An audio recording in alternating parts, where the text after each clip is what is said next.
În cadrul Europol, Centrul European de Combatere a Criminalității Informatice susține anchetele ce au loc în statele membre și culege informații cu privire la noi amenințări ridicate de criminalitatea informatică. Când vine vorba despre dezvoltarea de instrumente de schimb de informații în domeniul criminalității, Europol se află în linia întâi. Acestea sunt doar câteva dintre provocările care afectează astăzi viețile cetățenilor europeni, securitatea internă a statelor membre,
This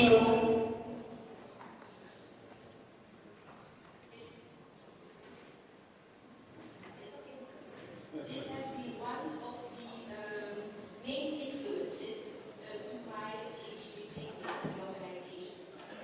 The chiefs expressed a clear demand for Europol's role as a glue in criminal investigation and to develop this function from case information to include policing knowledge as well.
not putting an end date on it because it is a long-term strategy and we must move forward. This last point leads me to the next topic, adequate financial and human resources for the agency, which is vital to ensure a vital growth and support foreseen strategic developments. Europol needs a sustainable budget, including a sufficient budget for long-term investments, side by side with day-to-day internal security operations. Overall direction should be growth, not for its own sake, but to reflect increasing demand, a growing user community, a broader mandate, and an evolving technological environment. We should be able to give answers to the demands of the Member States law enforcement agency concerning the internal security in the Union. And tasks are added to our mandate, resources do not automatically follow. In some other areas, the mandate is not new, but I see a need for Europol to do more, such as mentioned before, in asset recovery and money laundering, drugs trafficking, high-value targets, and criminal analysis. Also, environmental crime is likely to gain more importance in the medium period. They are not new areas, but they should be given a higher priority. I would like to take this opportunity to thank the JPSG both for its conference, for the great support received during the negotiations for the budget 2019. Your help has been crucial. For 2020, we are still waiting for the proposal of the Commission due in May, and we hope this would reflect Europol demands. But it is the medium long-term period that is crucial for us. The EU multi-annual financial framework will define the ceilings of our resources for the period 2021-2027. The current proposal foresees several cuts to Europol budget. This will result in an effective reduction of Europol's budget for the related financial period in comparison to the budget currently implemented by the agency. For instance, with the current estimate in 2021, Europol's budget will be cut almost 10% compared to the budget currently implemented by Europol. We are grateful that we already acknowledged this specific problem in the resolution on rule of law adopted last week. Negotiations on multi-annual financial framework are still open, but running fast. An agreement is expected by the end of the year, and we hope that national governments will realize the importance of aligning Europol budget with operational and political expectations regarding the internal security in the Union. Another key aspect of Europol's work is cooperation with other EU agencies operating in the area of justice and home affairs. Since September last year, we have further intensified our activities with GHA agencies. Just to mention a few examples, we had a joint management board in October with Frontex, which resulted in a statement of principles. In December last year, we have signed a new working arrangement between Europol and EMCDDA, the drugs agency, and in November, I participated to the meeting of the heads of agencies in Vilnius, a good opportunity to discuss strategic developments and cooperation for the future. Since January of this year, we hold the annual chairmanship of the GHA agencies network. We presented our priorities last week to the Council and will do so soon towards the European Parliament. Europol intends to engage in a joint reflection on the role of Justice and Home Affairs agencies cooperation in the future development of the EU security architecture. We identified a set of core topics. The first one, interoperability, of course, of the EU information system. The second one, the role and the position of the agencies in the security landscape, including the possibility to jointly bring up issues of common interest and concern to the EU institutions. Thirdly, interaction and possible synergies with non-justice and home affairs agencies. And fourth,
In this respect, our database included over 60,000 persons linked to terrorism, which is an increase of 38% compared to the previous year. In 2018, over 4 million searches were performed in the Europol information system. This was the highest record ever. Compared to 2017, there was an increase of 64% in total number of searches performed. Over the last months, we supported a number of operations, and while I would like to mention one example. It is a very recent operation against mafia-style organized crime, Nangreta, Operation Polino, the 5th of December 2018, which has been the largest coordinated joint action against an organized criminal group to date in Europe. This was a unique joint investigation by judiciary and police forces in Germany, Italy, the Netherlands and Belgium. Almost 4,000 kilograms of cocaine and hundreds of kilos of other drugs had been detected across. 84 suspects have been arrested, including high-ranking members of the mafia network. In Italy, only 44 people were arrested. An estimated €2 million in criminal assets were seized. Deputy Director Wil van Gemert will provide you with an overview of our operational activities in some of our key criminal areas, cybercrime and travel intelligence. About external relations in a more globalized context, a solid and pragmatic external relations regime is key to operate in an international environment. Over the last months, Europol had worked intensively to further consolidate its international cooperation framework. In December 2018, we signed a working arrangement with Japan. In December, the list of priority partners which Europol may conclude strategic cooperation working arrangement has been updated by the Management Board. In 2019, Europol will deploy liaison officers in 3 Western Balkan countries, and as you know, the Commission is working with 8 third countries to negotiate operational agreements. Europol stands ready to provide necessary support at any stage of the negotiations led by the European Commission. My last words go to the cooperation with you, the JPSG. Over the last months, we have experienced an increasing number of interactions between us and the JPSG members. We've welcomed several JPSG national delegations at Europol, as well as we have replied to various written questions and other requests. Furthermore, a representative of the JPSG attends regularly the Europol Management Board meetings. We welcome these developments, and I do encourage you to continue visiting our headquarters or contacting us to learn more about the activities of Europol and support to your member states. We rely on you to help, to explain to your constituencies and citizens Europol's role and how Europol can contribute and make the difference in criminal investigations. Ultimately, on how Europol can make Europe a safer place and make it safer for its citizens. In conclusion, I would like to take this opportunity to thank Mr. Claude Moraes for the great support shown to Europol in the last years. Libe, under its leadership, has continuously supported our agency and contributed to its growth. Thanks to the many of your colleagues, I would like to mention Mr. Diaz de Mera, rapporteur on the Europol regulation in 2016, as we know it today, a dynamic and fast-growing agency, a key tool in the EU security architecture. Thank you again, and happy to reply to any of your questions.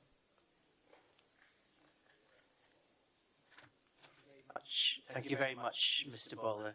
I think you were about to receive some applause there. Applause is allowed. We can be informal.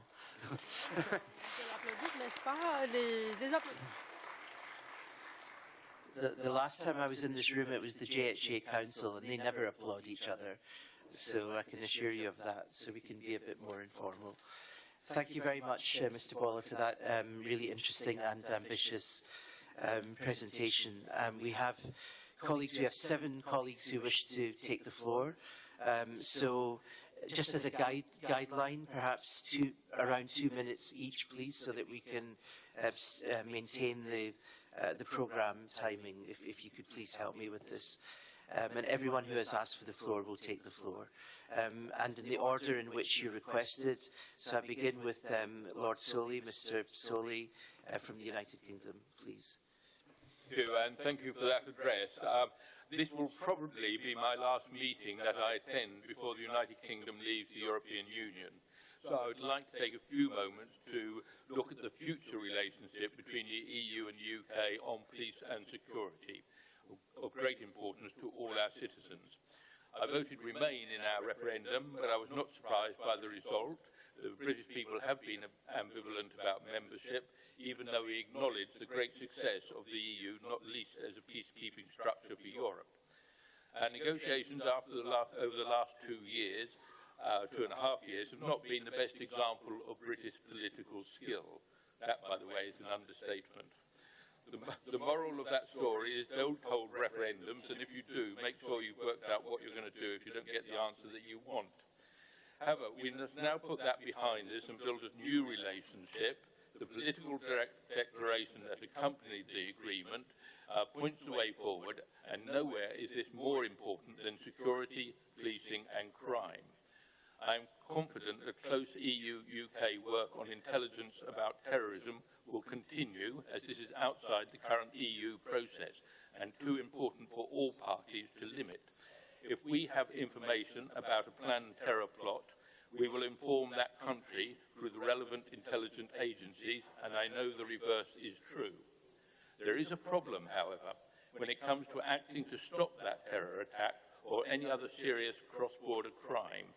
The European arrest warrant will not be available to the UK, neither will access to the Schengen information system or the Prüm database on DNA, fingerprinting, etc. That will affect the information we can pass to EU countries and vice versa. Having the information about serious crime is not enough if the relevant police force is unable to access key aspects of the information and use it to achieve a legally acceptable arrest that will stand up in a court of law. The great advantage of these systems is not just the ability to act, but the ability to act quickly. Checks on vehicles or at a border crossing point has to be in real time if it is to be used successfully. That will be difficult and at times impossible if the police forces do not have real-time access to the core information about a person with a serious criminal record or suspected criminal intent. How will months of patient investigation and information gathering, which is often essential to detect and stop terror plots, be done if our law enforcement communities cannot work together closely, rapidly, and as professionally as they do today? We have a duty to all our citizens, whether in the UK or the EU, to make sure that post-Brexit we have the institutions and processes that allow good cooperation to happen. It is unlikely to be as good as it is at present, not least because we will not be able to use the European Court of Justice, but we cannot allow ourselves to revert to the system that operated 40 years ago. Times have changed and the threat is far more serious. Serious crime now ignores borders between nation states, so our post-Brexit negotiations and arrangements will need to recognise this, and it is very urgent we work closely together to ensure we have such close cooperation as soon as possible. Delay will cost lives and certainly make good policing work more complex, slower and uncertain. I hope we can begin work very soon using the political declaration to establish procedures that allow close cooperation between the UK and EU to ensure the safety of our citizens. Britain is leaving the EU, but it is not leaving Europe. We need each other, and history tells us that a very close relationship will help prevent future problems. I look forward to finding new ways to develop our relationship And I thank you all for your tolerance and for your understanding. Thank you. Thank you very much, Lord Soley. Could I just mention there's a timer in the corner, just if we could maybe make the contributions around 2 minutes. Thank you very much, Lord Soley, for this. Mr. Katiros, please, from Cyprus. Thank you, Mr. Moraes.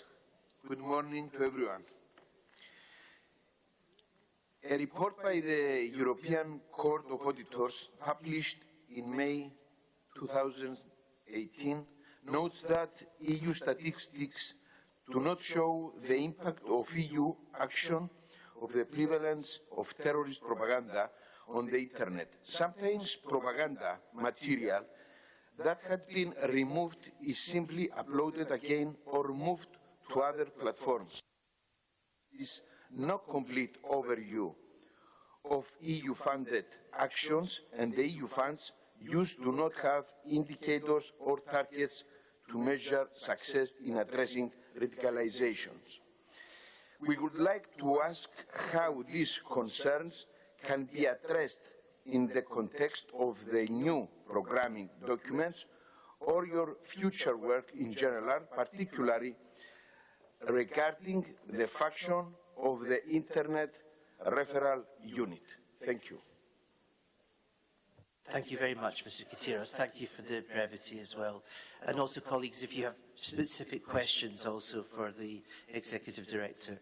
And for the European Parliament, Caterina Cinici, please.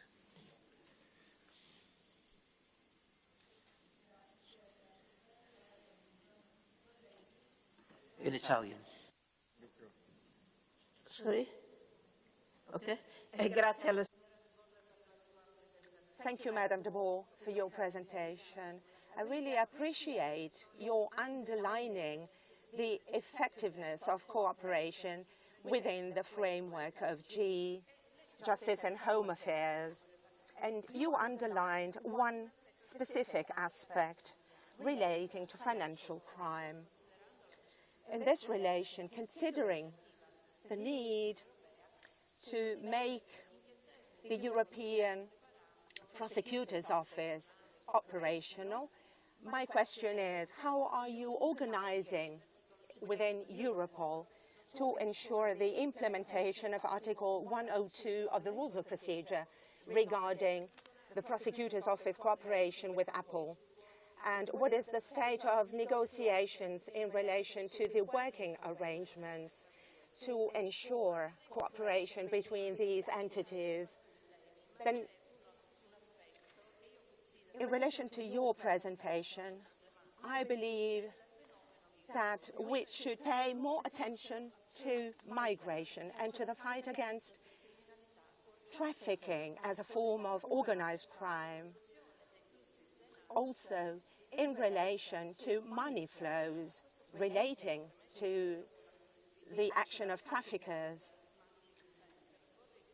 relating to the European Migrant Centre, what kind of progress have you achieved in terms of fighting traffickers?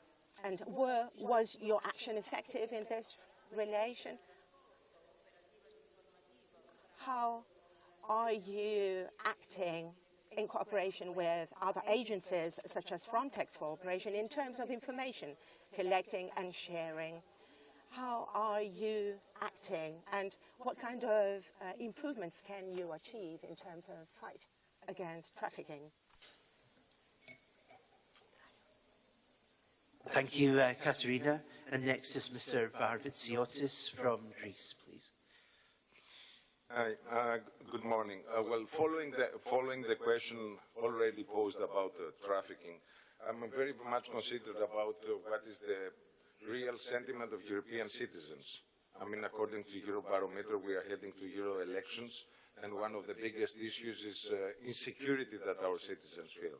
And Euroscepticism is based on the fact that people are afraid of the phenomenon of illegal migration and the different strategies with which each different country is dealing with this issue.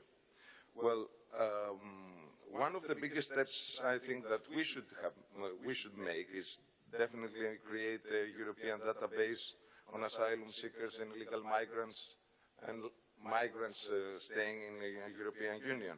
It's like the database you promote with air travelers.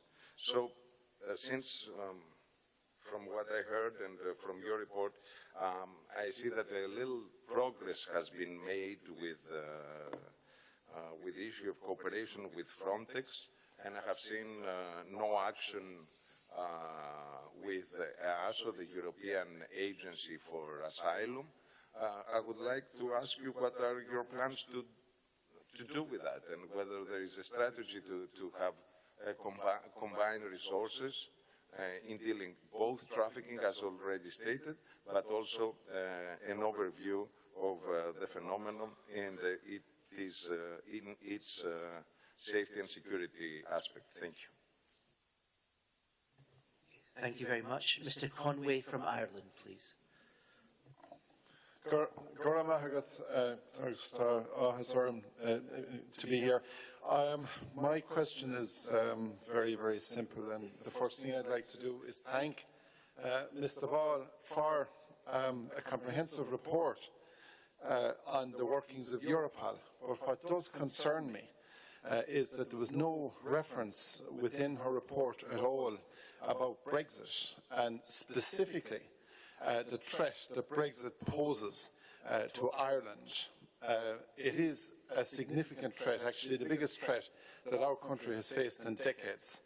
And we are in Ireland extremely concerned at the risk of the UK crashing out of Europe with a no-deal Brexit, which will result in a hard border between Northern Ireland and the Republic of Ireland.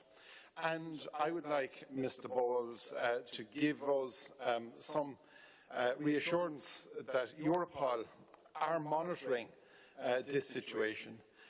Does she think that there will be a terrorism threat to Ireland? Is there a potential, in her view, that as a result of a hard border, that there will be return to violence in the island of Ireland as a result of the activities of some dissident Republicans? It's an extremely serious situation, and I want reassurances from Europol that they are monitoring this situation.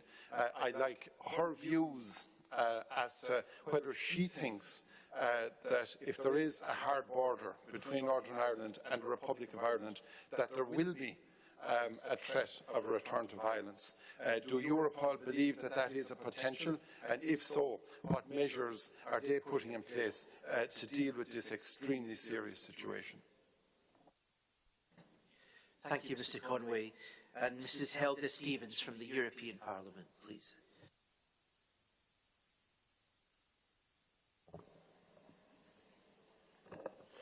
Thank you, Chair. You mentioned innovations and search in law enforcement as a key component of the Europol 2020 strategy, 2020 plus strategy.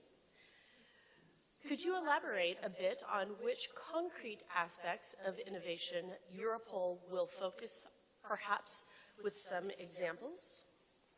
Also, you mentioned the importance of interagency cooperation, and with the cooperation with other EU institutions and bodies. Do you foresee Europol's cooperation with the newly created European Public Prosecutor's Office regarding investigations on EU financial crimes? Thank you. Thank you, Mrs. Stevens. And finally, Mr. Svetanov from Bulgaria, please.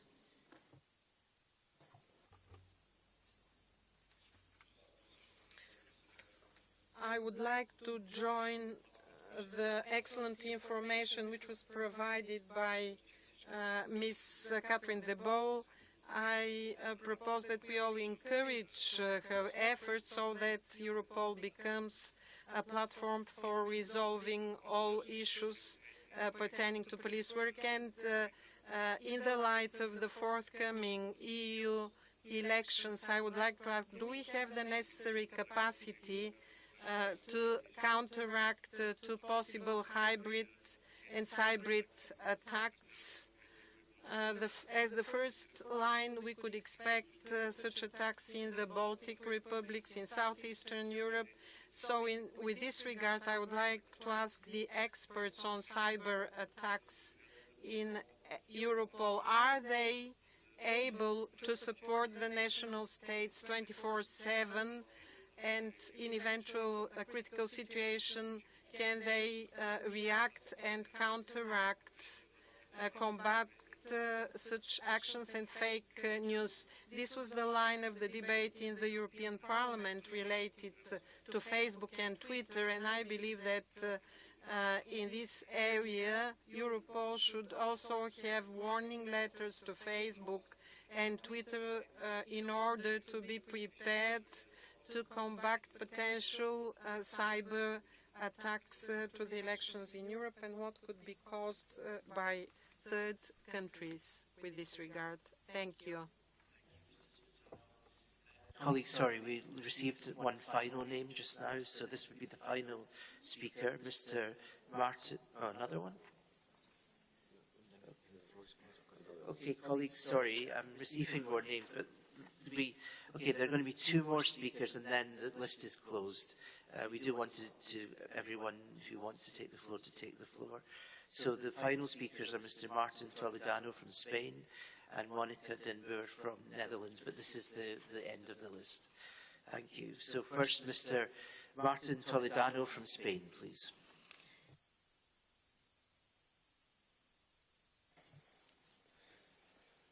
Sí, buenos días.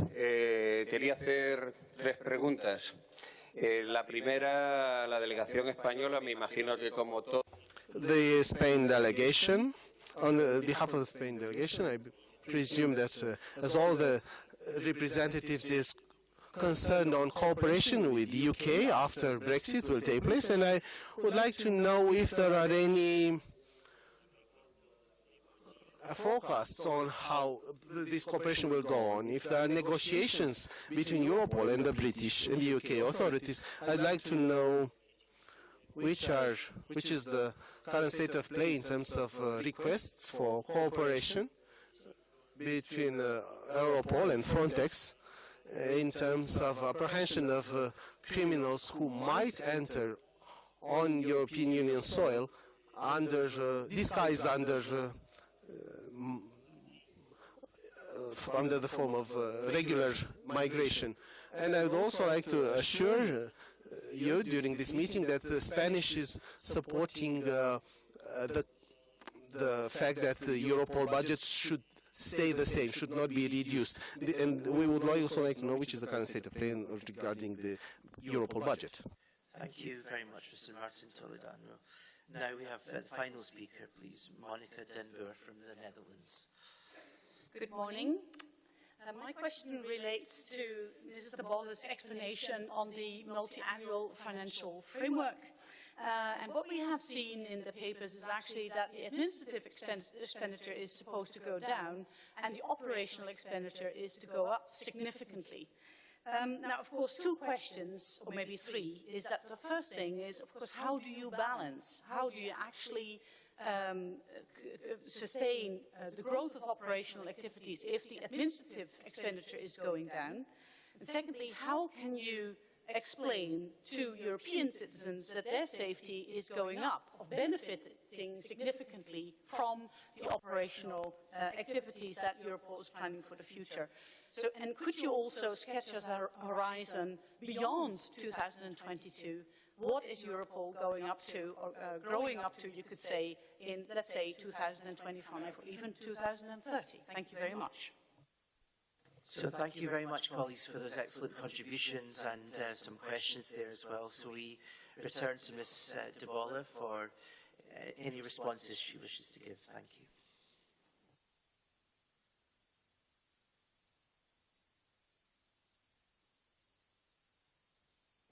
Ten minutes. Okay. Thank you very much for your very interesting questions. I would like to try to answer them in clusters.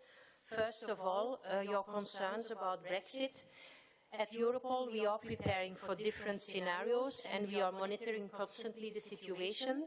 This week, we have a management board at Europol level. We will present the different scenarios towards the management board. The negotiations for the Brexit are done by the G50 task force, and we are waiting for the outcome of the negotiations to adjust and implement one of the different scenarios we did foresee. About the relationship with Ireland, I am planning a visit towards the Ireland law enforcement authorities, and there we will discuss the general situation of security and the specific situation possibly to the Brexit. The second question, the second cluster about the Internet Referral Unit. What is very important to us is when we undertake an action in this field that we can destroy, in fact, the infrastructure that is making sure that Daesh has the possibilities to communicate. We did so in one big case, the AMAC case. It was a case organized by Europol, United States, in the European Union, and we did manage to take down the infrastructure from Daesh for communication, the platform. We did see a decrease of the communication afterwards. We welcome the proposal from the European Commission that aims at providing a legal framework at EU level to this important issue of radicalization, because we established the IRU in 2015. We have now, on a voluntary basis, together with the service providers, a success rate of 85%. We see that this number is going down because a lot of little small firms are used for the communication for terrorism and radicalization. So we are determined to work together with member states to look for the best actions, and we are determined to take down infrastructure behind the communication. Then there was were different questions concerning the cooperation with different agencies. I would first like to focus on EPO. We are preparing the cooperation with EPO in the regulation. We did foresee, there is foreseen that we have to provide analytical support to these investigations. We don't know what the figures exactly will be and what the impact will be, but we are preparing for it.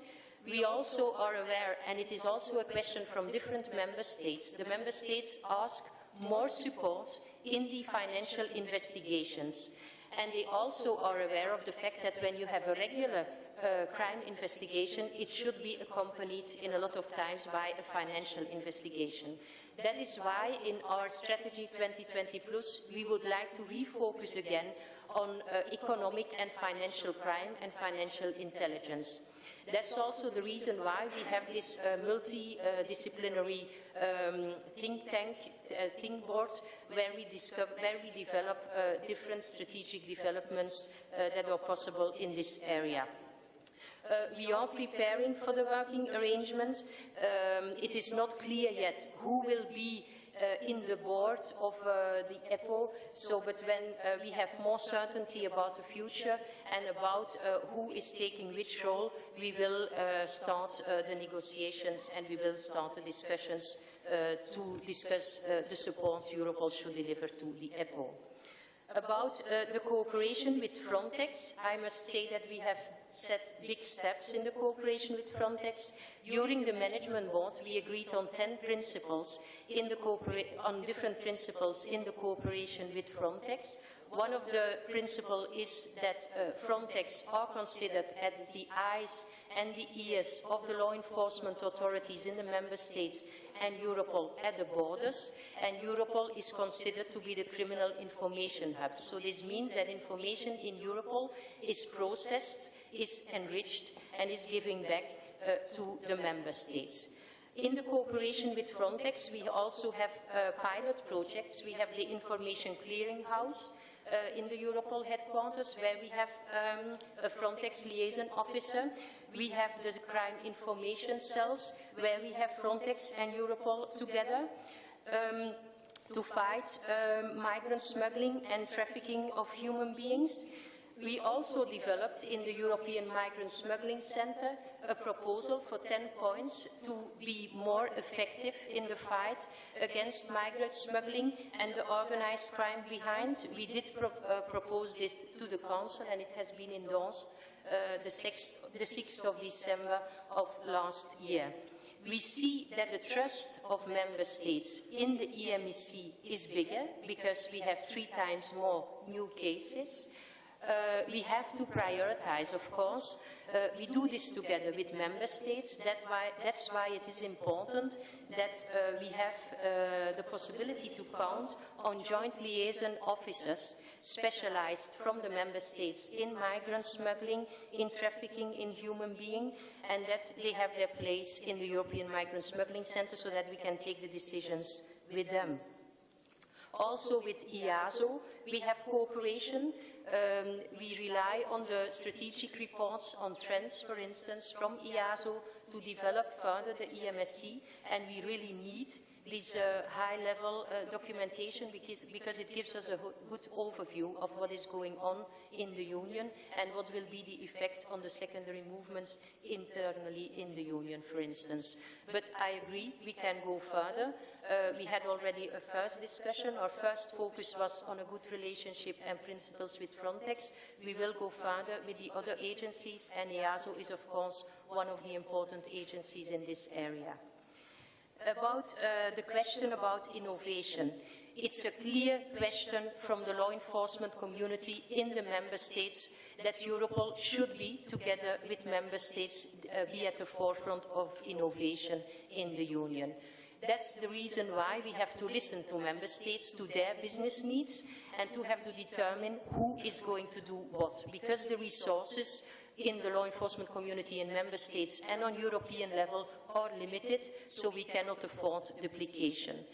Europol will work in different ways. The cultural way. In Europol, we need to have a culture of innovation, not only on the technical tools but also in the mindset. We have to ask ourselves always the same question: do we do the right thing in the best way, or do we have to adjust the way we work now? Then on a structural level, we will develop information management better in Europol, and we have to create an innovation hub or an innovation lab.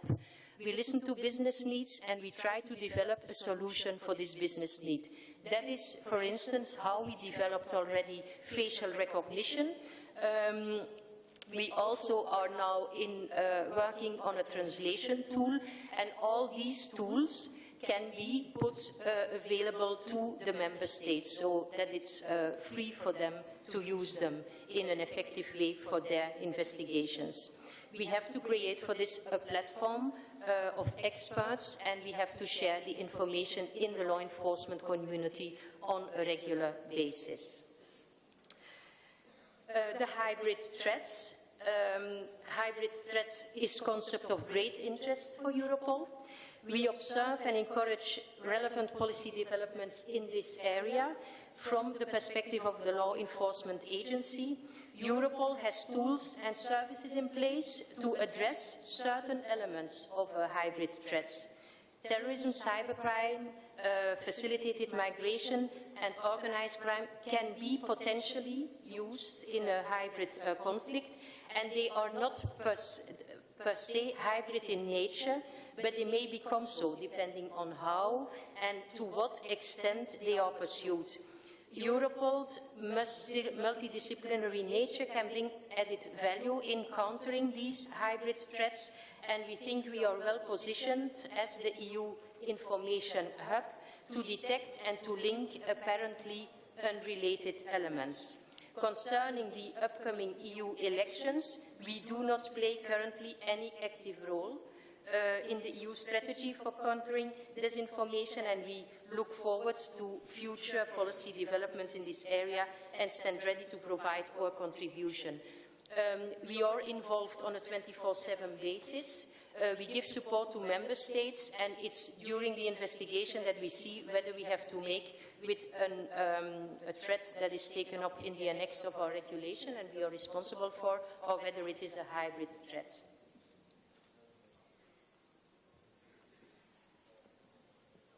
The question about the budget.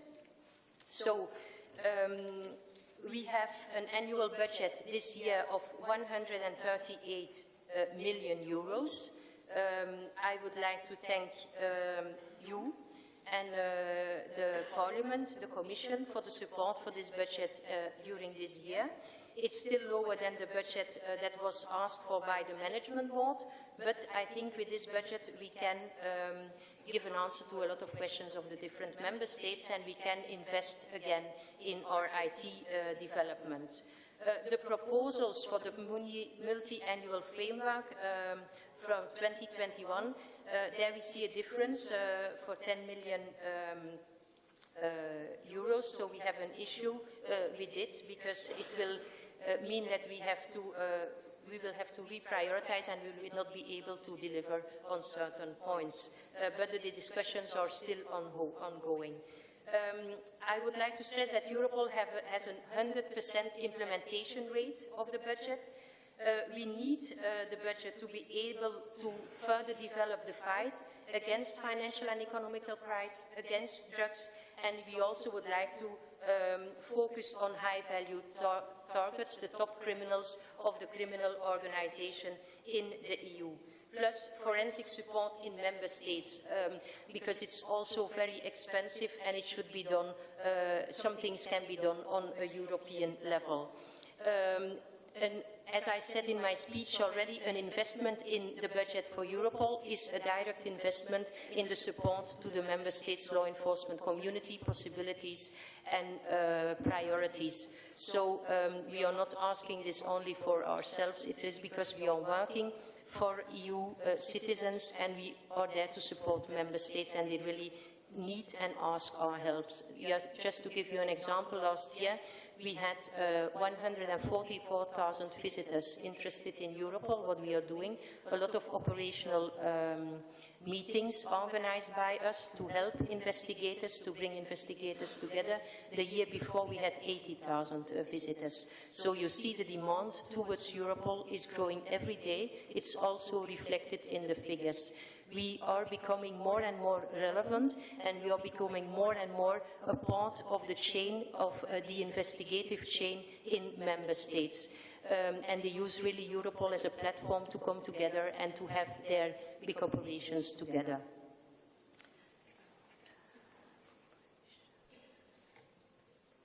The Horizon 2022, we are convinced that the center approach at Europol level is a good approach.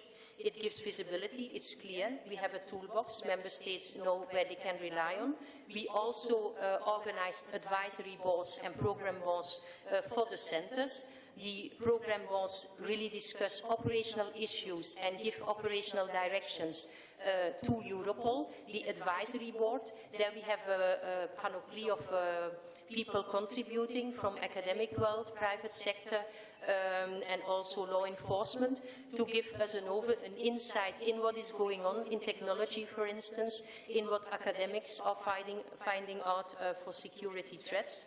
We have to invest more and we have to continue to invest in these centers, but for the future we see that due to terrorism, cybercrime and the migrant smuggling, we have issues in drugs area, serious and organized crime, and in financial intelligence. That's the reason why we propose for the future to invest more in high-value targets, more than 5,000 criminal groups in the European Union. Only 2.1% of the criminal money is seized. Only 1.1% of this money is confiscated. This is rather unacceptable. So we have to invest more in financial investigations. We have to invest more in supporting member states in these financial investigations. And 70% of the information coming to Europol is drugs-related information, we see an increase in drugs we have never seen before in the European Union, so we are convinced that an investment in that area is really needed for the security of the citizens, and it's really needed to support the law enforcement authorities and to connect them in the investigations in this area. We need to step up. I think I have given an answer to most of the questions. Thank you. Thank you, Mrs. De Boer, for your work. Thank you, dear colleagues, for your questions. We are 20 minutes late. I suggest that we move to the next point. And I will kindly ask to respect the allocated time. Dear colleagues, I'm very glad to welcome Mr. Victor Willy Apreutese, Chairperson of Europol Management Board, and Mr. Cvetan Cvetanov, Chairman of the Committee on Internal Security and Public Order, National Assembly of the Republic of Bulgaria, who is the JPSG representative in the Europol Management Board. The Europol Management Board is the body adopting Europol's multi-annual programming and its annual work program and adopting its annual budget. At the same time, the Management Board adopts the consolidated annual activity report on Europol's activities. According to Article 14, Paragraph 4 of the Europol regulation, the Management Board may invite any person whose opinion may be relevant for the discussion, including, where appropriate, a representative of the JPSG to attend its meeting as a non-voting observer. In the last meeting of the JPSG in September, we have appointed Mr. Cvetanov to be the JPSG representative entitled to attend meetings of the Management Board of Europol as a non-voting observer with a mandate until February 2019. Mr. Cvetanov was to report back to the JPSG after each meeting of the Management Board. He was invited to attend on his main findings in writing. First, I will give the floor to Mr. Apreutese. He was recently elected as chairperson of Europol Management Board. He has significant expertise in the field of law enforcement, as he dealt with intelligence analysis within the Romanian police for many years. Mr. Apreutese, you have the floor, please. Thank you very much, Chair. Ladies and gentlemen, it's a pleasure and honor to address the JPSG for the first time in my capacity as the chairperson of the Europol Management Board. I would like to give special thanks to my colleagues from Finland, which is the MB Deputy Chairperson, and Croatia, which alongside Romania have jointly prepared the 18th-month Council program. I understand that we're running out of time, so I will try to keep my intervention as concise as possible, and I mostly value the opportunity to discuss afterwards with you today. I will be glad to answer any questions you might have on the points that will be recent during my intervention. I will focus on four things. The main mission of the Management Board, as has been stated previously, is to exercise oversight of the agency performance and accountability based on a stringent internal control framework. Thus, the MB looks at you, the JPSG, as a partner in supporting Europol towards the achievement of the highest standards of performance and legal compliance. As it has been also said by the chairperson, at his December meeting, the MB adopted new standards to improve the implementation and monitoring of the internal control. And now, the MB members, they have to declare the interest, which could prevent them from exercising their duties in an impartial and objective way. Coming back to the cooperation between the Management Board and JPSG, as it was stated, Article 14.4 of the Europol regulation, the Board has decided that the JPSG representative should be invited to attend 2 Management Board meetings per year, namely 1 meeting per semester, for items on which its opinion is deemed relevant to the Management Board discussions. For the first time, at the December meeting, Mr. Cvetanov was invited to take part in the discussion on specific and very important agenda items. The JPSG written questions to Europol are an additional scrutiny tool not foreseen in the Europol regulation, which also contributes to the strengthening communication and increasing awareness of the agency's work. 2 JPSG delegations from the national parliaments, as was presented by Executive Director Mr. Ball, have so far made use of this possibility. On cooperation with third states and third parties, well, it was brought up in your questions in the previous slot about connectivity and the need to bridge the gap. Thus, the external dimension is deeply embedded in the work of Europol, and it could not be otherwise, since the most serious threats of the EU security are of global nature and therefore call for a strong international law enforcement cooperation. Europol is already functioning as the EU criminal information hub, making use of data originating from within and outside the EU borders, as was outlined in several speaker remarks by Mr. Ball. It can be anticipated that the external dimension of Europol will only increase as a result of the upcoming interoperability between EU information systems, another point which I would like to tackle with you today. Europol looks at building cooperation with external partners in full compliance with data protection principles and requirements, and with the unqualified determination of not processing any information obtained in obvious violation of human rights. External partners are prioritized on the basis of Member States' operational and strategic needs, also in line with the role entrusted by Europol by the Council of the EU in support of the EU security architecture. Thus, the MV plays a key role in designing and establishing Europol's external relations. For instance, the list of Europol priority partners is to be adopted by the Management Board, and cooperation arrangements may only be concluded after the approval of the Management Board.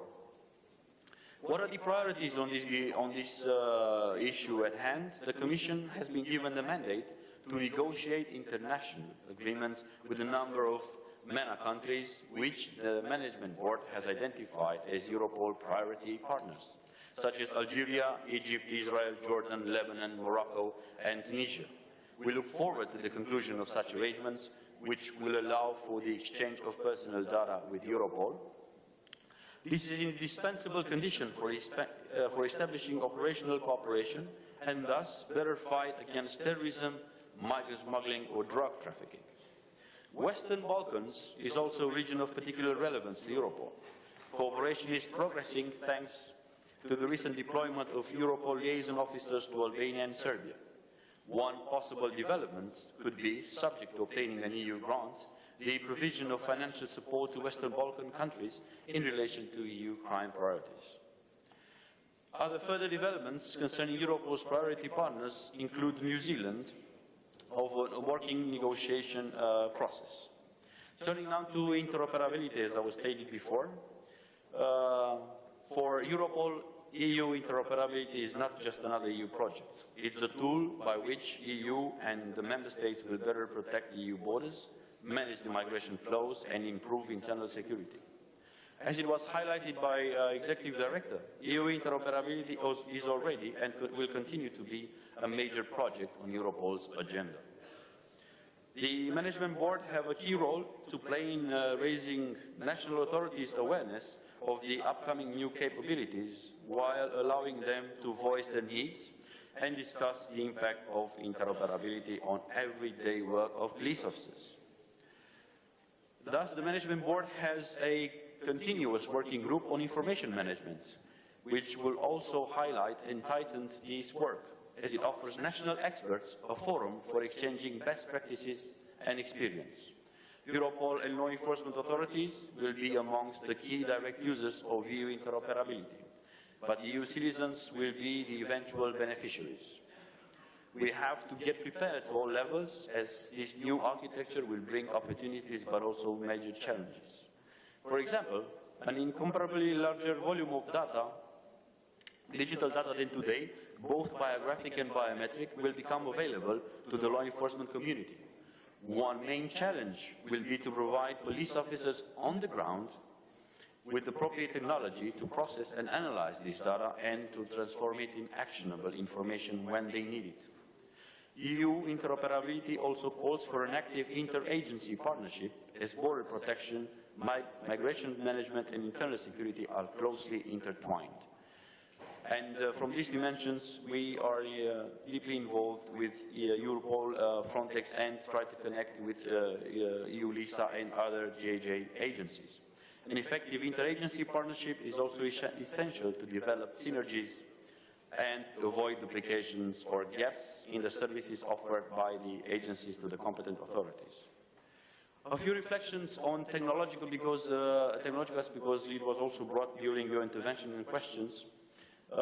It was also explained during the Executive Director's response and speech. The Management Board, based on his authority, fully embraces the vision of Europol becoming the knowledge platform for the EU law enforcement community. This is indeed an absolute requirement for our investigators and the core of the law enforcement needs and expectations vis-à-vis Europol. Our main common goal shall be to keep the digital revolution an unsurpassed opportunity for law enforcement authorities to profit from continuously growing data flows and to develop new policing solutions. To achieve this, it is also indispensable to tailor technological solutions to the actual level of law enforcement development, which varies across the member states and therefore demands different levels of support from Europol.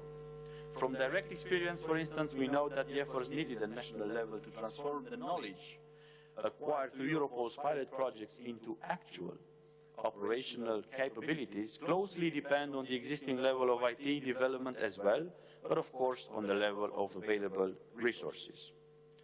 To conclude this topic, at the latest JJ informal council meeting, which was held here actually in this room on the 7th and 8th February 2019, the Home Affairs Ministers stressed the importance of exchanging knowledge in the management of digital data to keep up with the dynamics of the criminal environment in the digital age and identified Europol as the key actor in this context. Relating to the strengthening the role and bridging the gaps with other law enforcement agencies, but also within law enforcement agencies of member states, I would like to call your attention on the role of liaison officers and Bureau in support to the exchange of information between member states and Europol. So I would like to recall to you that the Europol national units are the single point of contact between Europol and each member state. Each national unit is required to second at least one liaison officer at Europol. So liaison officers constitute the National Liaison Bureau at Europol. And the co-location of liaison officers from all the member states, but also from many third states at Europol, we consider it to be one of the Europol's unique features and one of the comparative advantages. One of the main responsibilities of the liaison officers is to assist in the exchange of information between Europol and their member states. And in this light of framework, Europol's ability to fulfill this task is heavily dependent on the quality, but also on the quantity of information provided by the member states and third parties. Although all member states are under the compulsory obligation to supply Europol with the necessary information, and the total number of objects that was mentioned by the Executive Director stored in the Europol information system is steadily on the rise, the data flow from national authorities into Europol databases is still coming on an uneven basis. Our experience tells us that member states trust and value the added input by Europol in concrete operations on the basis of the information they receive on case by case, but are still decisive for factors for the law enforcement authorities to share information and intelligence with the agency.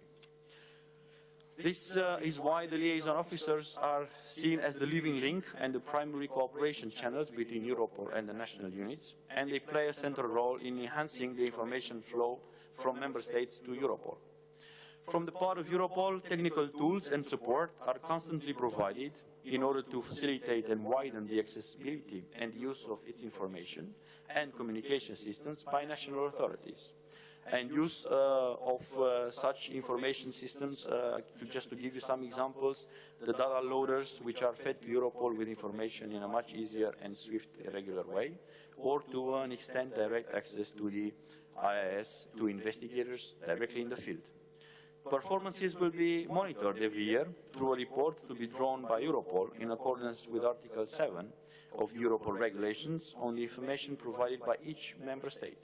This report, which is a novelty introduced by the Europol regulation, will help national parliaments to have a comparative picture of the member states' use of contribution to Europol, as it will be submitted to the European Parliament, the Council, the Commission, and the national parliaments.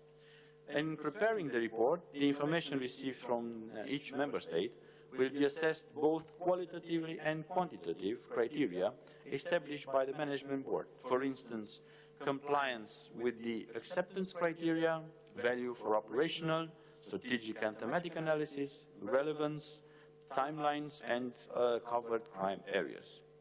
To conclude on this point, I would focus on increasing the quality and the quantity of member states' contribution to Europol's databases. Also means increasing everyone's chances to get hits on those investigations where we need each other's and Europol's support. Strengthening and improving the exchange of information between Europol and the member states is a reciprocal endeavor. Any Europol's shortcoming due to an incomplete or deficient intelligence picture directly affects the EU citizens because it undermines the effectiveness of member states' own actions against terrorism and serious organized crime. With this, I finish, and I thank you for your attention and look forward to exchanging views on any matters that you may wish to consider and further discuss. Thank you very much.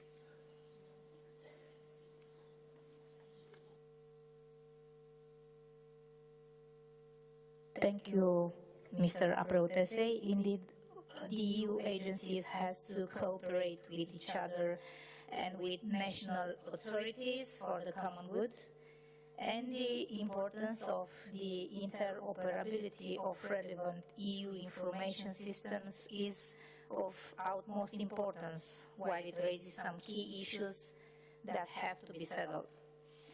Good luck in performing your duties in your capacity as chairperson of Europol Management Board. Thank you. And now I will give the floor to Mr. Tsvetanov to report on his findings on the meeting of the Europol Management Board for about 15 minutes. Thank you. Dear chairs, co-chairs, dear colleagues parliamentarians, dear Europol representatives, dear Ms. De Bol, firstly let me thank our Romanian colleagues for their hospitality, and I hope that the debate we have today will be of substantial use and in support of Europol's efforts for better security in the European Union.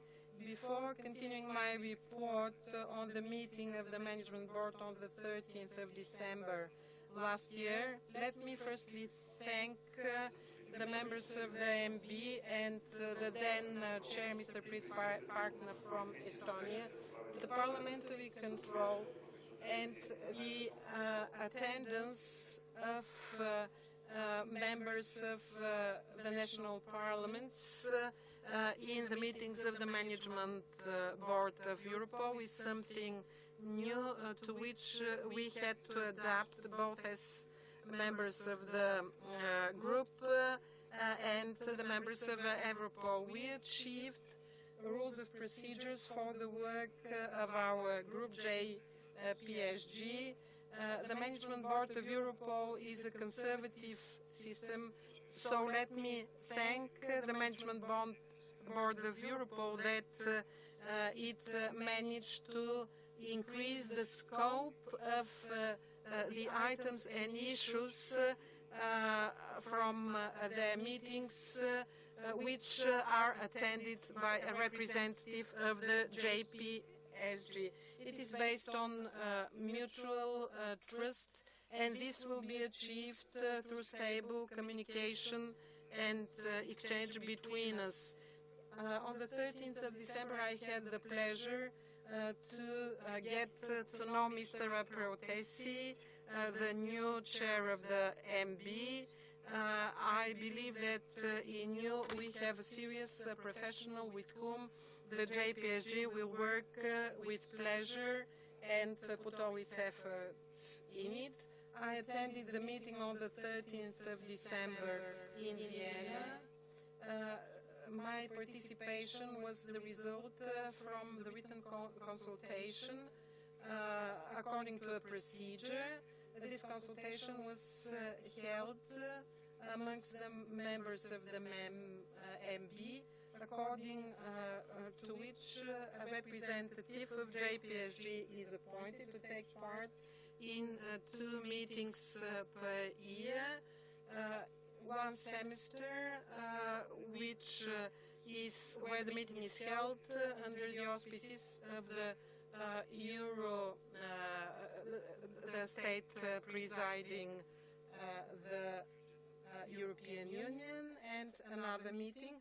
My participation last year was limited to the following items of the agenda: the future strategy of Europol, the draft program documents 2020-2022, the Europol budget for 2019, and the written questions to Europol, which were submitted by the JPSG. The Executive Director, Mr. De Bol, emphasized the main points of the new Europol strategy. The document is based on the feedback she received on national level as a result of her visits to the member states. The strategic document aids at enhancing the efficiency of the agency and reflecting the needs of the states, of the member states. In the debate after the presentation, Mr. Bol, it was emphasized that we expect that the efforts and the obligations of Europol will increase in combating terrorism, cybercrime, financial crimes, and the traffic of drugs. It was emphasized that we should avoid duplicating of efforts on national level and increase the exchange of information between states regarding strategic planning and using economy of scale. We also discussed the programming period 2020-2022 with a focus on the strategic priorities of the agency. The document must be adopted by the MB by the 30th of November 2019, and we will start a consultation on the roadmap of the activities of Europol. Regarding the written question received by the JPSG, this procedure represents another mechanism for building mutual confidence and increasing transparency in the communication between the Management Board and the JPSG. So far, only the responses to the questions submitted by the German Bundestag were provided. I believe that we could achieve success only by political support by us parliamentarians, and I reiterated that the Management Board could rely on our support, and I expressed my confidence that we parliamentarians can add value to the work of the agency. So I encourage the members of the MB to establish contact with their national delegations in order to acquire another communication channel to resolve the challenges which they encounter. When discussing the budget for 2020 and the guidelines and the trend which will reflect the Europol budget, this process has already been started in the European Parliament. I appeal to all attendees to follow the process so that at a later stage we could express our stance and our support in order to provide a budget which guarantees resolving the threats and the challenges which we are facing adequately. Thank you for your attention. Performing your duties as JPSG representative to the Europol Management Board meetings. We have 6 colleagues who wish to take the floor. I will kindly ask one more time to respect the allocated time. Mr. Carl Oskar Bolin from Sweden, you can take the floor. Thank you, and thank you for the remarks. As we all know, the Europol regulation puts an obligation on Europol to consult the JPSG in relation to the multi-annual programming. I would like to comment a bit on that consultation process, because as I see it, consultation is not just an obligation on behalf of Europol, it's also a responsibility of the JPSG to respond properly to the consultation. I think that the members of the JPSG needs to reflect on our part of the consultation and how that should be taking place. Should we, for instance, respond orally or in writing? Should we respond as a group or delegation by delegation, or perhaps even member by member? When will the consultation open and when will it close? Do we need to follow up the consultation, and if so, how? On behalf of the Swedish delegation, we would welcome some clear and permanent structures on these matters, and hoping that the presidential troika can take this into consideration for coming meetings, since there, as of right now, doesn't seem to be a very clear structure of how this consultation should be taking place, since there has been different approaches in between different meetings. Thank you.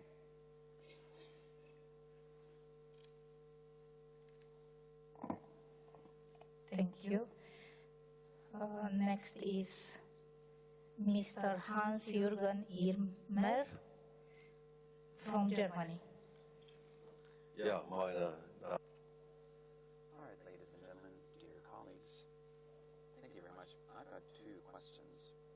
First, now we rightfully talked about the cooperation involving Europol.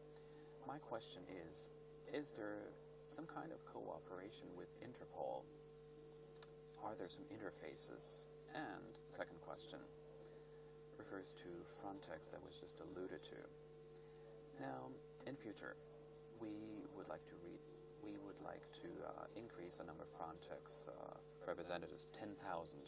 That's the forecast. Well, it's not going to be very fast, but that's our goal. And I think that things are moving in the right direction. The question is, now, what about the remit of Frontex officials? What's their responsibility? What are their powers? And who is able to give out instructions? As far as I know, there are different interpretations of this among the EU member states. So what's the current status quo? Thank you. Thank you. I shall give the floor to Mr. Theodoros Papatheodorou from the European Parliament.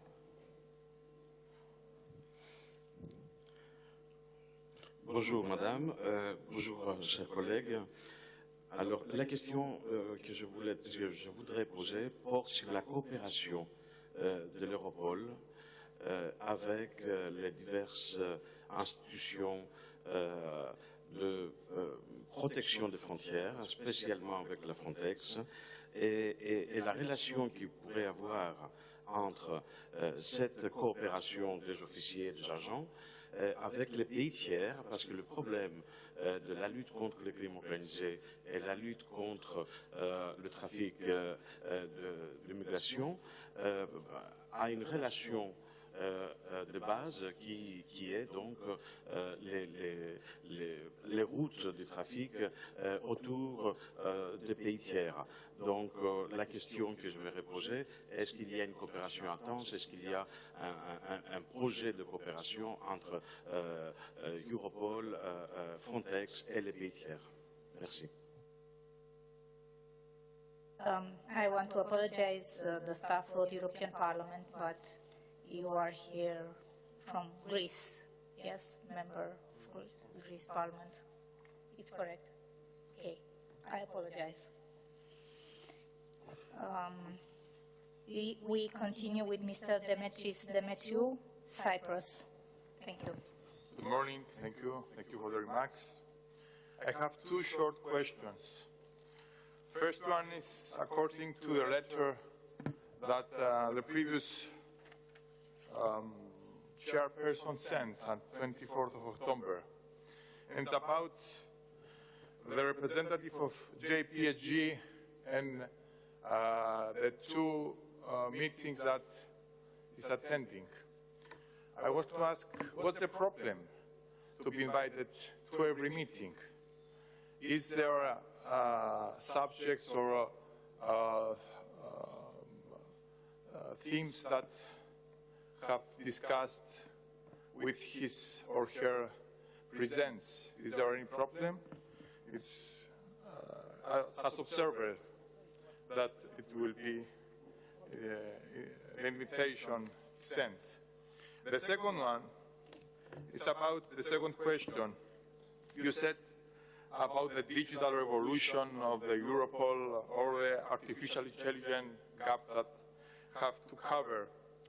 Is there any research and development program according to this? Is there any cooperation with universities or academical institutions? Or is there any solid program to become Europol the digital revolution that all we want to become? Thank you. Thank you very much.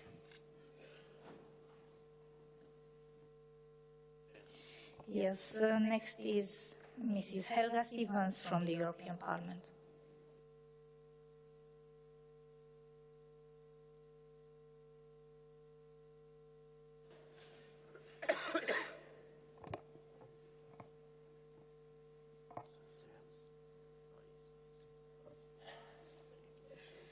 Thank you, Chair. To tackle terrorist content online is crucial. And in this regard, I would like to ask you about what news you have about the new proposal on terrorist content online.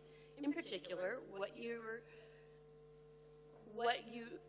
view should be improved upon for immediately detecting and taking down any flagged terrorist content in the most efficient and quickest possible way.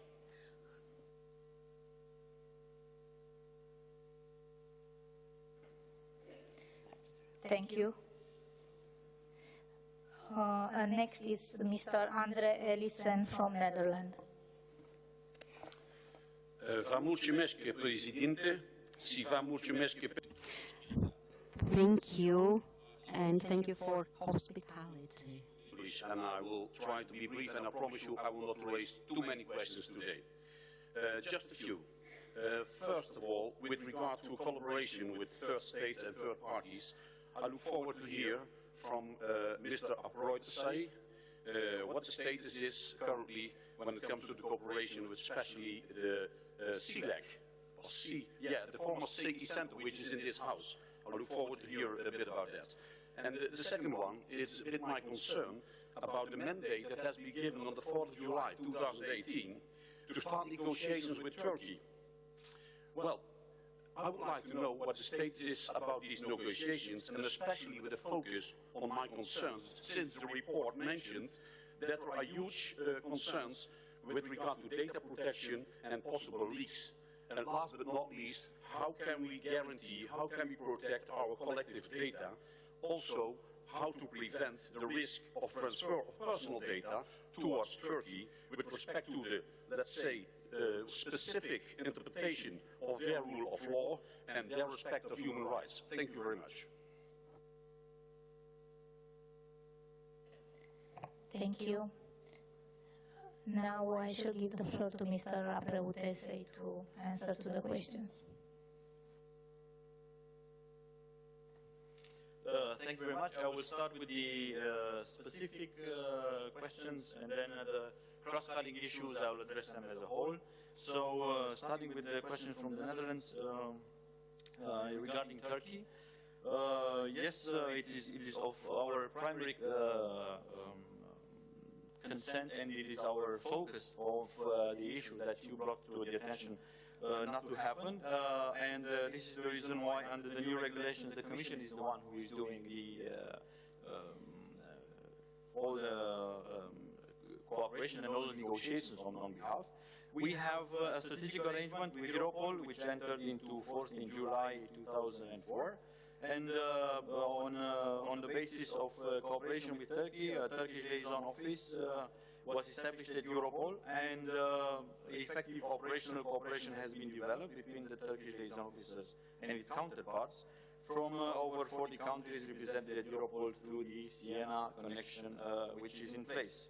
The cooperation has not progressed, as Turkey requires the possibility to also receive personal data as a condition for enhanced cooperation, and this is out of the question for the moment. So I think, just to briefly on that one, the cooperation with SELEC and SECI, they are also seen as a hub of data on this area of Europe, and now there's also progress into discussing through the two managers of the institutions on how to view it further in the process of 2019-2020. On the specific questions of that was brought by why only 2 meetings, it was heavily discussed in the management board. It's a new process that we all have to accommodate with. And since the discussion was based on the fact that we will discuss mainly strategic and planning and resources and discussions like this one, which we looked throughout the agendas of the last MB meetings, and we saw that we can accommodate all these issues for the invitation of the JPSG representative in 2 meetings, the rest being meetings which are of some sort of operational and tactical planning, which at the moment is being discussed in between the members of the management board and the member states. And once we are ready for a solution, then we presented the strategic solution in one of the two meetings. But this is a learning process on both sides, and we will, of course, discuss it on any grounds. Then about it was a lot of questions were about the digital revolution, but also on the which is in our view, which is also connected to the terrorism online. We fully endorse this proposal, and we would like to have the 1-hour time frame when the content is being brought down. It is in line with the digital revolution because as it was even mentioned in the question, the content immediately pops up elsewhere. There are some technologies out there which are not commercial off the shelves, as they call it, because at the moment it's like, for example, the photo DNA that the company has produced. It's something that can be shared, for example, by Microsoft, but other companies which are large players in the IT world, they keep it as a comparative advantage of their own solutions. So looking at the digital revolution, it was brought out by a number of your questions. We are facing an increase of data which is actually duplicating itself daily. So the reason why we try to accommodate at Europol beyond Europol being an information hub, we want Europol to become a knowledge hub. And for this reason, and for this to happen, we are foreseeing that Europol will develop its platform, the European Platform for Experts, where we will be able to accommodate the initiatives on learn to find, learn to use digital data, which is actually a Romanian initiative during our presidency. We also brought this up during our 6 months presidency of the Council, because we see that law enforcement nowadays, they are more used to working with the physical world rather than digital world. For example, they are really relaxed and keen to pick up a footprint from a crime scene, but they are not as trained as to take care of the digital watch or the Alexa box or the smart TV, which is at the crime scene or at the search of a house. So this is the reason why, together with Europol, we've been working on this program for about a year. We had at least one meeting per trimester, where we want to get all the initiatives in terms of digital data, because the member states are doing a lot. They are investing their resources. They are applying for Horizon 2020 projects. They are working with their own passionate and dedicated persons. But now there are islands of knowledge scattered around Europe, and we want to connect all these islands, and we want to show what we have done, in order, even when we apply for new projects, not to overlap our efforts that happened, I don't know, in a project in the north part of Europe or in the south or elsewhere. So this is the reason why we do not want to reinvent the wheel, but we want to bridge the gap and to having a platform open for practitioners, where they would be able to find passionate people like themselves, initiatives that they would also like to embrace and take forward to respond to the challenges that they face in their own member states. We are aiming for an e-library, where they will find standards methodologies, for example, how to, it was the subject of Apple was brought up, so how to investigate from forensic side to create e-evidence from an I don't know, a digital device. And last but not least, we want, since the digital world is not only big, but it's also changing very fast, we want to have our passionate persons applying for example, I develop a software in my country with my own persons. I would like to share that with the entire EU community, so that they will use the same piece of software, an algorithm that, for example, can predict patterns of crimes or trends in crimes. There's no reason why I should work in my country and invest resources, and then why not make it publicly on the European Platform for Experts. So in terms of digital technology, to respond to another question about academia, we make use of everything, since the initiative of joining bridges will be about even joining projects that are happening via ISF funding, Horizon 2020 funding, or even structural cohesion funds. So we will try to map the initiatives and competencies and the services that we can produce. In terms of a number of questions were related to Frontex, how do we cooperate? Beside the intervention that was delivered by the executive director on this, the first time we had, thanks to the initiative of my colleague, as Mr. Zvetalo mentioned, with the former MB chair, had the initiatives of having this joint meeting between Europol and Frontex, and the 10 principles of cooperation, yes, they were approved, but a number of other activities, common activities, like, for example, document fraud, common risk assessments, common operational picture by the two agencies. So there's definitely a follow-up on this one. The only thing is a little bit disbalanced is the fact that in the multi-annual framework, for example, for 7 years, since from 2021 to 2027, the budget for Frontex is around 12 billion, and the budget for Europol is around 1 billion. And even though, as it was explained by Ms. De Bolle, where you would have Frontex as being the eyes and ears of Europol, so people on the ground, especially when you see them as empowered with digital devices, so the number and the volume of data which will come to Europol is also increasing. So you can imagine doing crime analysis with another, like it was mentioned, 10,000 sensors that are deployed to the field, which are actually bringing you live and, of course, information which is most valued rather than what you find on Google or somewhere else. Coming back to the first intervention on Sweden, yes, we agree with you. We need a process. We have started. I think we are on a good path here. And of course, what was also mentioned by the executive director is we see the value of working together. We've seen the success we've had so far.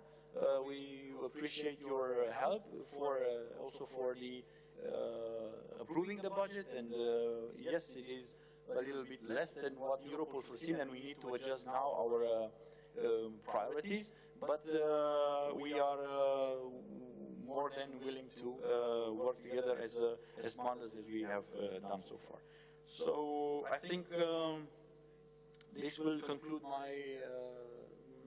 my intervention, and if anything, I am here the entire day so we can exchange views on any other topic that you may wish to consider. Thank you very much, Chair.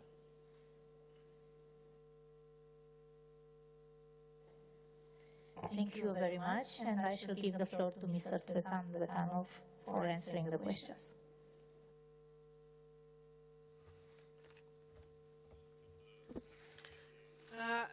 I would like to answer, and particularly the answer of the colleague from Cyprus. His question was extremely appropriate. From the discussions I've had so far, both with the management board of the Europol and its leadership, Mrs. De Bol, we have a conservative system with which we could build mutual trust, but this must be done slowly and systematically, and not immediately and now. There are issues from the agenda of Europol which are of operational nature, related to concrete police investigations. So I believe that the JPSG and us as parliamentarians don't bear a direct relation to this part of the work of Europol. When I took part in the next meeting in Vienna, I was I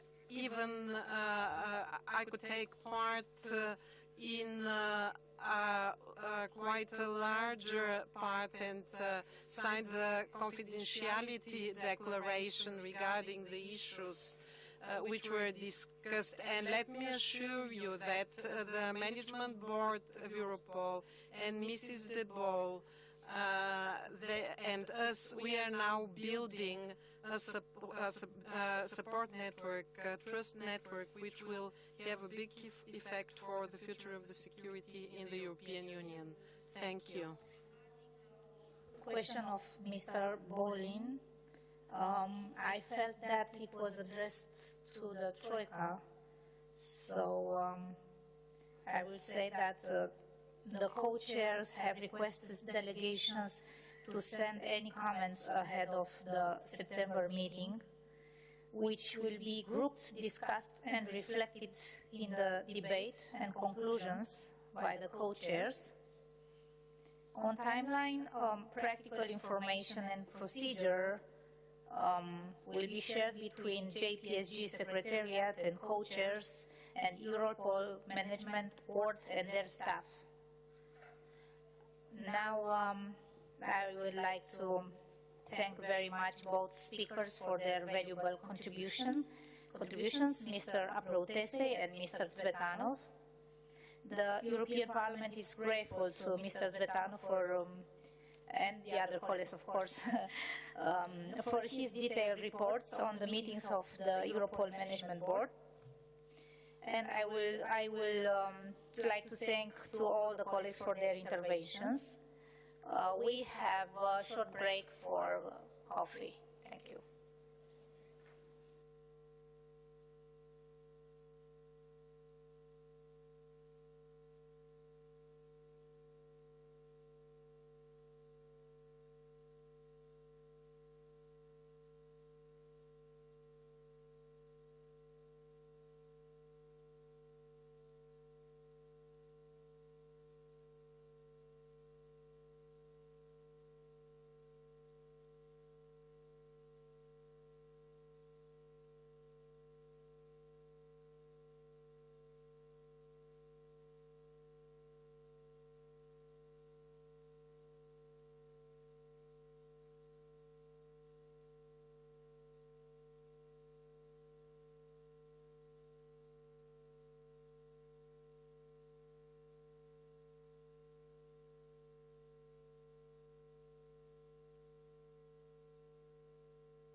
the trilateral meeting I mentioned, and this is particularly relevant for your group, since the European Parliament had just adopted its report regarding the new Frontex regulation that deals with the issue of data exchanges.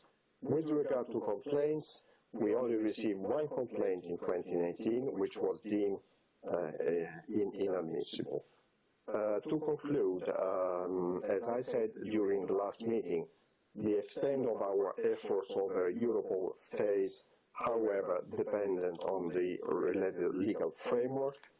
We have a new regulation for EU institutions and bodies, 2018-1725, the GDPR for EU institutions and bodies. It has been adopted with a little delay in relation to the desirable date, but without an interim period, a grace period, and therefore it is fully applicable as from the 11th of December last year.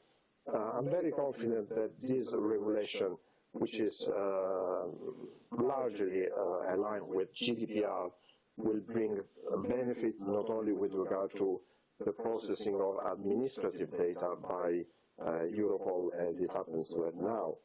What I'm saying is that on the longer term, thanks to the efforts by the European Parliament, I think this new regulation will contribute to the limits to the fragmentation in the data protection legal framework applicable to agencies working in the former first and third pillar areas. This is particularly important for me since, as you know, we are becoming the new supervisory authority for Eurojust as from December this year, and for EPPO, the European Public Prosecutor Office, as from November next year. And therefore, the security of EU borders will remain for us a hot topic. And we know that the EU legislator put forward several new proposals last year aimed at increasing security and improving border management. And I think through our continued and constructive cooperation with European Parliament and with Europol, we are ideally placed to demonstrate that increased security can be achieved hand-to-hand with reinforcing data protection rights. So this is a real sentence to conclude. The main challenge we face in supervising Europol's activities is, together with other players, to individuate concretely on a day-by-day basis the right balance between security and privacy when dealing with the data processing for the purpose of law enforcement. So after 2 years, my assessment on this can only be positive.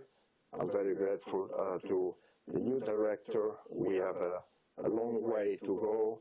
Perhaps we will identify other problems, but let me say that tomorrow, when presenting our annual report to the Parliament, I will be proud to announce the publication of an EDPS manifesto on data protection in the spring to advise the legislator on how to approach the future of data protection, and one important chapter will be related to law enforcement. So sorry for not being with you in person. Thank you for your attention. My colleague Wojciech will remain at your disposal. I can only thank you for inviting me. And Claude, thank you very much for your kind words.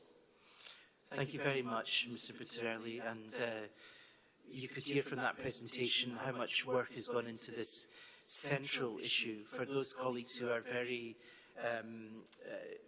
have a very deep understanding of this issue, this doesn't apply to you, but for newer colleagues to the JPSG, this is the central issue, the processing of data and the integrity of that data.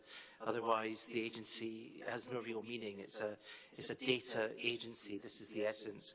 So our process is to build up the integrity is really important, and this was a really interesting presentation in that regard as to where we are today.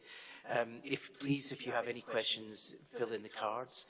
We're going to hear Professor Pellegrini now, and then we have open up the floor to questions, and Mr. Vierovsky will answer on Mr. Buttarelli's behalf.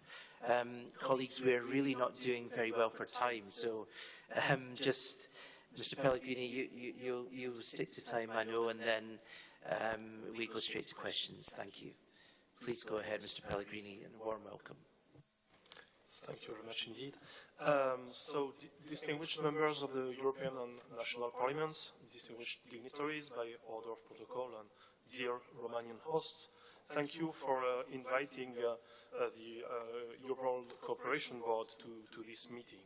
So, as the chair of this board, it's a pleasure and an honor for me to report to you about the actions and perspectives of the ECB since its creation.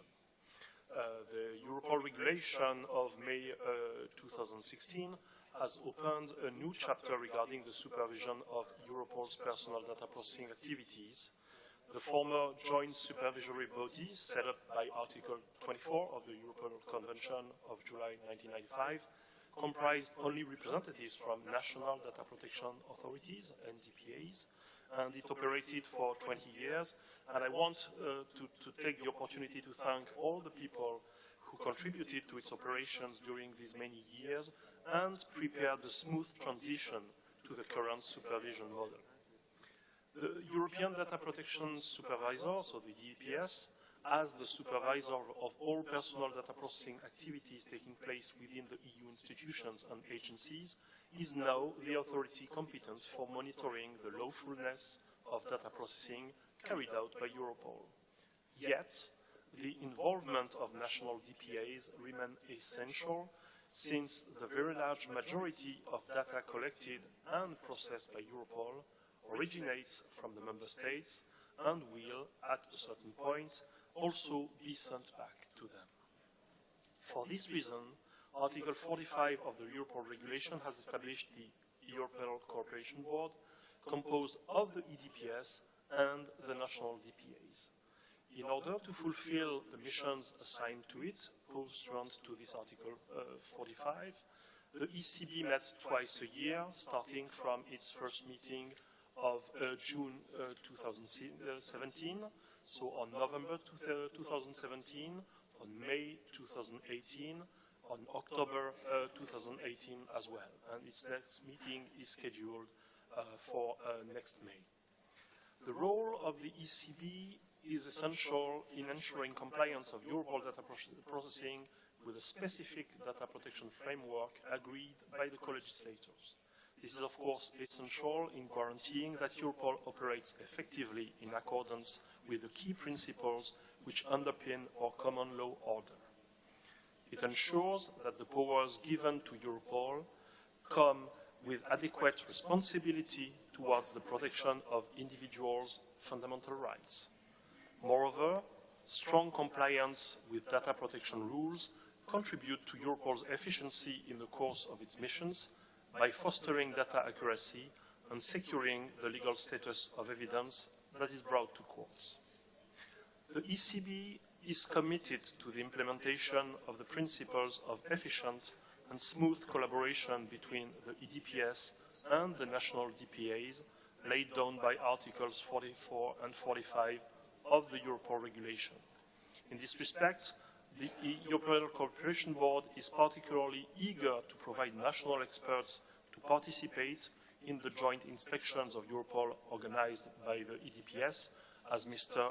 Buttarelli recalled.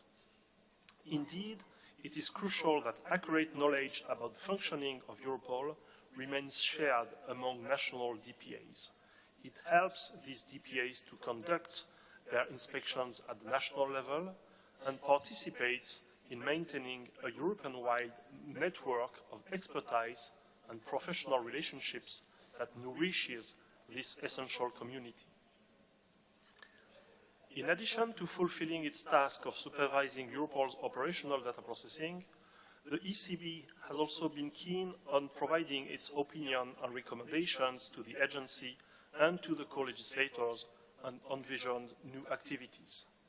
For instance, we recently adopted an opinion on the European Tracking Solution, the ETS project, warning about the risks of unlawful cross-border exchange of geolocation data and recommending the co-legislators to work urgently towards the creation of an adequate legal basis. Similarly, we are currently analyzing the envisioned role of Europol as a service provider for facilitating the exchanges of personal data of the network of financial information units, the FIUnet.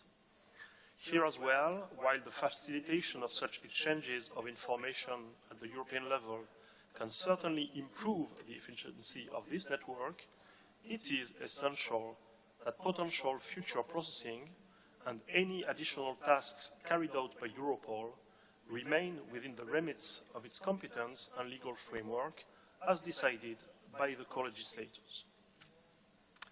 As we all know, the entry into force of the General Data Protection Regulation on May 2018 opened a new era for data protection within the European Union and abroad as well. One of the key instruments set up by the GDPR is the European Data Protection Board, the EDPB, which was given legal personality and aims at the development of a European data protection doctrine, fostering a higher level of cooperation and consistency among all stakeholders. Relying on this new framework, the EU co-legislators have defined a trajectory for integrating the separate ad hoc supervision cooperation groups, the SCGs, of existing sovereignty information systems, such as the CIS, the Custom Information Systems, the Eurodac, the Schengen system, and the Visa Information System, into a consistent framework. This process started during the recast of Regulation 45/2001, which aimed at hosting these SCGs under the umbrella of the EDPB. This constitutes a sound approach given the upcoming increase in the number of sovereignty information systems. For instance, ETIS, the European Travel Information and Authorization System, and others. And also the current trend towards the interconnection, which is improperly called interoperability, because interoperability is an abstract capacity, while interconnection is the effective process. So the interconnection of many of these files. I have to recall that in this respect that an interconnection is in itself a processing which requires adequate supervision to ensure its proportionality and the enforcement of individuals' fundamental rights. The process of establishing such a coordinated supervision within the framework of the EDPB is currently being discussed within the law enforcement subgroup, the BTLE, of the EDPB in terms of operational segmentation, internal rules, and working arrangements. Because these discussions have not yet converged, and because the ECB was a new instrument that had to learn to function, the common position within it was that there would be no urgency for integrating this framework.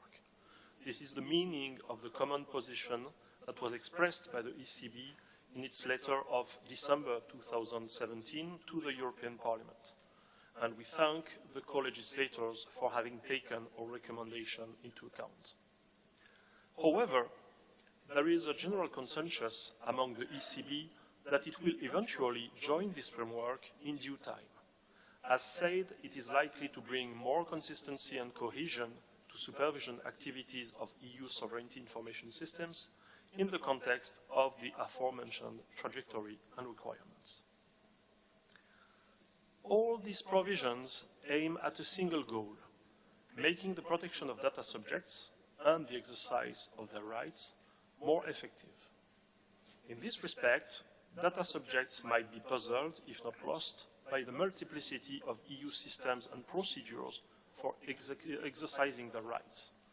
This is why, even before all SCGs join in a common supervision framework, a common accessible portal could be set up making all the relevant information available and facilitating the exercise of data subjects' rights, regardless of the system at stake. The ECB has already initiated talks with the EDPB regarding this possibility, which seems all the more achievable that the EDPS is the technical service provider for both entities. The Europol Cooperation Board is committed to pursue its tasks in an open and transparent manner and make the application of the Europol Data Protection Framework a reality for both the agency and the data subjects. We have a common challenge in making sure this goal is achieved in order to ensure long-term trust and confidence in Europol's activities. This is also at the core of the Joint Parliamentary Scrutiny Group's mission, and I therefore hope that we will continue to have regular exchanges and cooperation on this matter. Thank you.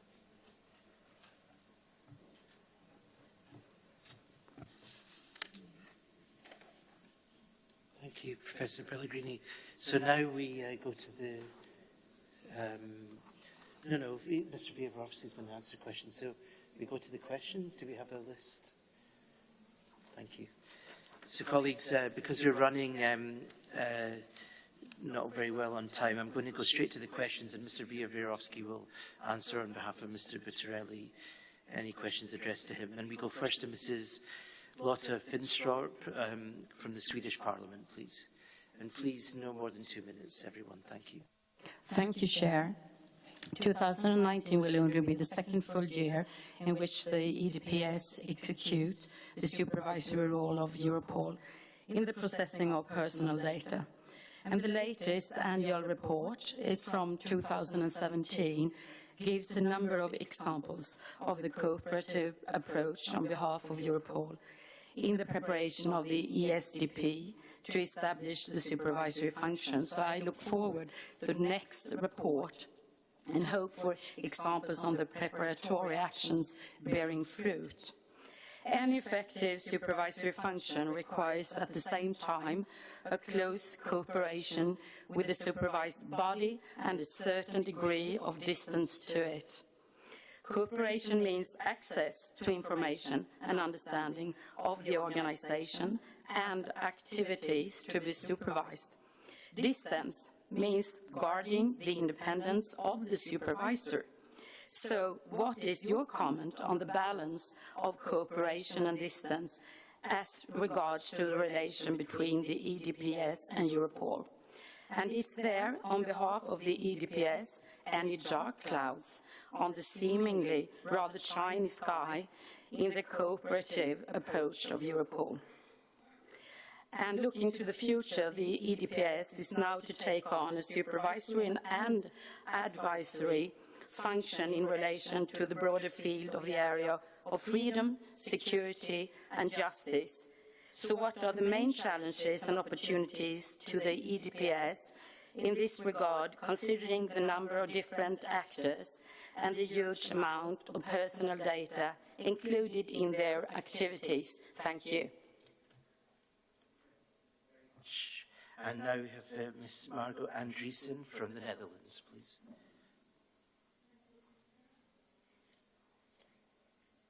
Question for Mr. Buttarelli, and I hope it will be answered by his assistant, Viavrovsky.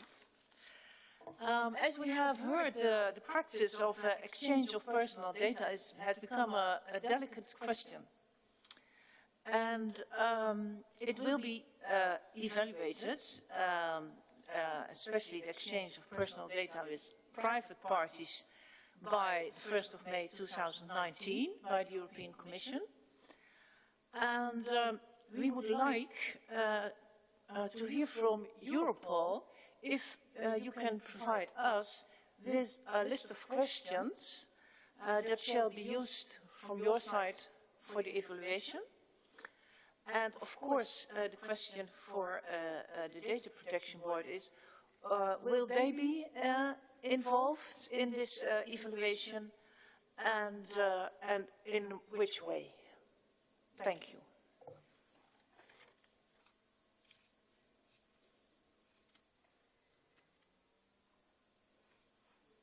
Can you switch off your microphone? Thank you. So next for the European Parliament is Mrs. Maria Grappini, please. Thank you very much. Mulțumesc mult. Știu că este timpul scurt, dar vreau să salut și să le doresc bine au venit tuturor delegațiilor și colegilor din Parlamentul European. Am auzit aici în prezentare că ați folosit cuvântul excelent, o cooperare excelentă. Eu cred că toți suntem preocupați de câteva lucruri și ar trebui să fim preocupați de câteva lucruri, să se realizeze în Uniunea Europeană un echilibru între protecția datelor personale, eliminarea știrilor false și dreptul la exprimare. Întrebarea mea este, pentru viitor mai ales, cum veți acționa pentru a asigura protecția datelor personale, atâta timp cât de la GDPR, de când a fost aprobat, circulă mai departe date personale, fotografii ale persoanelor nefiind autorizate distribuirea acestor date și cum se poate îmbunătăți această cooperare pe care dumneavoastră ați spus că este excelentă. Pe mine mă interesează în viitor concret ce măsuri veți lua pentru a avea într-adevăr o protecție a datelor personale. Mulțumesc.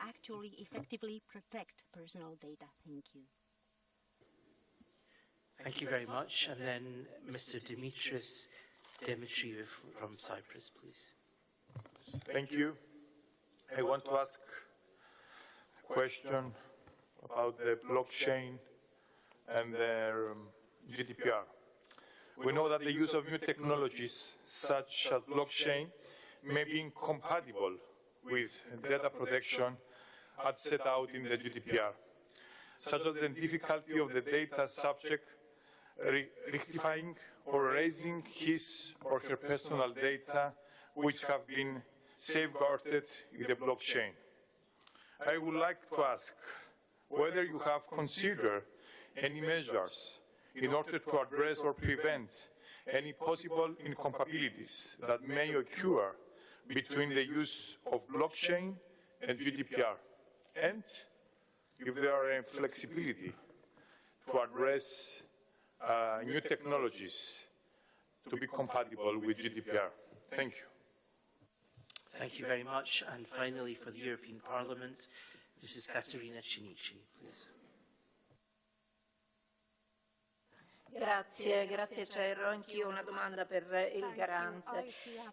Premesso che l'European Data Protection Supervisor svolge una funzione di controllo sulla tutela dei dati personali da parte di Europol e che nel precedente panel la signora De Boll ci ha parlato della importanza dell'interoperabilità dei sistemi informativi, ne abbiamo fatto cenno anche in questo panel, e questo anche in termini di innovazione funzionale allo scambio di informazioni fra le forze di law enforcement. Tuttavia però è evidente che le proposte sull'interoperabilità, che dovranno completarsi a breve, mi auguro, presenteranno nuove sfide per le DPS, non solo per la mole dei dati che verrebbe interconnessa ed elaborata fra i diversi attori, ma anche rispetto alla complessità del coordinamento delle attività di supervisione. E allora la mia domanda: in che modo le DPS intende affrontare le sfide dell'interoperabilità rispetto all'ambito della cooperazione giudiziaria e di polizia, ed eventualmente anche quale impatto potrebbe avere l'interoperabilità sulla funzione di scrutinio interparlamentare su Europol?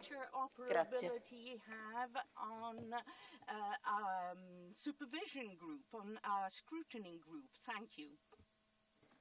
Thank you very much. Thank you all for your brevity and for the excellent questions. We can now go straight to Mr. Viewiórowski. And then I'll go to Mr. Pellegrini. So, Mr. Viewiórowski first, please, to respond to those questions as briefly as possible. Thank you. Thank you very much. Thank you for the questions that were raised. Well, that's true that we think that the cooperation is really very good with Europol, which does not mean that there are no merit problems to be solved. Moreover, I think that this kind of excellency that we can see means that there is an openness on both sides, also openness in showing where the problems exist. So we have the access to the information that we should have an access to, and the possibility to make inspections when it's necessary. And also we are going to go to the very effective and very practical cooperation as far as solving these problems are concerned. So I would like to mention this trilateral meeting that we had between the Commission, Europol, and EDPS last weeks, when we summarized the four most important topics and most delicate topics to be solved, trying to look for the possible solutions. Well, definitely EDPS is an independent authority to supervise Europol, which means that we are not bound by the decisions which are done, neither by the Commission nor by Europol itself, and our role is to inform also the Parliament and the Council what are the findings in all these cases. So the cooperation is good, which does not mean that there are no problems at all. Definitely the point of private and public partnership that is developed right now by Europol is one of the topics that we want to be keen on in the next months as well, since all the situations where the public forces, especially law enforcement authorities, are exchanging information with the private parties may lead to kind of privatization of the law enforcement, which definitely is not the thing that we think is legitimized by the European law.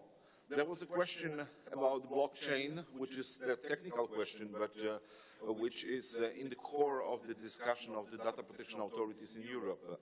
The European Data Protection Board has taken blockchain as part of its annual and biannual plan that was passed just a few weeks ago.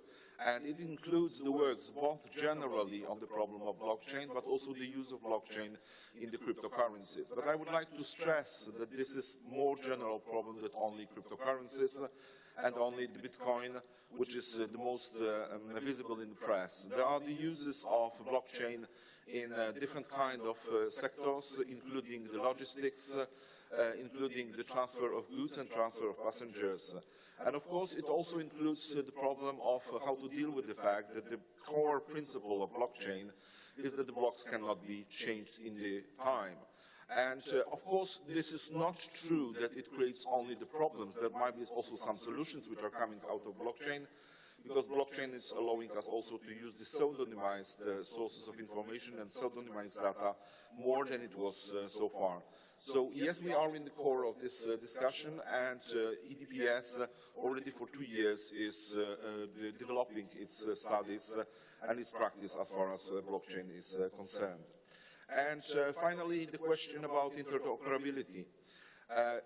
Well, we have to admit, and we said it several times during the discussions about interoperability, that interoperability is natural. That's something that will happen in the future. There is no way to fight with it because it's the natural development of the IT systems. But at the same time, it has to be done in the civilized way. Interoperability does not mean only interconnectivity. This is not only the interconnection between the services and the IT infrastructure. It also means the semantics, so it means that we understand the things the same way. And this is also the challenge to the parliamentarians. This is also the challenge to the legislators to create the system using the same terms and or at least the terms that are easily translatable between the systems.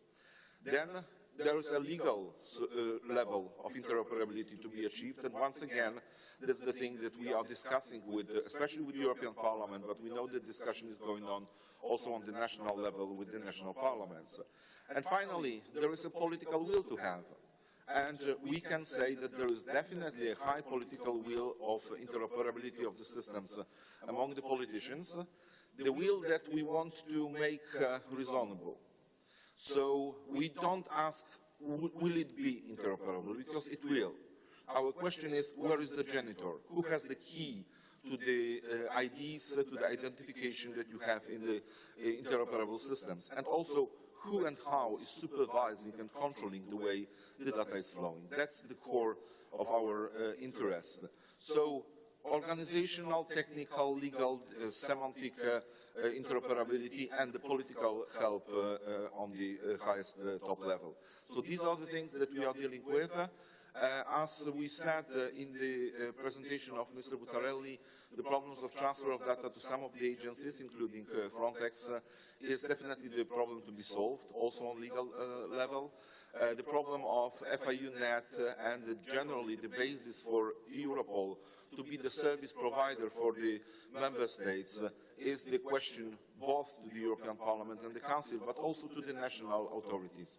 We would like to drive your attention to the fact that implementing the law enforcement directive on data protection, the one that was passed together with GDPR, some of the member states made the same mistakes as they were made on the European level, not allowing in the right way to transfer the data to the institutions which are not exactly law enforcement authorities, like, for example, the border guards. And it may create in the future the problem of legal use of the data from police generally, as we have it also with Europol on the European level, at the border guards or the agencies like Olaf. Thank you.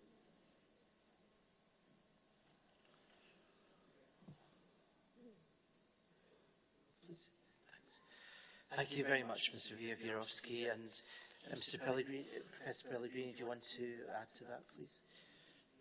Thank you very much. Most of the questions were directed towards the EDPS, so I will only focus on a few points. That of blockchain, for instance, because, as it has been said, it's a much broader issue than just what gathers us here.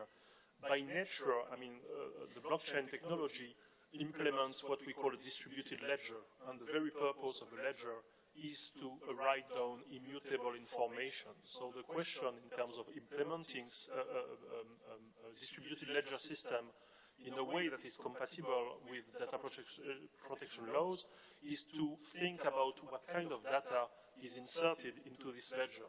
And some layers of security can be added, for instance, by using cryptography, and cryptography that you can revoke, so that once the key is lost, the data is not accessible by others. But the key issue is that many people want to use blockchains while they don't need to have a distributed ledger. And so it seems mostly a buzzword in many concepts, and in places where it has to be used, for instance, in records for recording birth information or whatever, we already have personal data into these systems that can be accessed for centuries. I mean, if you look at the birth certificates and so there is not a general incompatibility of distributed ledgers with the data protection laws, but clearly the implementations have to be carefully designed, and the regulators are here, the DPAs are here to assess that it is indeed the case. Regarding the interoperability, indeed, interoperability is a procedural approach in which you define ontologies that allow computer systems to interact, whether it is considered legal. This is why we have to separate the interoperability issue, that is how to make systems able to cooperate, from the real interconnection, which is the decision to plug a system to another. And clearly I have to recall that interconnection was the mere reason for creating the French Data Protection Authority in 1974, and clearly this has to be overseen properly, because when the tool allows for it, the temptation is here to perform these interconnections without mere proportionality. Thank you. Thank you very much to both of you for enabling us to air these really central issues to the functioning of Europol, the data protection issues. So now it's family photo and lunchtime time, so I'm going to hand back to my co-chair. Thank you.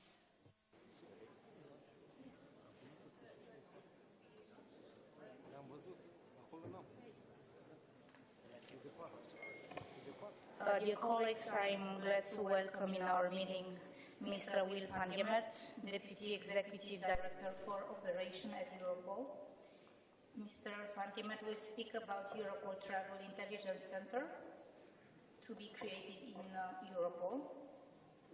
In line with the Europol Programming Document 2018-2020, Europol shall establish a dedicated capability within Europol to support member states in the operational and strategic use of travel-related information and intelligence teaming, from passenger name record, advanced passenger information, and ATS. The Europol Travel Intelligence Center will be set up in 2019 as a dedicated capability within the EU agency.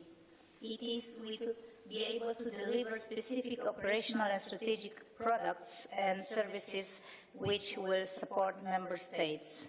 We will hear from Mr. Van Gemert about the current state of play in establishing the center. So just one moment, please. I understand that the Spanish delegation would like to take the floor. Yes, or yes? So please do.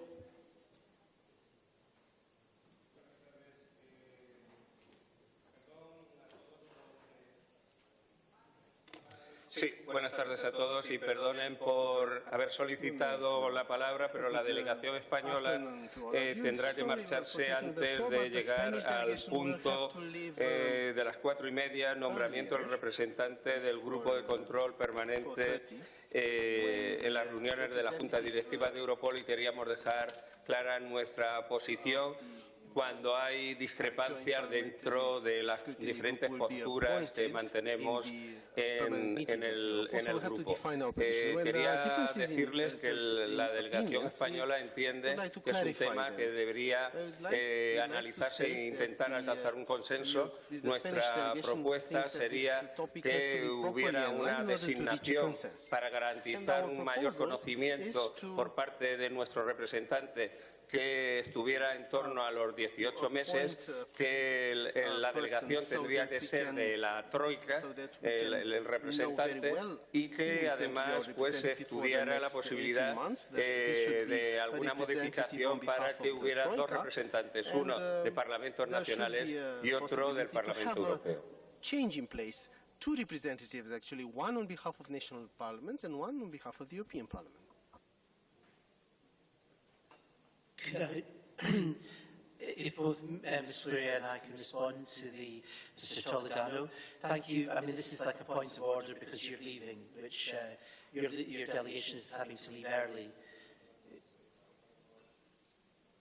Okay, so we can't discuss the agenda item now. We would discuss it at the time. But I think if colleagues understood what you were saying, we can note your delegation's position for the agenda item. If Ms. Floria is also in agreement, we note exactly what you said and we present this as the Spanish position when we discuss it in the agenda this afternoon. Thank you very much, Mr. Toledano. And there's another point of order from, where is somebody else? No? Okay. Then we continue. I understand the Swedish delegation or not? No? Yes? We have a written note that we are sending.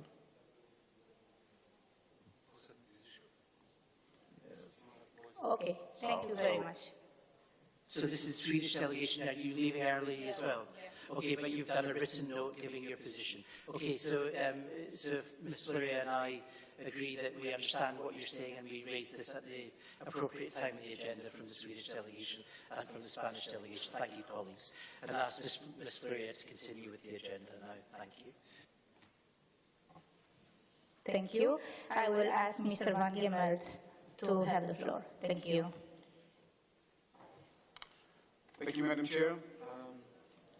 Dear ladies and gentlemen, it's a great honor to present to you some overview of operational activities, especially related towards travel intelligence. I think this morning there was a question on how Europol prepares for what's coming towards, out of the future, and I think this is a topic that relates towards this fact.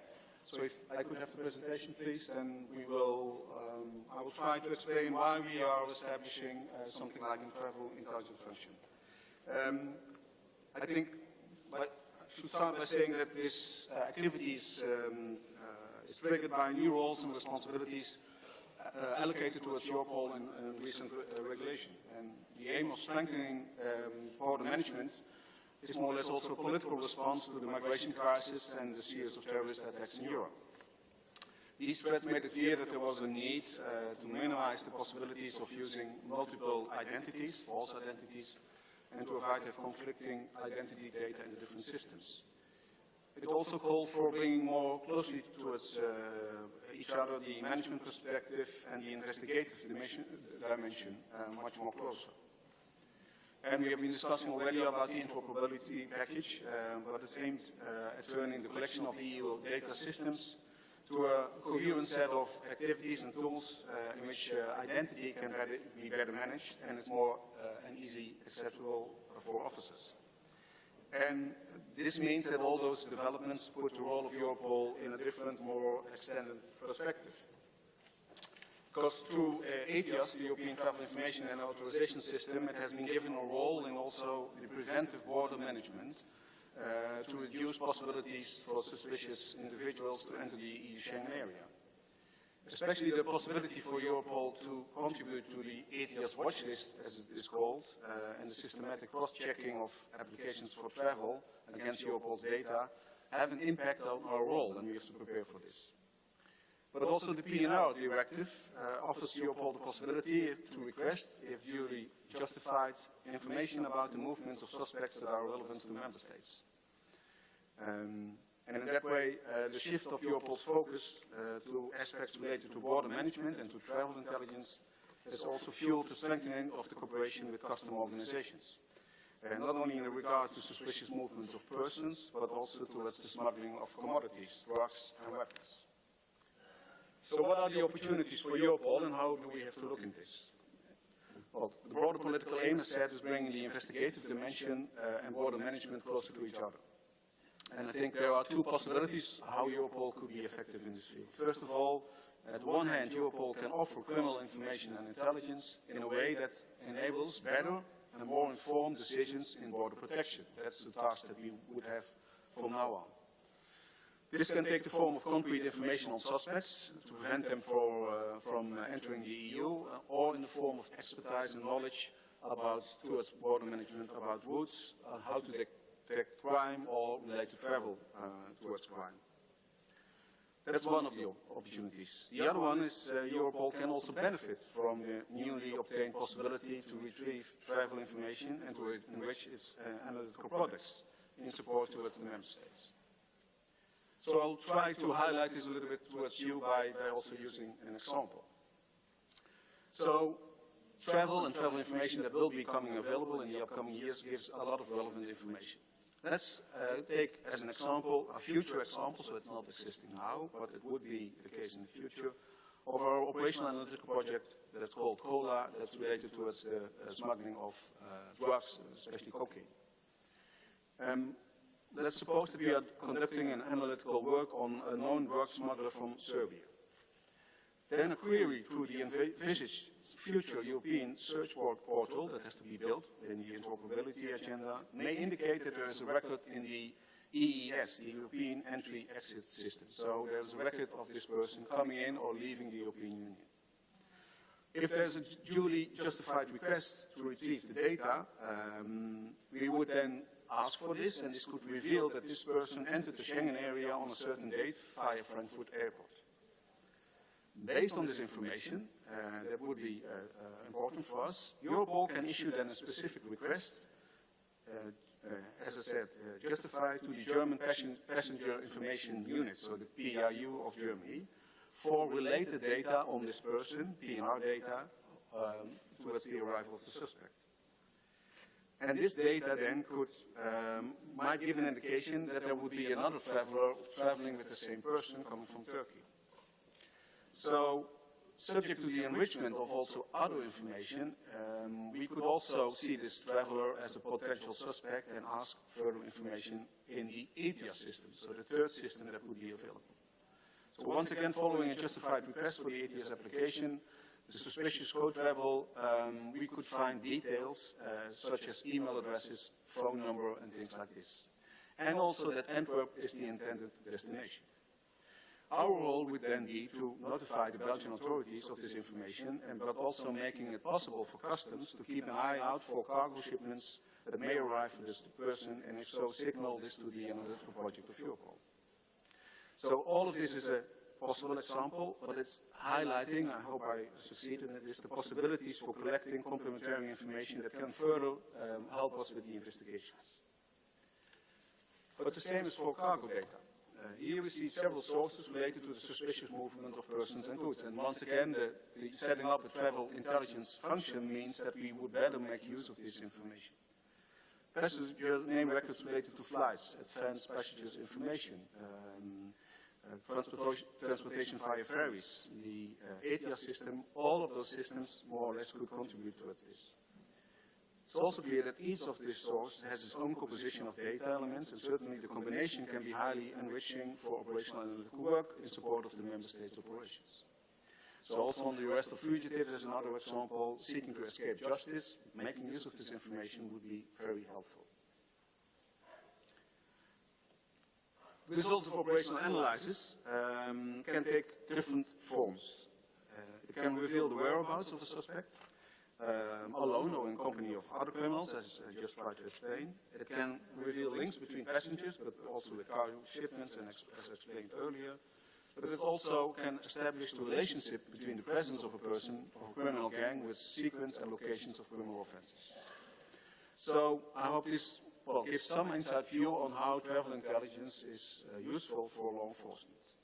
But I mentioned two ways in which we could benefit from this. One, in giving better results and decision-making for those who have to make the decision on borders, and the other one would be on how we would make better use for our own information. So how to use this analytical work for border management. In its role as information broker at EU level and having a privileged view at EU cross-border crime, Europol can share the insight, patterns and criminal modus operandi with member states.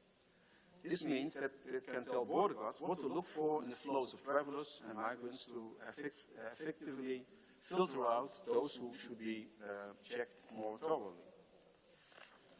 This opportunity offers itself explicitly in the context of ETIAS, where Europol is part of the screening board, but also in the field of PNR data processing at national level and for the identification of risk profiles for cargo.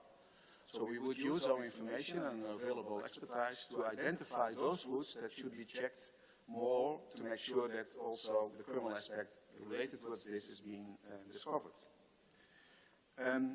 Well, in the past, member states have expressed their interest in receiving support from Europol in the field of targeting. It must be stressed that Europol's role can and will be merely supported. So we will not do the targeting, it's more about giving the inside and background information. Only the entities entrusted with the data, so the national passengers information units, custom organizations and Frontex, where ETIAS will be more or less hosted, can apply screening rules and risk profiles, but our expertise should contribute towards this activity. What are the ingredients for targeting? How to do it, more or less?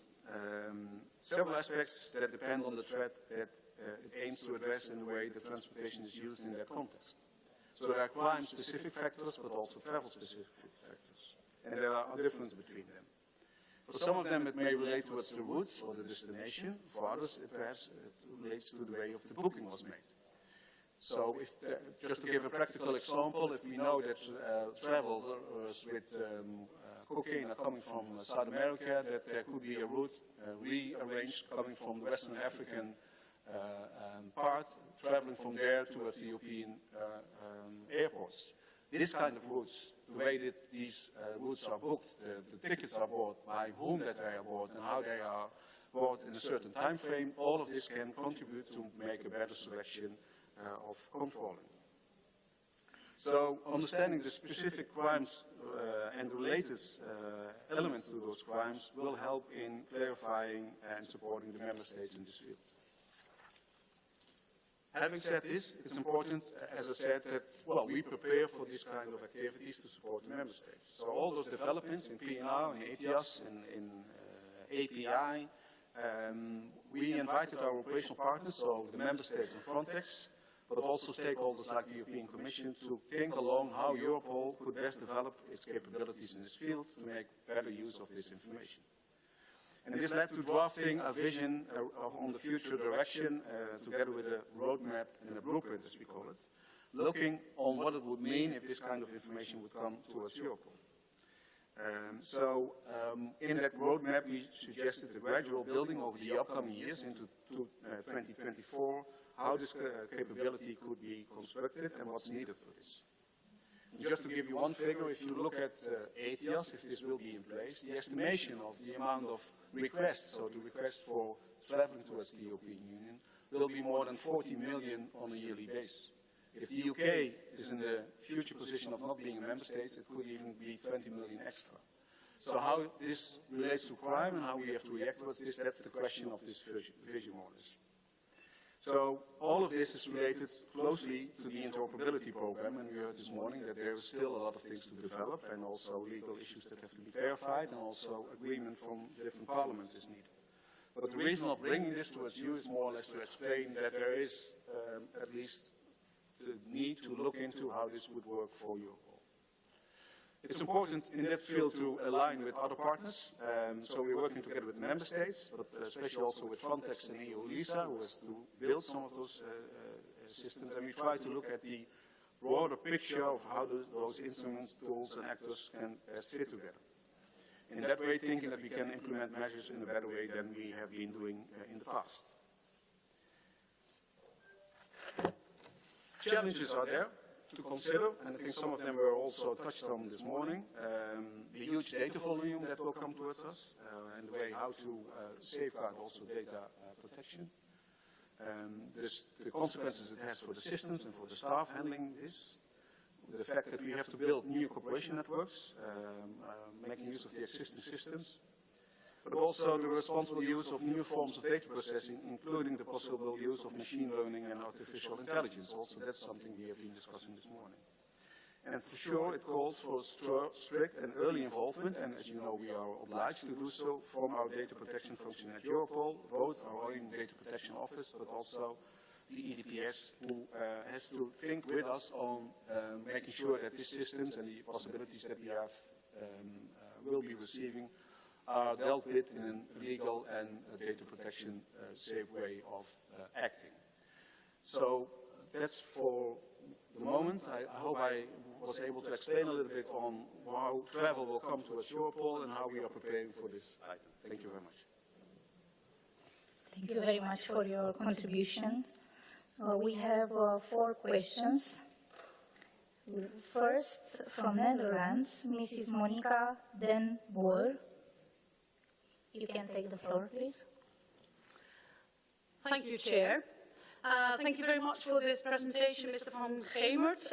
Of course, the European Commission has recently published a report on the sale of residence and citizenship, the so-called golden passports, and how that may affect, let's say, the links with criminality. It also, the report highlights possible impacts on security and the fight against money laundering. My first question to you, Mr. van Gemert, is actually how Europol looks at the consequences of the sale of residence and citizenship for organised crime. But secondly, also, how do your ambitions and intentions interface with some other things that are going on? You mentioned interoperability already, so I listened to your words carefully, but obviously there's a huge development to go there. But also, different countries operate on a fast-track and trusted travellers program, so have you thought and reflected about this already?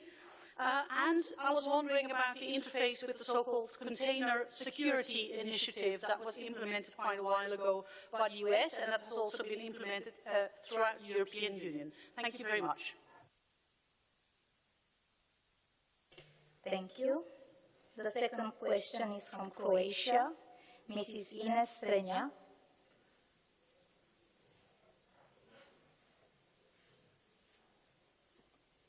Okay, sorry.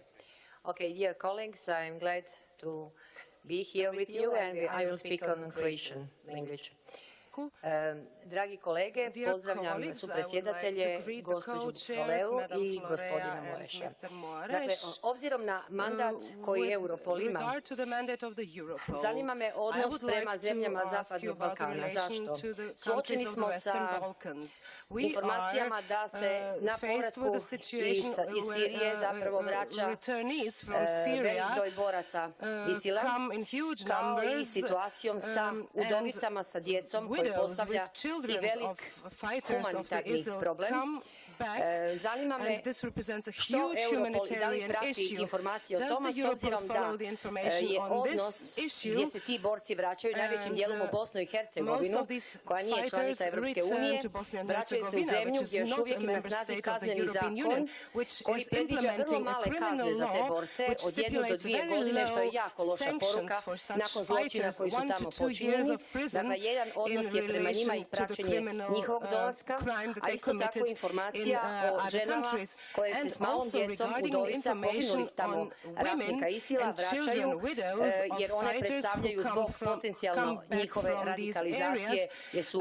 otišle tamo because i u we ranoj don't adolescentnoj know dobi, to dakle what proveli degree su these život women are dosta težak radicalized i bile because su they spent usmjerene a ka lot of potpori time svojim of their muževima lives koji su in sada poginuli, one radicalized se vraćaju nazad, prema njima environments, apsolutno so they pozivam na jedan humani returning pristup, ali isto to tako uz the oprez, countries of na their način origin, da and moramo I znati da dio njih možda appeal nikada se neće that odreći we onoga čemu su should pripadali, have a a to je very humanitarian radikalnom approach islamu. to such Dakle, persons, zanima me da li but we imate do not informacije know kako će to se what Europol degree prema these tome persons are postaviti. Hvala radicalized. lijepa. Do you have an information on how Europol will treat such persons, such returnees from these Thank you areas? very much.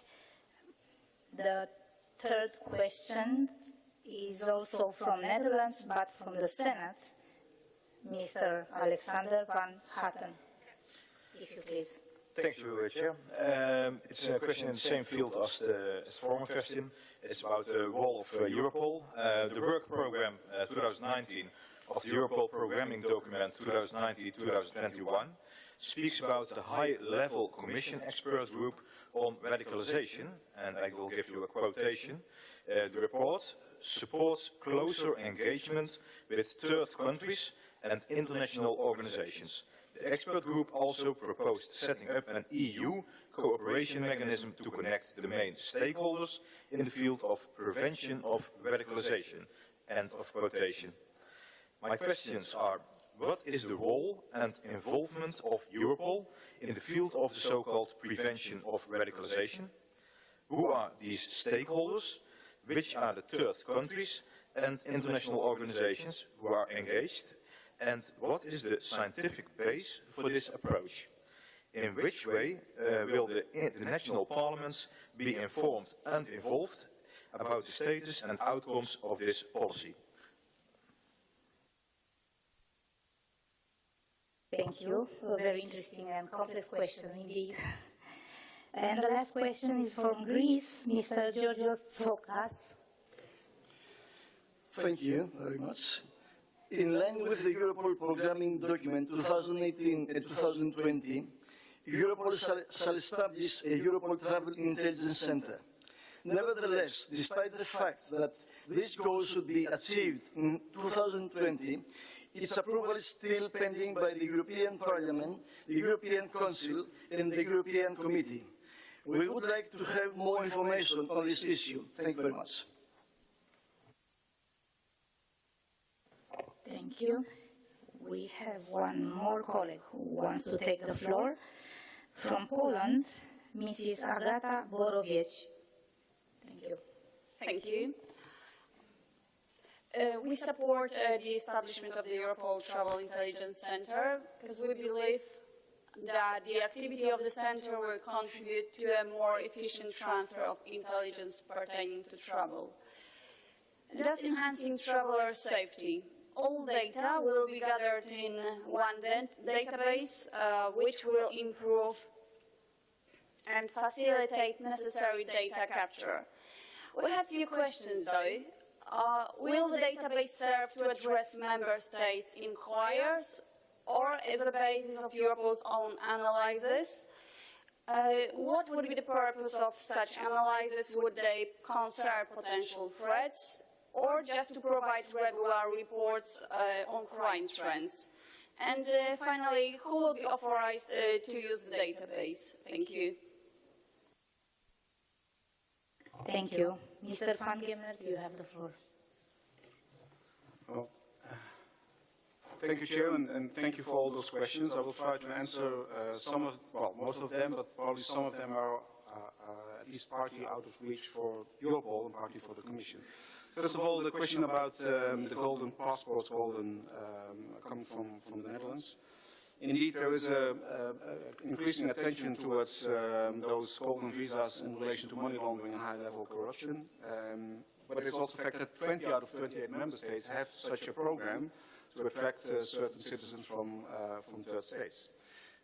So we really welcome that report that you already mentioned, that was issued in January.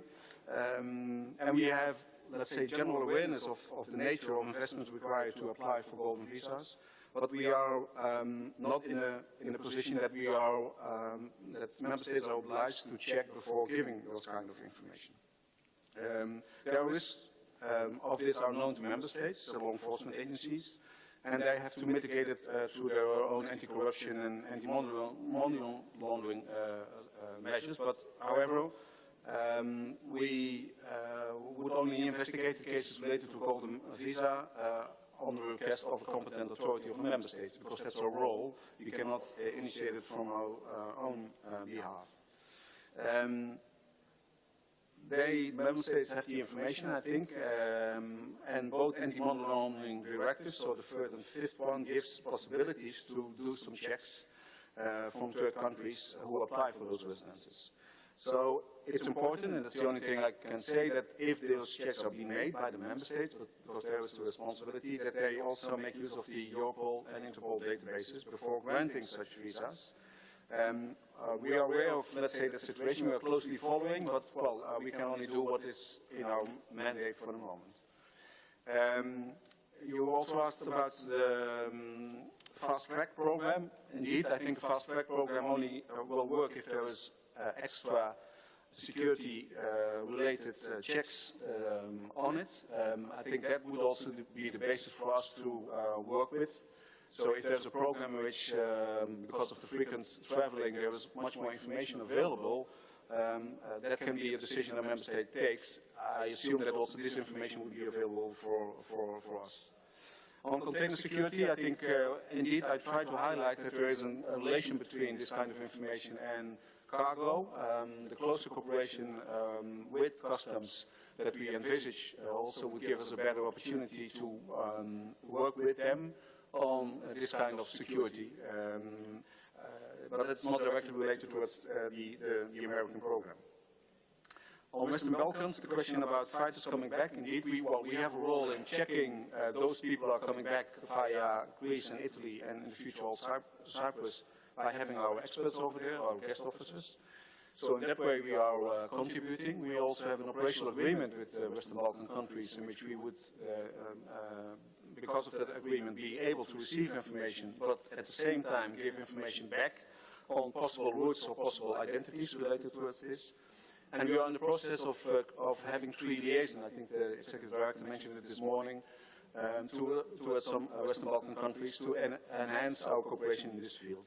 So in that way, I think we work together with law enforcement in those countries, and we would be, in that way, contributing to the safety in the country. On the de-radicalization program, I think that's a more political issue in which we only can give our expertise.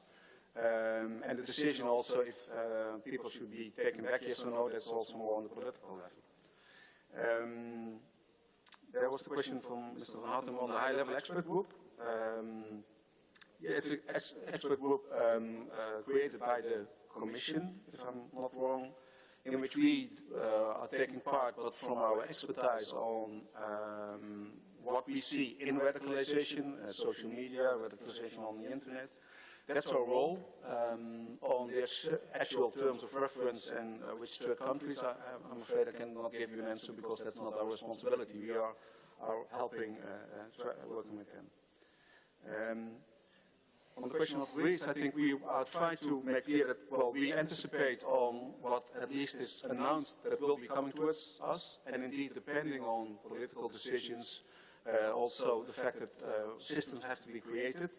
I think the preview I wanted to give is just to make clear that we are looking into this and prepared for what the consequences should be.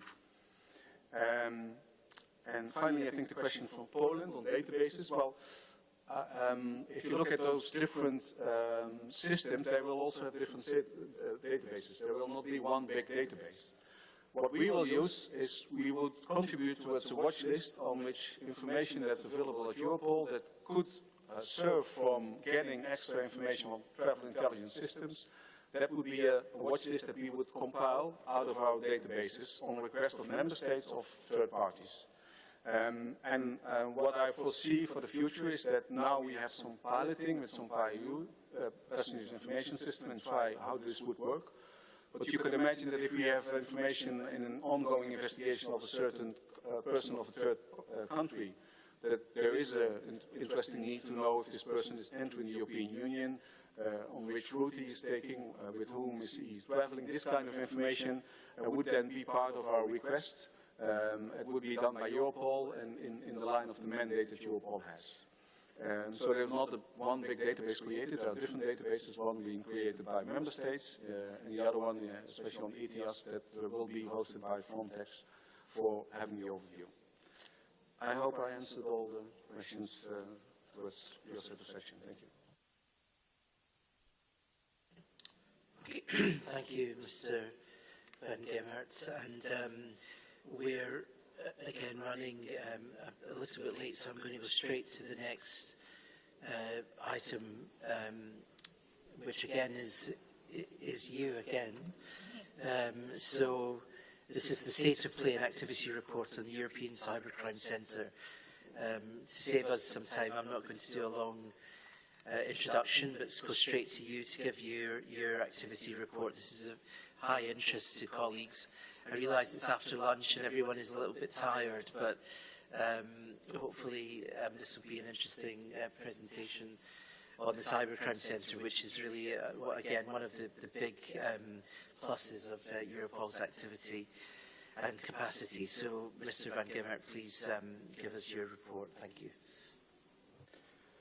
Thank you, Chair, and thank you for this introduction. And realizing that we are after lunch, I thought I would use the presentation with some moving elements in there. So that's the reason why we are presenting you some facts on what we have been doing.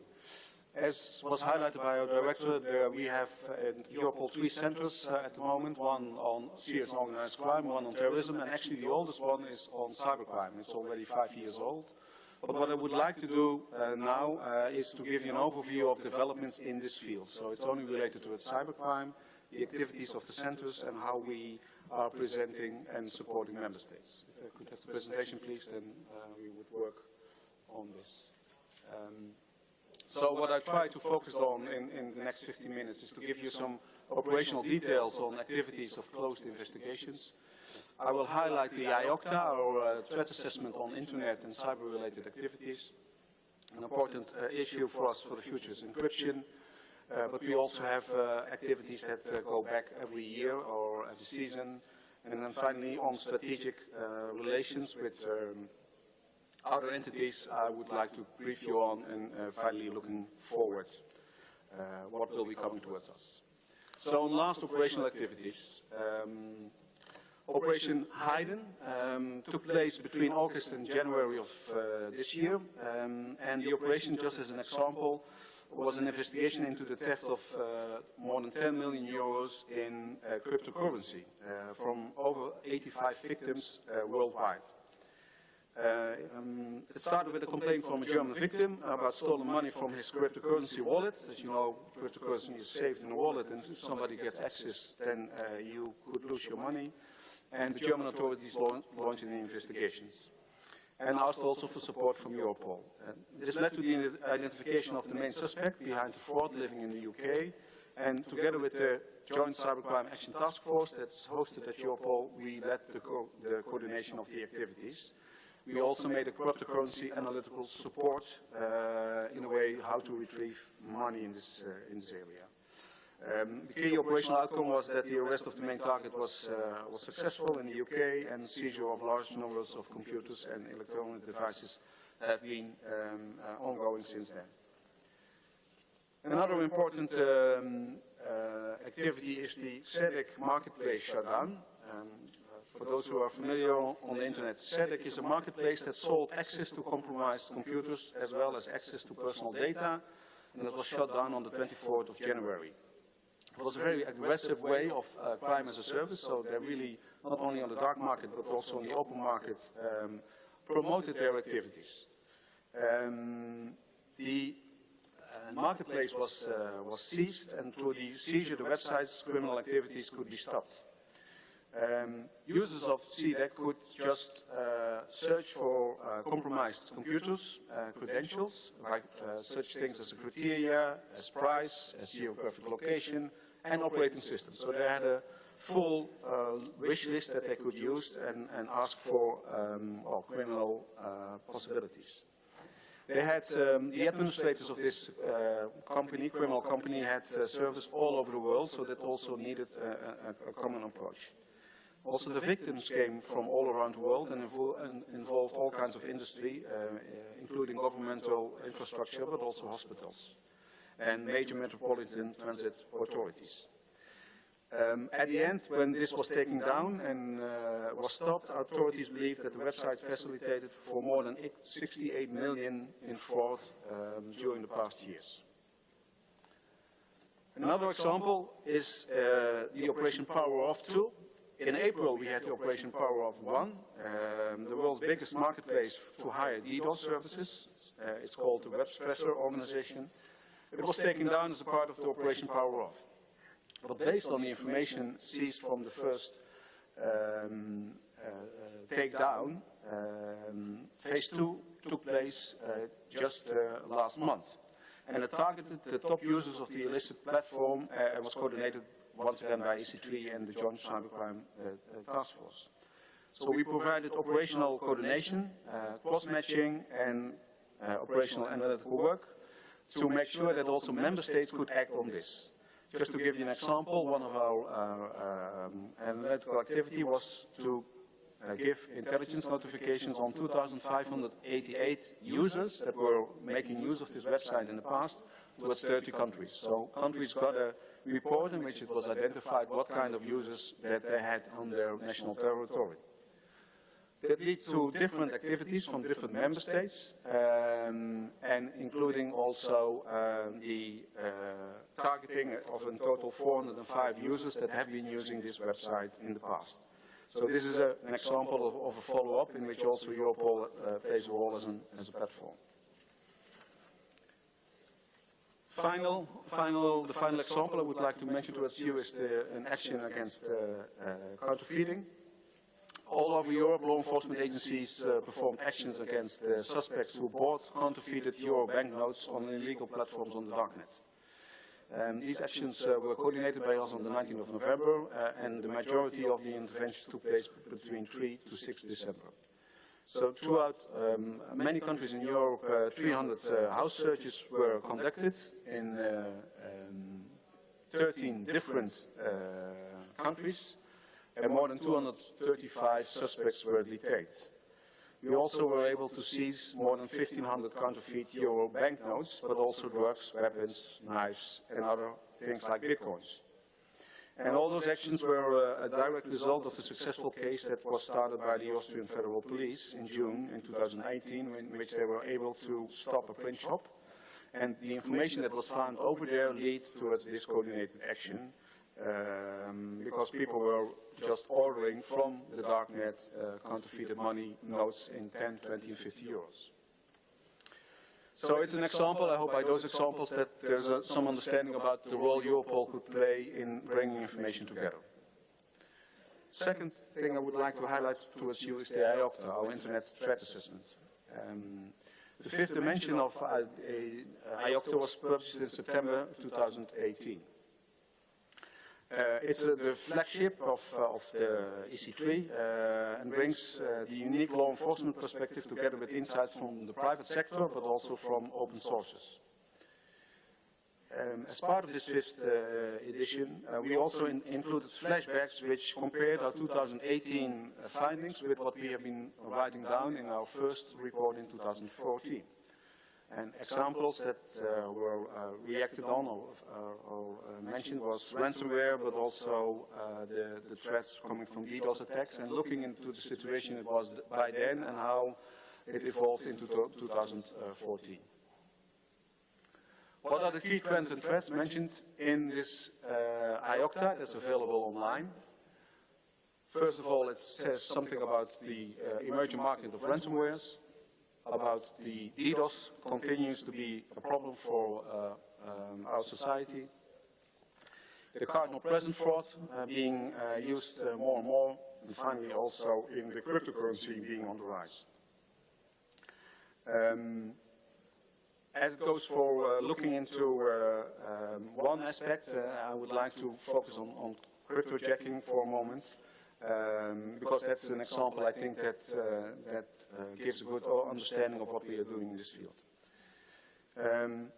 The emergence and enhanced popularity of cryptocurrency has introduced different challenges such as cryptojacking, as it is being called. And cryptojacking is more or less the covert usage of a victim's computing power to mine cryptocurrencies.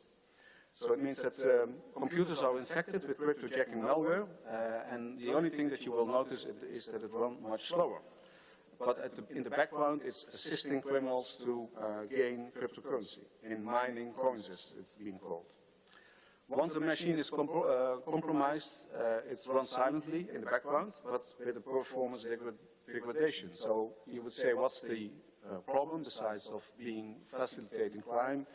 It can be more specific worrisome for organizations such as hospitals, but also the vital infrastructure if they're being targeted like this, and that was the case.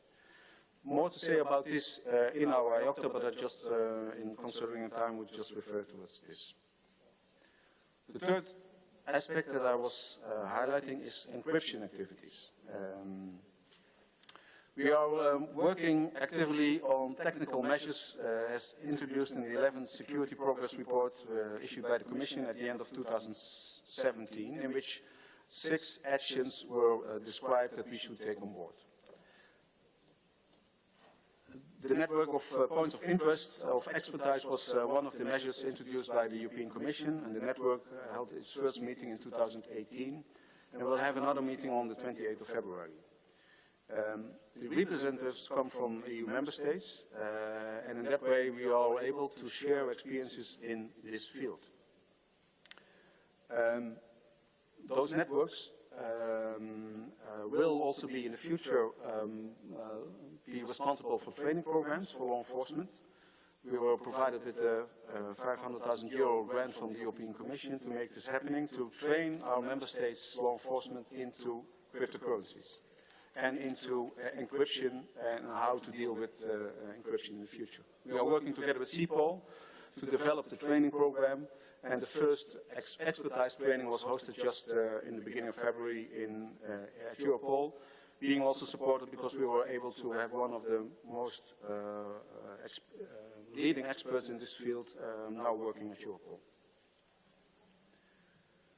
In cooperation with our partner Eurojust, there is also a function that we call the observatory function. We have published our first report in the beginning of 2019, making clear that the current state of what the current state of encryption would be, and it gives an accessible overview of encryption as a whole, but also the challenges that faced by law enforcement in this field. And the audience is policymakers, and the plan is to publish an annual update of this report to make sure that we understand the developments in encryption. On the way that we are trying also to assist member states, and as been highlighted this morning, we should also be able to bring our assets together instead of doing it 28 times. I think one of the main examples of this is the encryption platform that we are building at the moment due to a several grant from the Commission for €5 million. So this is a project that's been actually carried out at this moment together with the Joint Research Center from the Commission that's hosted in Italy, and we are developing a decryption platform with the GRC. And this platform will significantly increase the service Europol can deliver to its member states in decrypting tools like phones, but especially also computers, with the newest techniques, making use of even the newest techniques in how to cool computers that have to do this very severe work in there. And the main objective is to maximize computing power, to enhance the success rate of password guessing, to overcome the challenges introduced by criminals' use of encryption. So in that way, I think it's a very important development in which actually we are doing a lot with the existing platform, but having this operating by the end of 2019 would help us very strongly to assist member states.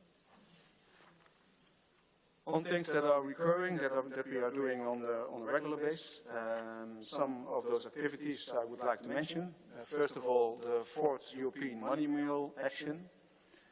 It took place in September and November of this year. It's a global law enforcement action aimed at tackling the issue of money muling, so those who are leading their credentials to receive criminal money and bring it back to its criminal organizations. Most of them are young people that want to earn some easy money, but are not aware of the fact that they are a part of a criminal organization. It was the 4th time that we organized this, and while in the previous time actions took place within a week, this time we executed it over the course of 3 months. We were responsible for information exchange, operational coordination, cross-matching activities, but also intelligence packages were delivered on as a result of those ongoing activity. It was a big success if you look also not only from the, let's say, the public information side, but especially also the key operational outcome. At the end, after those 3 months, there were 160 arrests done in member states. 1,500 money mules were detected and 140 of them were arrested. 837 criminal investigations were opened by member states. And together with the banks, 36.1 million euro losses were prevented because of those activities. And the prevention campaign, and you see here some examples, was launched in 25 languages towards the member states. So I see this as, as a perfect example of how Europol as a platform could enhance the activities of the different member states' law enforcement agencies. One other example in this field, more or less, and it's also about, we got questions about innovations. How are we able to innovate?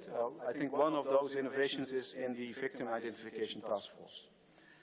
Actually, this is a task force in which 27 law enforcement experts of 21 participating countries are working for 2 weeks at the Europol headquarters, not working on their own cases, but bringing their material from their investigation in sexual abuse activities in investigations towards a common approach, and try to work together during those 10 working days in identifying new series of criminals that are producing this kind of material. And in that way, not directly aiming to identify the criminals, but more to aim to identify the victims that are behind this. And all of this is part of investigative results that are not directly linked towards their own investigation. As you could imagine, investigation in this kind of crime leads to a lot of seized data that's not looked at if there is not a platform of doing so. And just to give you an example of big data, at the moment we have more than 60 million videos and photos available in our databases that are linked to 32 million unique binary images. And the idea is by working together to identify more of those victims. After 5 years, we made also a report on this. The Victim Identification Task Force has already led to the safeguarding of 241 victims, and more than 94 offenders have been arrested in 28 countries. Coming to another example of working with each other. As a spin-off of this project, we introduced a new activity that's called Stop Child Abuse, Trace an Object. It's aiming towards the public. So we asked the public to help us, help law enforcement in the European Union in identifying background pictures of abuse, sexual abuse. Those pictures that are not related towards the actual crime, but that can be seen in the background of the videos that are being recorded. All of those investigations are in a dead end, and this is a way to try to ask the member states and the citizens in the member states to help us in identifying those objects in order to focus our investigation. Because it makes quite a difference if you know that a bottle like this is produced in Romania and is not produced in whatever other country in there. But if you know this, then probably you can focus your investigations. Since the launch, and it was not June 2018 but 2017, we have received more than 22,000 emails of citizens reacting towards this and identifying, helping to identify the images that were put forward. It's related into 119 images have been published. Out of them, 60 have been identified, and at the end it also led towards the identification of 8 children as a result of that cooperation. Finally, towards strategic activities before going into the future, we continue to invest in more long-term interventions and cooperation with partners. One of the new activities that we took on board is the first European Youth Day at Europol, first event of its kind.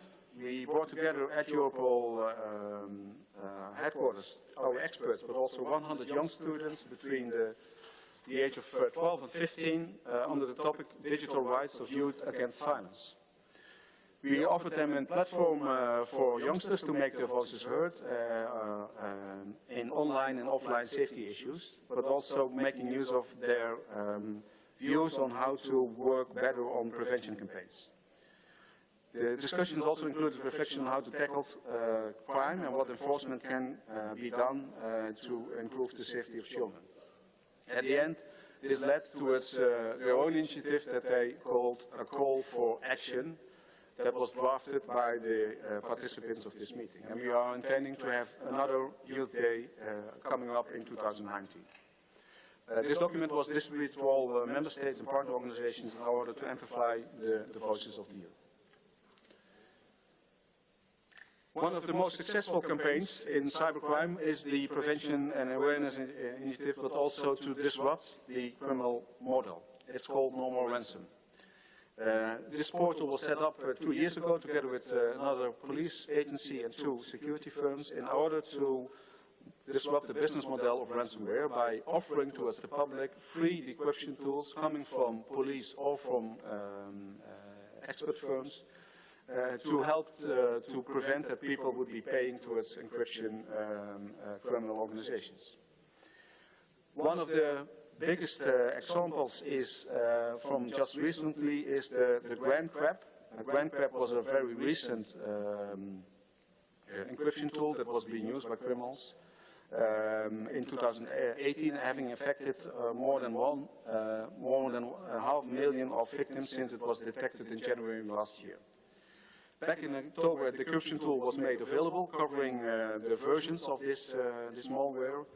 And this tool was downloaded 400,000 times, in that way helped approximately 10,000 victims to retrieve their encrypted files without paying the 5 million that would have been involved if they would have been paying. So just recently a new update was given, and we have at the moment more than 100 partners from industry, from law enforcement, and from relevant stakeholders that are contributing towards this website. And just to, being in Romania, one important result, it was also mentioned this morning, I think Romanian police are very strong in cybercrime, and one of those tools was also provided by the Romanian police, and we are very grateful for this. Finally, on prevention campaigns, cyberscrimes, it's a campaign that we have been launching already for some time. We worked together during the European Cybersecurity Month on 7 different campaigns. You see them listed over here. 28 member states took part in this, and 5 third-party countries, but also 24 national banking associations were participating in this campaign to clarify what the cybercrime scams are and how you could detect them, but more important, how you could react towards this. I will come to a conclusion now, because I think I'm giving a lot of information as it goes for what we are doing, but it's more about the future. I think we have been discussing about innovation. I hope by giving you examples of what we have been doing that innovation is in our mindset.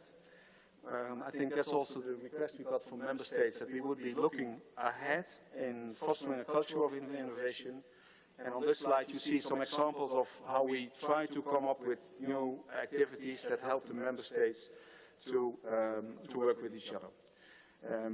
One thing is also delivering new opportunities of cooperation. I gave you the example of trace and object. When we started this, we were sure that we would get a lot of support from citizens, but what we didn't realize at that moment that we would also get support from certain entities like Bellingcat, but also Reddit, a big community that adopted some of those pictures and asked their visitors to help us to identify. And just to give you an example, all the 12 pictures that Bellingcat adopted were within 2 weeks identified by them. So in the digital age, we have to look for new stakeholders. Innovation is one of the key functions of Europol. That's also what we will be fostering in the next strategy. And we hope to keep on doing so with your support. Thank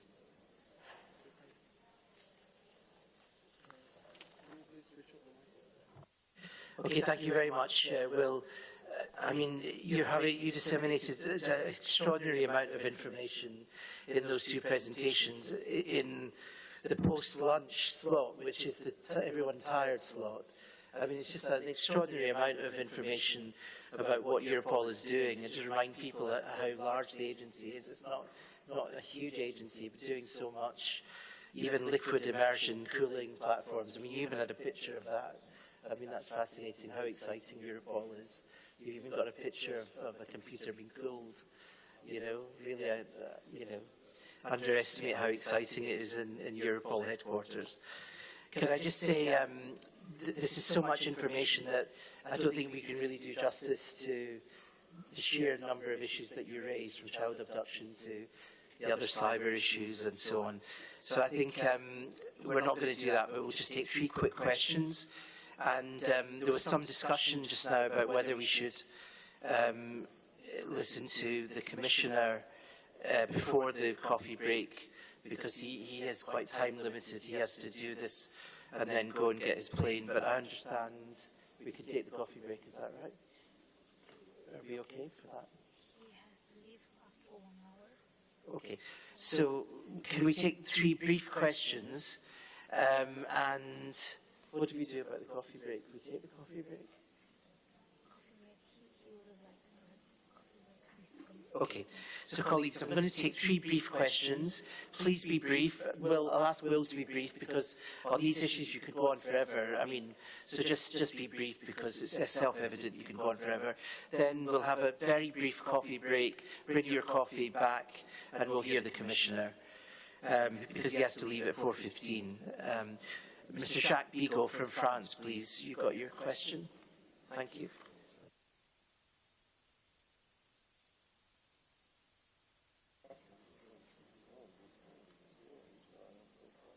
Merci, Monsieur le Président. Je voudrais vous rassurer, j'ai mangé très légèrement, je n'ai pas bu d'alcool, donc j'espère être parfaitement clair et compréhensible. Je voudrais vous remercier, Monsieur Van Gemert, de votre exposé, qui prouve l'importance que peut revêtir la cybercriminalité demain. Dans une période où nos concitoyens sont très inquiétés par les problèmes de sécurité et pensent que, pour certains d'entre eux, que le repli sur leur souveraineté nationale est leur sauvegarde, ils peuvent constater qu'au contraire, la criminalité s'organise grâce à l'Internet, que l'Internet n'a pas de frontières et que coopérer est indispensable. La France a dès 2001 créé son office central de lutte contre la criminalité liée aux technologies de l'information et de la communication, et on se rend bien compte que la lutte contre la cybercriminalité ne peut pas s'organiser au niveau indépendant des États, et qu'il faut être capable de coopérer. La question que je vous posais, c'est, et on voit bien quels sont les domaines de plus en plus importants dans lesquels la cyberdélinquance s'organise, et à quel point elle touche à la fois le terrorisme, à la fois la pédopornographie, mais également les consommateurs, le blanchiment d'argent, etc. Est-ce que ce n'est pas un domaine dans lequel nous devons renforcer l'harmonisation de nos législations sans doute dans l'esprit de la Convention de 2005 de Budapest qui a été adoptée sous l'égide du Conseil d'Europe, faire en sorte aussi que les systèmes utilisés par nos différentes agences et services soient autant que possible communs et proches et similaires et puissent coopérer, et faire en sorte, enfin, que peut-être Europol permette à nos États qui n'en ont pas individuellement les moyens de travailler sur le dark web, qui est de plus en plus utilisé par les cyberdélinquants. C'est des questions extrêmement vastes. Je sais que nous devons aborder prochainement la question du règlement européen également dans ce domaine. Je veux savoir si Europol, de ce point de vue-là, n'a pas aussi besoin, et je m'adresse à tous les membres de ce comité de contrôle, nous sommes à la fois ici pour nous informer sur ce que fait Europol, mais nous sommes là peut-être aussi dans nos parlements respectifs, présents pour interpeller nos gouvernements et nos agences sur la manière dont ils doivent et dont ils peuvent coopérer avec vous. Has a duty also to discuss further, to take these matters further with their own governments to see how they can improve their cooperation. Thank you very much. Colleagues, can you just be brief with the questions? I'm trying to wrap up so we can have the coffee break before 3:15 and all the rest of it. So Ms. van Turenberg for the Netherlands, please. If you could be brief. Thank you. Thank you so much. Thank you for allowing me to pose a question. It's on a slightly broader subject, but it's important to have the point of view of Mr. van Gemert. How does Europol deal with issues concerning information or even evidence collected by secret services because of the lack of transparency and the rule of law? Since our colleague from France just posed a question as well, our laws in the Netherlands and in France are completely different regarding information from secret services, for instance. How does Europol deal with that? Thank you very much. And Mr. Sarakiotis from Greece, again, brief question, please, from you. And that's all the questions. Thank you. The number and frequency of data breaches are on the rise, and this in turn is leading to more cases of fraud and counterfeiting of non-cash means of payments. Given the fact that current EU law governing non-cash payment fraud was drafted back in 2001 and consequently a new legislation is required in order to adequately serve today's challenges and technological developments, what are the recent developments on the approval and the adoption of the new European directive agreed upon to strengthen rules surrounding cybercrime, and what is Europol's role and contribution on that? Thank you very much for your brevity. It's much appreciated. I just got to note that one of the Hungarian colleagues wants to make a point of order. Mr. Vitani, briefly, please. Thank you. It's not a question, it's just a request for you. I would like to inform you that the Hungarian delegation, unfortunately, has to leave the meeting earlier because of the fight. So we would like to advise the postpone to the question of the designation of the JPSG representative to the meetings or the Europol Management Board for the forthcoming meetings. Thank you.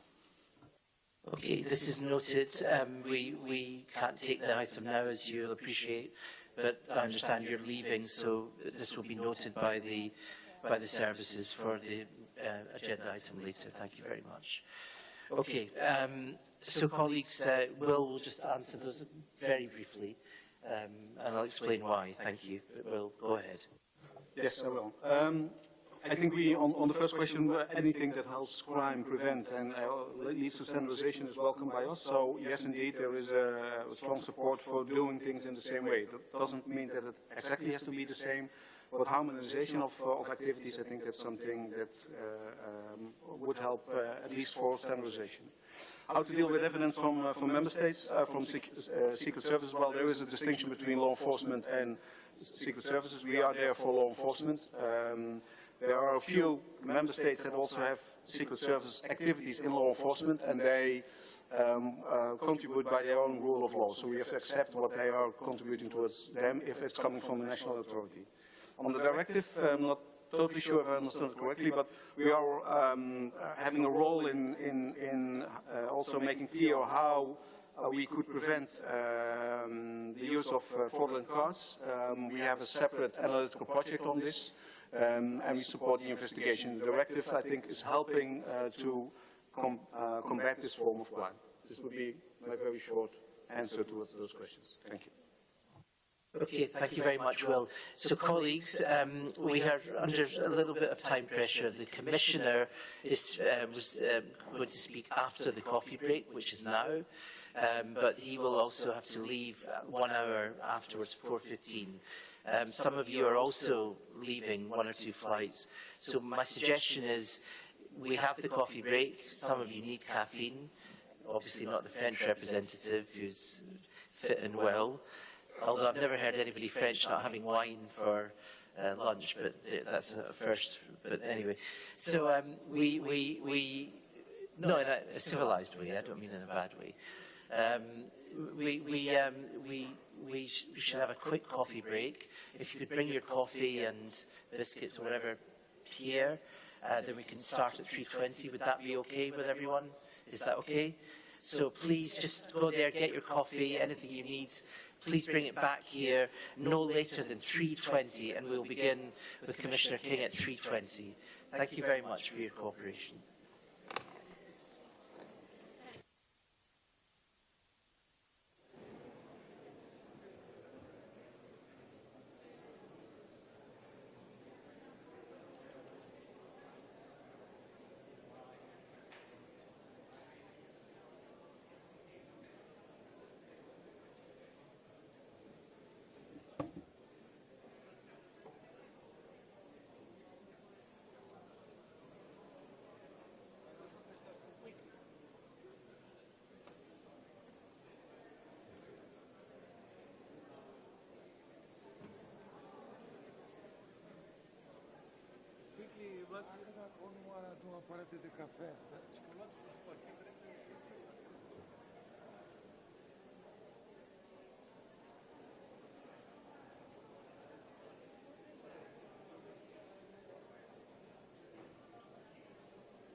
Proposals for the agency's development, it is that the agency's development is driven by the threat environment and the challenges that we face.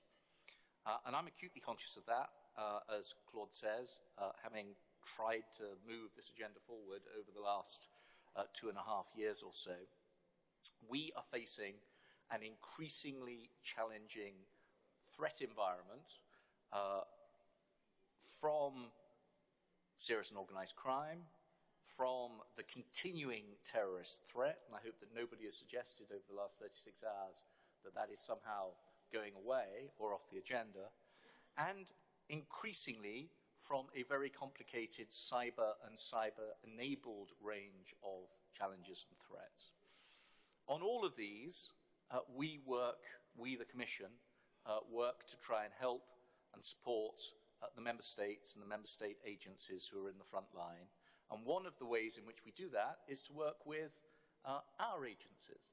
And first amongst those, for many of these challenges, it is, of course, Europol. So I thought I might just say a few things about the context that we try and set as Commission, responding to the member states and the European Parliament, and how that's translated into our work with Europol. Terrorism remains one of the biggest security challenges. There's just been a survey, I think it was a French survey of terrorist attacks in Europe last year, 2018. There were still 26 different events that they recorded, 4 attacks, 1 attempted attack, 21 plots. Now, admittedly, that's down from the previous year, but it shows the continuing level of threat. And we've been trying to squeeze the space in which the terrorists can operate and seek to do us harm by reducing their access to money, to manpower and munitions, and by making it harder for them to travel, as well as at the same time building our resilience, making it harder to attack us and making us more able to deal with it when the worst happens. A key part of that is working on prevention and countering radicalization, both offline in our communities and online.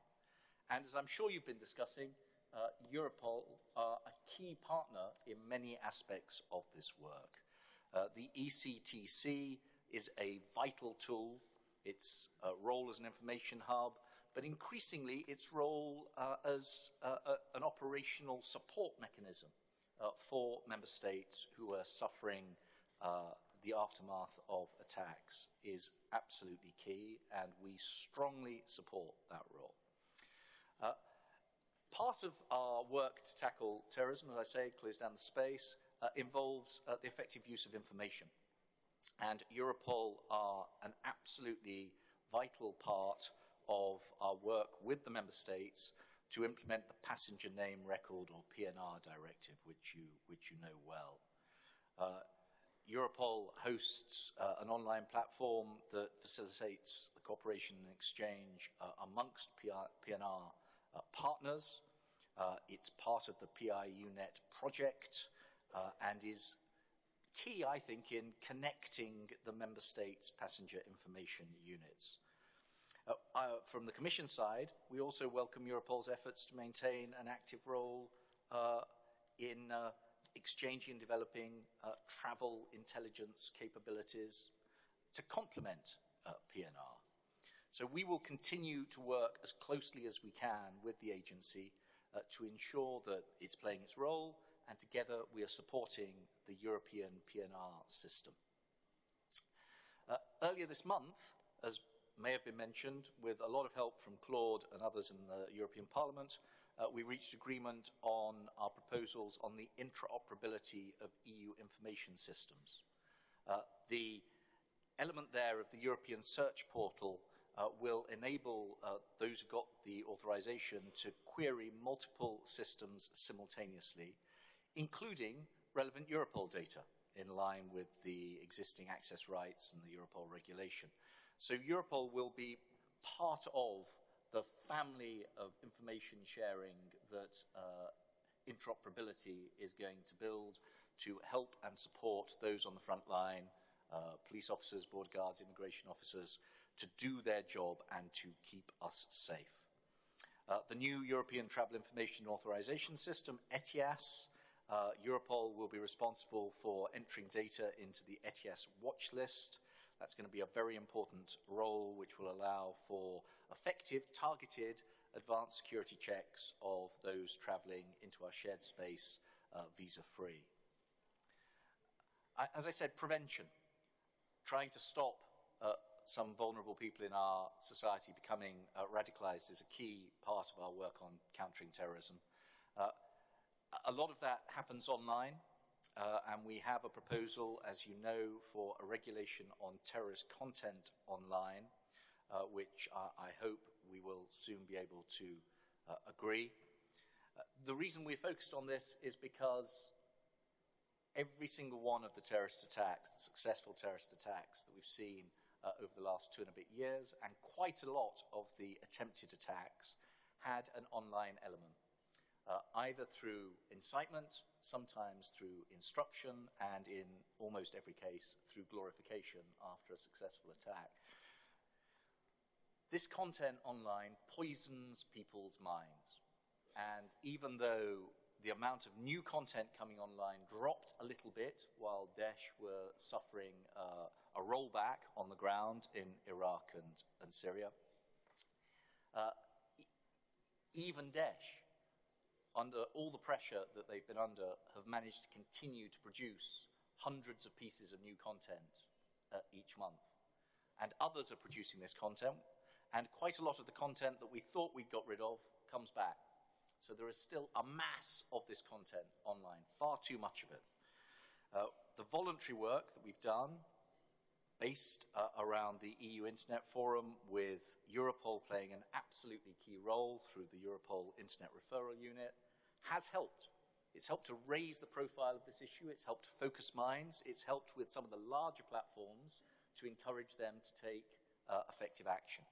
But the problem remains, as Europol's Internet Referral Unit itself acknowledges, they're now dealing with some 150 different platforms.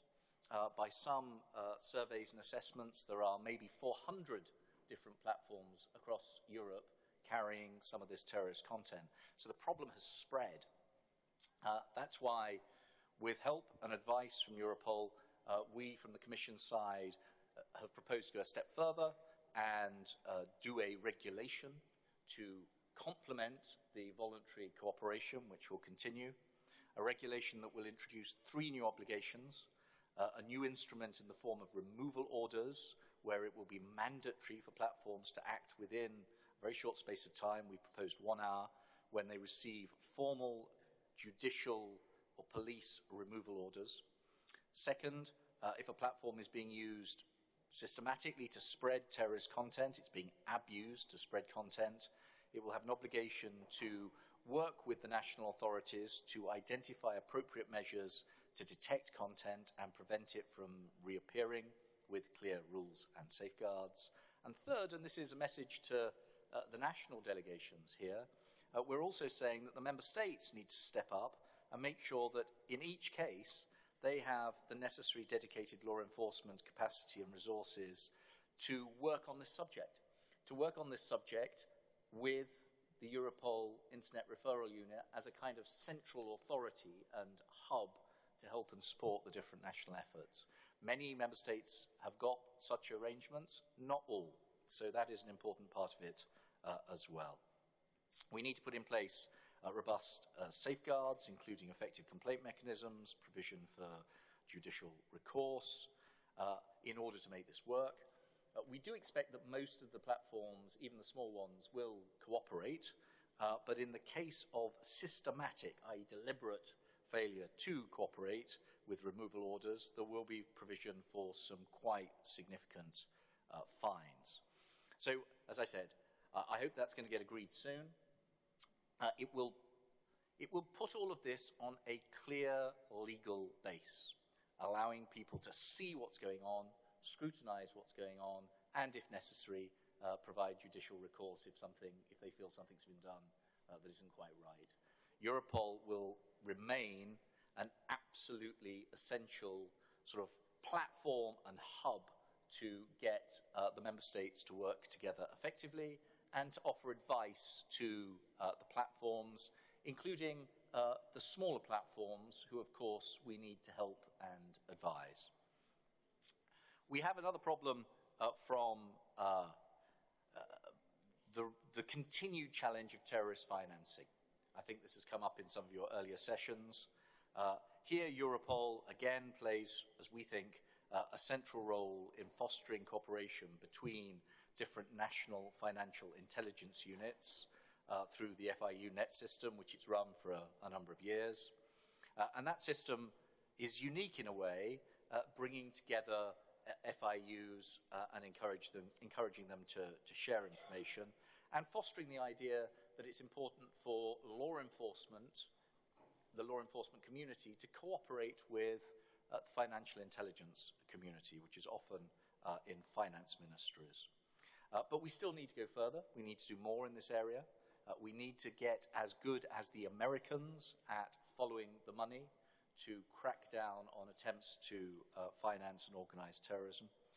So we have brought forward proposals earlier in the year to facilitate access to financial information for law enforcement in an organized way across the member states, including direct access to national centralized bank account registries and further strengthen cooperation between FIUs. Europol will have a key role to play at the heart of this new network that we are building. We've got a political agreement on it, and I hope that we will be able to make progress quickly. The means that terrorists use, terrorists and others who seek to do us harm.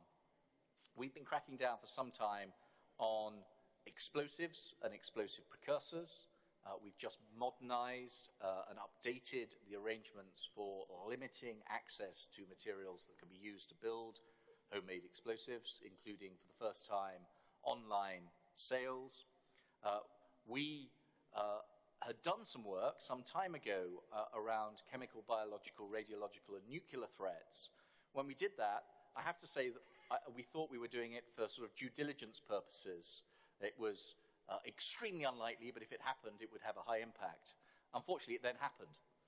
Chemical weapons were used on European soils on the streets of a small town in England. So we have strengthened further our attempts to better coordinate, including with all of the EU partners and with NATO and with the US, our preparedness for such horrible events. Europol, again, closely involved, especially on the explosives side. With your permission, just briefly, I'd like to go on to cover the challenge from cyber and cyber-enabled threats, which has been evolving very fast over the recent period. Over the past 12, 18 months, I think there's been a step change in awareness about the range of cyber challenges that we face. The big economic attacks, NotPetya, WannaCry, but also the politically motivated attempts or attacks against our democratic institutions, our democratic processes, our elections, have raised this subject significantly up the agenda. In response, from the Commission side, we started by trying to focus on classic cybersecurity threats, in particular cyber criminality, with a package to increase our resilience, build deterrence, and build international cooperation. We are building, for the first time, a proper, fully functioning European cybersecurity agency, which will run an EU-wide cybersecurity standards and certification framework, which will drive up the level of cybersecurity in our ever more interconnected world.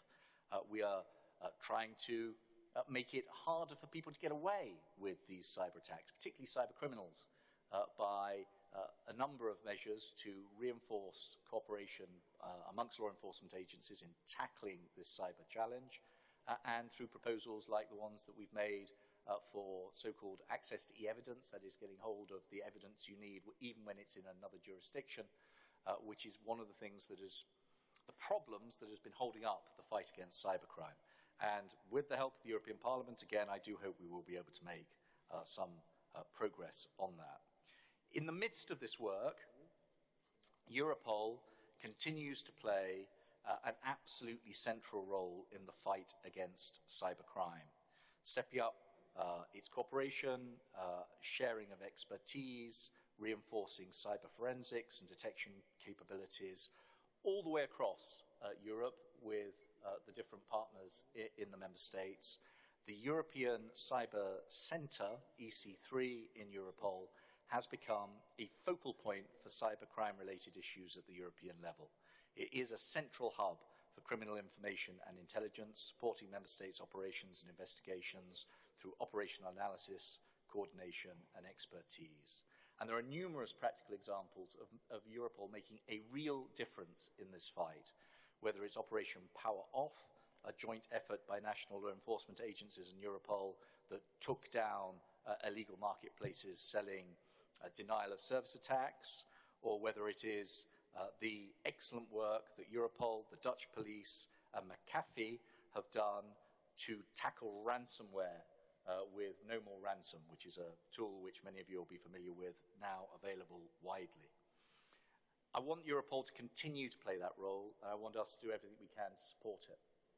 There's an area where Europol's been less directly associated so far, but I do think that it's an area that is very important, and I think it's important that Europol should think about how it can help us, and that is in building our resilience against cyber-enabled disinformation or manipulation in our democratic processes and our democratic debates.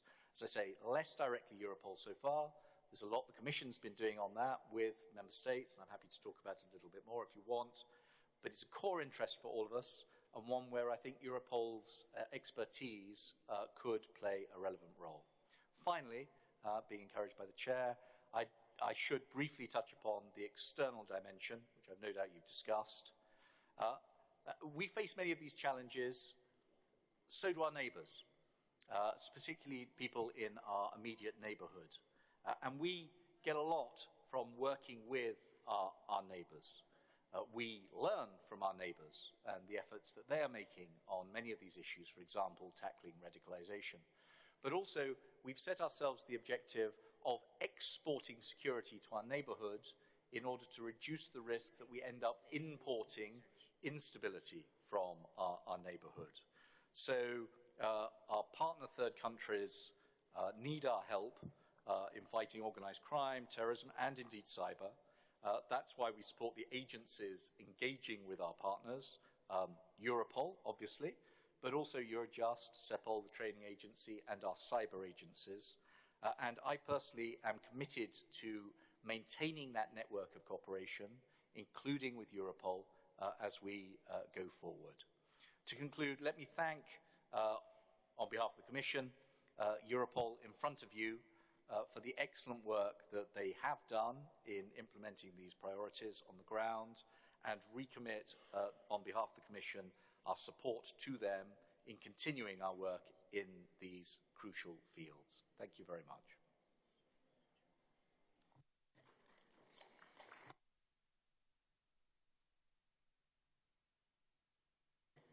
Thank you very much, Commissioner. And the Commissioner, of course, mentioned many of these files, interoperability, the terrorist content online, and many files which I noticed, of course, the Special Committee on Terrorism, all of these activities which, of course, some MEPs here have been heavily involved in, and, of course, members of national parliaments around the table have expressed a lot of interest in, have been active with us on these issues, and expect us to deliver these files, all of which are important, of course, to Europol and its functioning, interoperability being a very good example.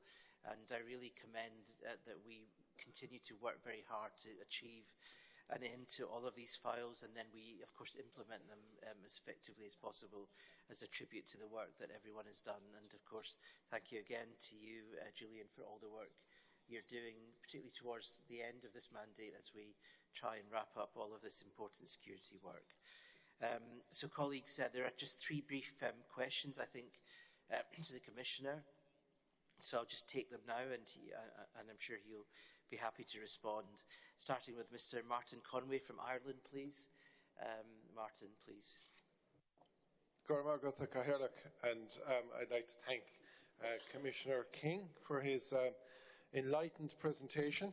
I think this Commission in particular are doing quite a good job, and there seems to be very strong synergies, which is positive.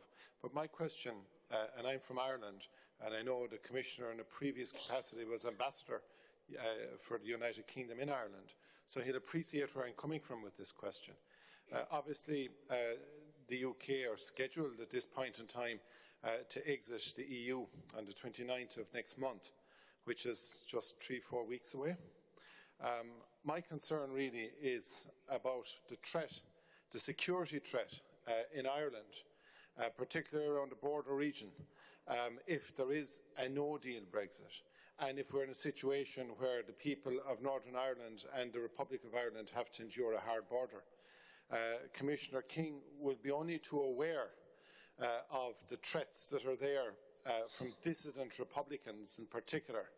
And has he given, through his position as Commissioner, consideration to the risk that's there? Does he agree with me that there will be an increased risk if there is a crash-out, no deal and a hard border? And does he agree with me, and I put this to the Executive Director of Europol this morning, that Europol have an extremely important role to play in intelligence gathering on the island of Ireland, assessing the security threat? I would be very interested to hear his opinions on that. and the role he believes Europol should play in countering that threat. Thank you very much. Mr.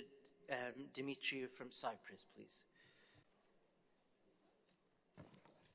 Mr. Commissioner, thank you for your remarks. I have a question about European Public Prosecutor's Office.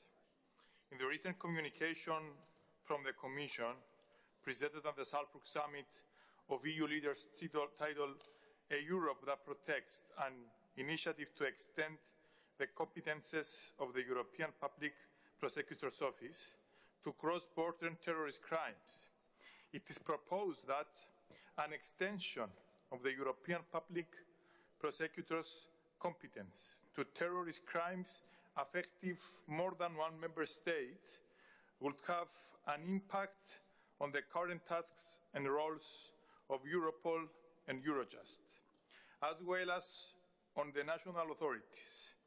The EPO could be empowered to instruct Europol to perform crime analysis work for it.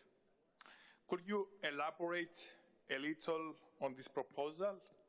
Would that mean that the European Public Prosecutor could instruct Europol to conduct an analysis independently on the concerned member state request, which is definitely an important departure from current practice? Thank you. Thank you very much. This is more in the portfolio of the Justice Commissioner Jourova, but Commissioner King, I think will try and give you an answer to this. And finally, last but not least, we have for the European Parliament, Mrs. Caterina Cinici, please. Grazie Chair, e grazie al Commissario King. Thank you. I thank Commissioner King for his presentation and also for the impulse that he has given to European security legislation. Now, I would like to ask you something about the legislation to counter the financing of terrorism. Europol's strategy includes a higher focus on asset recovery and financial investigation. An interinstitutional agreement has been struck on the access to financial information and the prosecution of certain crimes. Do you think, Commissioner, that the text that has been agreed reflects what the Commission intended to do in the way of cooperation with Europol that plays an important role in this sector? Or do you think, as many of us do, that additional steps forward are needed? Do you think that additional steps forward could be achieved to improve our work in terms of financial intelligence? Thank you. Serena, of course, you are a member of the Special Committee on Terrorism, which Commissioner King was responsible for in the Commission. Commissioner King, please respond. Thank you. Thank you very much. Thank you for those questions, which I shall try and do justice to briefly under the control of the Chair. So actually, I'll start with the last question, because for me, at least, it's the easiest. The answer is yes, we've got to do more. I welcome the steps that we've managed to take progressively from the money laundering side, very often with your help and support. I welcome also the steps that we've now, I hope, managed to take, connecting financial intelligence community and the law enforcement community better. But it's clear to me that we've got to do more. We've got to find a way of getting closer, as I said, to the kind of integrated approach that, for example, they have in the United States. And I I've made no secret of the fact that I think that we need to boost cooperation between financial intelligence units that sometimes seem to be a little bit still closed on themselves, and that we should not be scared to ask ourselves questions about the need for a European equivalent to the US terrorist finance tracking program. It just seems to me to be very odd that when it comes to tracking terrorist finance around individuals who are Europeans, we have to go via Washington to get the information. That just seems to me to be bizarre. It's not, I'm the last person to take an anti-US line. I think that the US would actually benefit from having a European partner who could help and cooperate in this vital work in tackling terrorist finance. So I think there's a lot more that we need to do. I'm sure that my colleagues in the Commission will continue to take this work forward, and I'm sure that the new European Parliament will press them to do so. On the EPPO, well, I understand why you asked the question, but that actually is something that is still some little way ahead of us. The discussion about EPPO expanding its remit to include terrorism was something that was couched in a slightly longer time perspective, I think 2025. And I am a strong supporter of the EPPO, and I'm very keen with colleagues in the Commission that we manage to get the next first steps of setting up the EPPO, which I think you might have been discussing, taken successfully according to the rules, and that we get it up and running, see how it works, and then look at how it might play a role in other areas, including terrorism. But I'm sure that in thinking about that for the future, it will be important to respect the competencies and the roles of existing agencies and existing bodies. And as I'm here with you, I think I have to include in that the Europol Management Board, which will have views on all of these steps. On the first question, I, as well as being in a past life British ambassador in Dublin, I was also the person in the British administration who was responsible, amongst other things, for security in Northern Ireland. So I am acutely aware of the issues at stake. Indeed, while I was there in Belfast at the height of the peace process, when things were most calm, I still had 2 policemen blown up in their cars and 1 prison officer, a machine gun to death, Kalashnikov machine gun to death, as he drove to work. So I am acutely conscious of the risks and the challenges, which is why I've been relatively outspoken about the need in this field, if in no other field, for us not to have no deal, for us to find some way of maintaining the closest possible cooperation, including after Brexit. We say that we want to help our citizens. We won't help our citizens if we don't provide some grounds for cooperation on security against serious and organised crime, terrorism, and cyber. We say that we rightly attach a great deal of importance to supporting the Republic of Ireland, and indeed the people on the island of Ireland. Well, we won't do that unless we find some way of maintaining security cooperation on the island of Ireland. And that security cooperation between the PSNI in Northern Ireland and the Garda in the Republic is deeply rooted in the shared EU instruments that they use to do their work.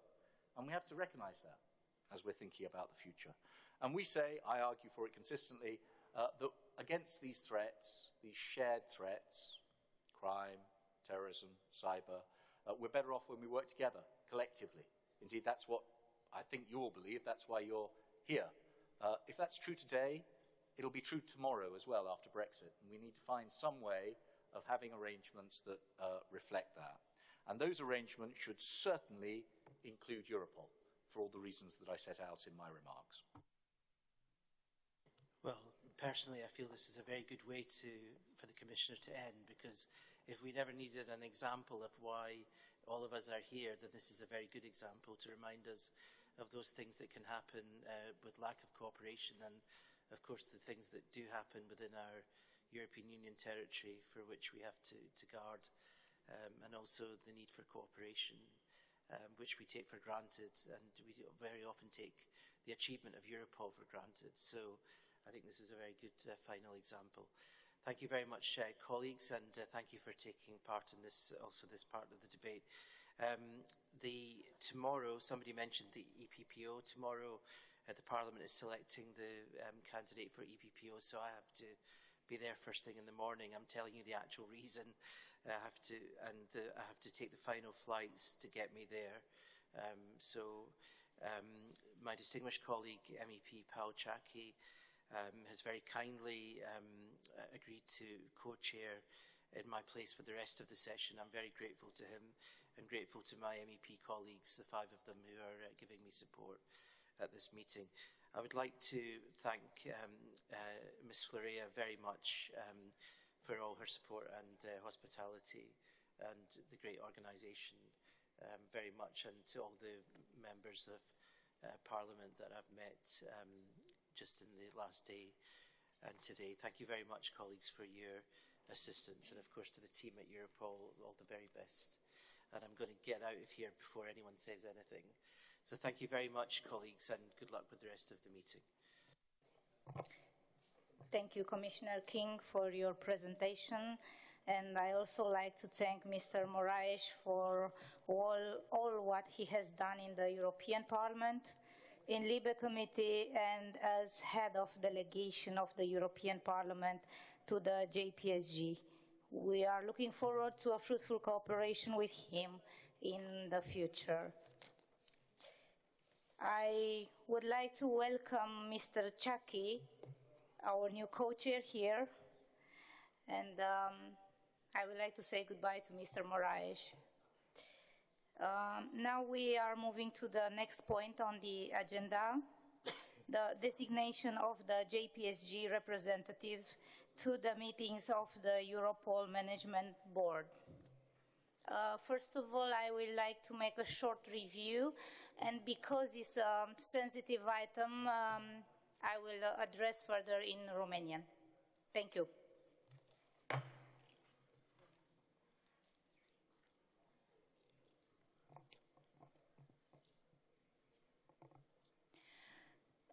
Dragi colegi, dear colleagues, this is a new committee. Only 1 year ago, we adopted the procedural regulations, and as we didn't have rules put in place, as last year we were still during the Bulgarian presidency mandate, we were all agreed for the head of the Bulgarian delegation to act as our representative in the Europol Management Board. During the fall, in September 2018, during the Brussels meeting, we barely managed to reach a compromise, as Austria gave up the idea of sending their representatives to the management board, and Romania also gave away this idea, and on the condition that during this meeting in Bucharest we can agree on the term, the length of the term, the rules that we'll have to comply in relationship to this representative of our institution to Europol Management Board. During the conclusions that you have received since our last meeting in September, we all read, we are all aware of the fact that Mr. Svetano's term is terminated as of today. So we have to agree on what we will do starting from now on. We have had an extraordinary cooperation with the LIBE Commission Secretariat. We had a meeting in October with Mr. Moraes, and we agreed that the country who is currently holding the presidency of the Council of the European Union should designate its representative in the Europol Management Board. This opinion of the European Parliament is also expressed in the paper signed by myself and Mr. Moraes 21st of December last year. 2 weeks ago in Bucharest, I had a meeting again with Mr. Moraes, and we agreed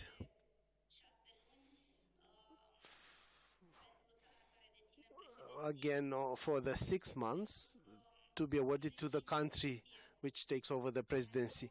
This is because of the fact that this is a position that cannot affect the decisions taken within the Europol Management Board, and as we are acting as an observer, we wish for the country which currently owns the presidency of the Council of the European Union should better understand the issues that the agency is confronted with. As we didn't receive any other political signal, however, I was surprised. We were surprised yesterday evening during the Troika meeting to notice that the opinion of the European Parliament has changed in the meantime, and the new proposal has been submitted. The Troika, made up from the 3 countries, Austria, Finland, and Romania, agreed for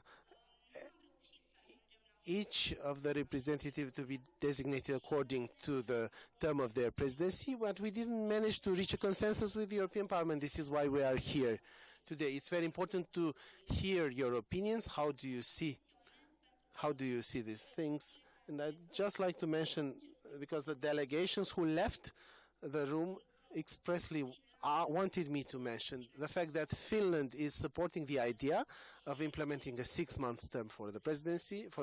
The same is true for Sweden, as the same is true for the Polish Sejm. And Hungary wishes for these discussions to be suspended, discussions on this issue to be suspended.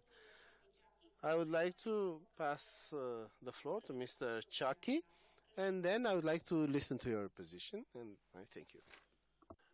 Thank you very much, Madam Co-Chair, dear colleagues, dear ladies, dear gentlemen. It's a curious and interesting situation also for me personally. It's a little bit turbulent team, as you see. It's very clear that there are different positions. And if you allow me, I try to manage this question today seriously and economically.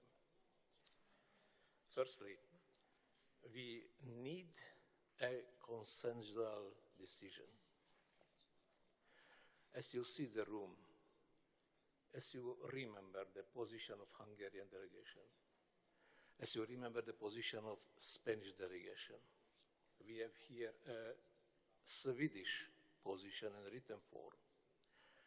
We have no chance to meet today a consensual decision. I'm sitting here in 2 of my capacities. I'm also deputy chair of the European Parliament delegation. You mentioned the European Parliament position. I would like to repeat it. This position was supported and adopted by the support of all of political groups in the European Parliament. So the European Parliament delegation proposes to extend the mandate of Mr. Tsvetanov for a year, as he was able to build an important level of trust with the members of the management board, and at the same time, he has always diligently informed the JPSG. So the European Parliament could agree to confirm Mr. Tsvetanov until September this year to ensure continuity. But this is also a very clear situation that we have no consensual support also for this one. So, dear colleagues, ladies and gentlemen, as a co-chair of this distinguished meeting of today, I would like to recommend you to interrupt our today's discussion concerning this topic and to postpone the discussion and also the decision-making process to September. It's evident we have no chance to meet now to create a common position or a consensual position. We may discuss this question to midnight today, but there is no chance to meet a decision. So I would like to ask your positions and your reactions to my recommendation. So I would like to declare this point after the discussion to be continued and to be debated at the Brussels meeting on 23rd of September, and the decision thus postponed. And co-chairs will represent JPSG towards Europol and Management Board. I would like to ask you now for your positions. Do you agree with my recommendation, or you have some other position? But I don't could imagine an alternative position. Again, we need a consensual decision concerning this issue. And we have no chance, you see the situation, we have evidently no chance to meet it today. I understand, but we have already 7 colleagues who want to express their views about that, so we cannot refuse their rights to speak. The Parliament is the most democratic institution in the European Union. This is streamlined, broadcasted in streamlined live. It's a bad signal to end this discussion like that. So I would like to give the floor to Mrs. Susanne Mittag from Germany. Thank you. Herzlichen Dank für. Thank you very much for giving me the floor. We're a little bit surprised by this discussion, and ending the discussion right here is something that surprises me even more. In line with Article 5 of the Rules of Procedure, the JPSG designates a representative to the Management Board as a non-voting member, and this representative shall then report back in writing to the joint group after every meeting. The representative was supposed to change every 6 months. It seems that these provisions are too general, that they need to be specified in more detail.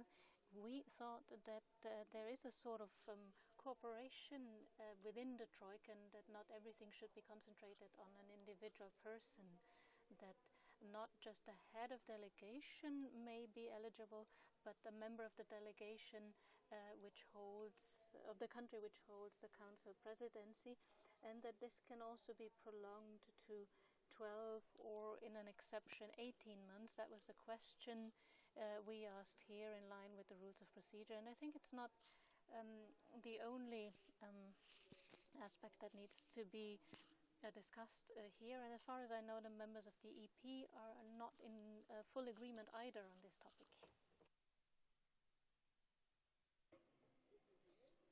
Thank you. Mr. Petar Skoric from Croatia. Hvala vam lijepa. Thank you very much, dear co-chairs, dear colleagues. Before the preparation for this meeting, the Republic of Croatia supported the proposal of the Troika on the rotation of 6 months for a representative of JPSG in accordance with the rotating presidency of the Council of the European Union. We assessed and concluded that this is a good proposal which ensures equality and representation of all member states. However, at the time this decision was made, we were not aware of the alternative proposal of the European Parliament on establishing a mandate of the representative of JPSG lasting 18 months, which was focused on preserving continuity and coherence of JPSG in front of the Management Board. In order to for equality consideration of all advantages and disadvantages of the one and the other proposal, and regarding the fact that we cannot reach a consensus today, I think that we should have more information in order to, because we have reached now a situation where we cannot move forward and we have to find an exit. if we cannot reach a consensus, I think that the only compromise solution is that the adoption of a decision after this meeting shall be delayed until the next meeting of the JPSG in order to get all the quality answers and to get closer to a possible solution. Thank you very much. Thank you. Mrs. Maria Grappini from the European Parliament. Mulțumesc foarte mult. Thank you very much. You know, I'm new in politics. I've been a businesswoman. For me, indecision is the worst decision. To prolong or extend the necessary time for a decision, it will diminish the decision. All member states have their eyes set on us because there will be parliamentary elections. I don't know how we can justify. What do you mean? We didn't understand. Initially we said 6 months and now 18th months, but we don't know what we are going to vote in September. Dear colleagues, I think what some of the previous speakers said makes sense. First of all, it is logical and fair to have the country holding the presidency designate a member in the board. That's first. Second, if in September we change the regulation, then until September we should maintain the initial rule. So Romania 6 months and then Finland 6 months, because I know we cannot apply a rule for the previous period. I know that the Parliament, my colleague said the Parliament decided. To be honest, I'm often embarrassed by the lack of transparency in the European Parliament. I am a pro-European and I fought for my country to be in the European Parliament, but to have someone assume that only coordinators should decide, I think this is completely undemocratical. What can be more fair? Because there will be suspicion anyway. With all due respect for my Bulgarian colleague, I'm not diminishing his qualities, but there will be suspicion. Why do we focus only on one person? For a member of the board which has no decision-making power, if we contradict ourselves so much, how can we change? There are positions, there are 7 positions by 7 states, and if we can't make a decision now, it will be embarrassing and difficult to explain to the public. I've kept receiving messages from the media since this morning. What happens with this meeting? What are we going to decide? What are we going to analyze here? And I'm going to say, we postponed once more. So in my viewpoint, it is not constructive. There is a lack of transparency, and we can't provide a good example to the states if this is how we decide. Thank you.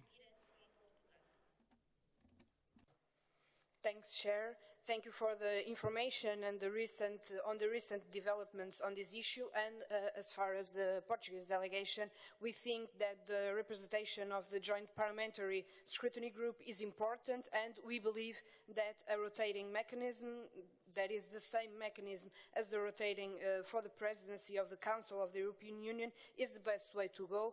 It is better because of terms of representation, geographic representation, even political representation in this group, and it's a healthier concept. If we are talking about democracy and transparency, a rotating mechanism, we believe, is a better mechanism. But, of course, if there is no consensus on this meeting, we will not object that the decision will be postponed, but obviously there are many different opinions on this matter, but I think we all believe that, or we should believe that for democratic purposes, the rotating mechanism is the best one. Thank you. Mr. Andre Ellison from Netherlands, European Parliament. Yes, thank you, Chair. Well, as had been said before by many delegates here, it's a very sensitive, complex matter, and I'm a little bit surprised that it pops up now like this. because there has been plenty of time to make a tour around amongst all member states to ask for their opinions. Obviously, we did not do that in a proper way. Now we have a situation which we have to handle with in either a very formal political way or a more practical oriented way, given the fact that the mandate of the European Parliament will end on the 2nd of July this year. Another practical point is, if we appoint someone for only 6 months, it means in practice the person will only meet once with the Europol Management Board. I was a police commissioner myself for many, many years in the police. And if you have people as an observer in another role present at your discussions, you need mutual trust, you need confidence, and you need continuity. I can tell you, one meeting with one person representing the JPSG is not functioning. That is just from a practical point of view. So what we should do, we should indeed be clever, save us a lot of time by having useless discussions, because if we have to come to a decision, it needs to be built on consensus. We will not reach consensus today. So my message would be, clearly, let's be clever, let's be smart, and most of all practical. Let's postpone this decision to the next meeting in September. Please take the opportunity as the JPSG, as Liebe, to do a decent consultation round again, and a proper one this time, against all member states, because the member states are primarily in charge, not the European Parliament, not the European Commission. Yes? And then they should also take the advantage, the time, to come up with a decent proposal based on the input of the member states. Well, thank you very much.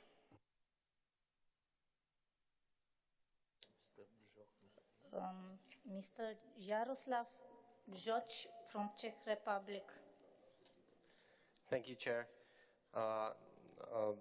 We heard lots of arguments here at the moment, and I can agree that we should look for continuity, and the half-year time, it's too short. But let's say we also, as a member states, we are observers in the members of board, and as it is, we still think that this 6 months term is the most efficient and most valuable for all of us. What I don't want to see here, because sometimes we have some fights between member states and European Parliament, and we should all think that we are here for the same reason. There shouldn't be any thinking about that us, member states, and then European Parliament, because we are for the same goal. So that's what I don't want to see in the future, and we should think about the same goal. Last but not least, for any other representative, what we should have, there should be also some outcome from those meetings, because so far what we have seen, and in our opinion, the outcome from the meetings from our observer was insufficient. Thank you. Aș vrea doar să adaug că I only want to add that in the invitation you received, you were requested to provide an opinion on this consultation and on the 6-month rotating position. And even if we don't reach a decision today, it's wise to listen to the opinion of the members of this commission, because we didn't do that in the meeting in Brussels, and it's wise to listen to everybody's opinion. This is the essence of democracy. Demetriu from Cyprus. Yes, thank you. The Cyprus position is very clear. In the European Union, we have some rules. Rotation is in our nature. So the more fair, the more transparent system is that. But we understand the point for continuity. But is there any more democratic rule than voting? Let's vote. Let's vote for the representative, and not only for 18 months, for 5 years. Why not? If we are concerning the continuity, this is maybe a solution. Because of that, we are favor of rotation. And if one country doesn't want to have a representative, can give this role to the previous one. But we understand that with no consensus, is no decision, have to take to the next meeting, and I'm not so sure that we have the consensus until September. Thank you. Mrs. Madeline van Torenburg from Netherlands. Thank you so much. I agree that this is a very delicate subject, and from our point of view, we only like to emphasize that we do believe that it's important to have a period of 18 months. And it's important to find a way we all agree upon how to get there. But the idea that you are looking upon a situation like this and you do this only 6 months, we do believe that it deserves more. So 18 months will be a better idea, and we have to try to find a way that will please us all to get there. Thank you. Mrs. Caterina Chinichi from European Parliament, please. Oh, okay. I think she left. Mr. Dimitar Lazarov from Bulgaria. Thank you so much, Madam Co-Chair. At the beginning of our panel, there was no argument here that we need balance between security and the control we carry out as a joint parliamentary scrutiny group in order to guarantee liberties and rights and their implementation.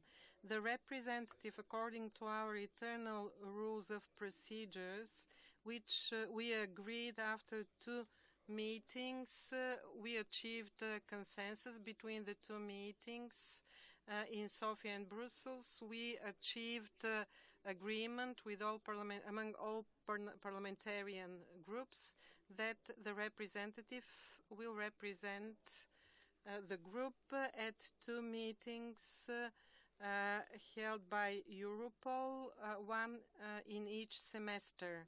Why am I saying this? Europol, there was a question by Cyprus, why only 2 meetings, 1 for each semester?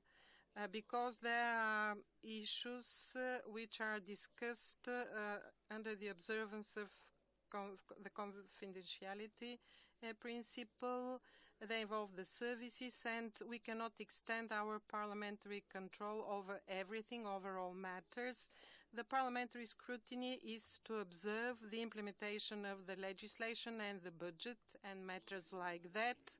But in order to have trust between the scrutiny body, which is JPSG, and Europol, there must be continuity between the various representatives. There must be predictability in the actions, which leads to maintaining trust between the controlling, the scrutinizing body and the scrutinized body.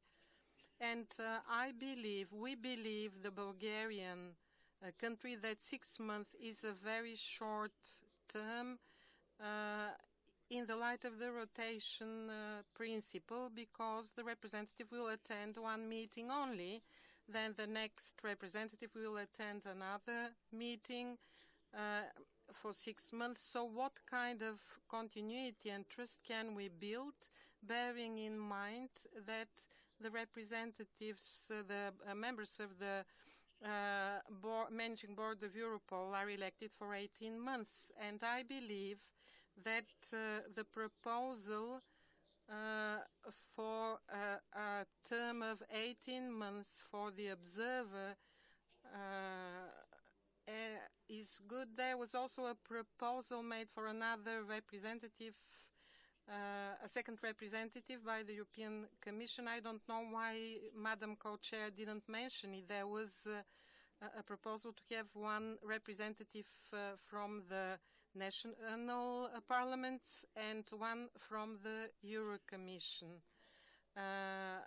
Maybe the Euro Parliament, the gentleman meant, but there are matters which have not been discussed, and I'm raising one of them.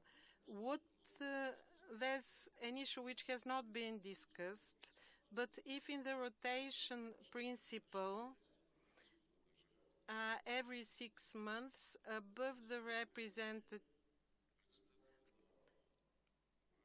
it turns out that the chair of the management board of Europol and the representative of the Commission are from the same member state. And this is scrutiny carried out by the joint group. And it turns out that the chair of the management board is from the same country as the representative. So how is that possible? There are a lot of aspects which have not been debated.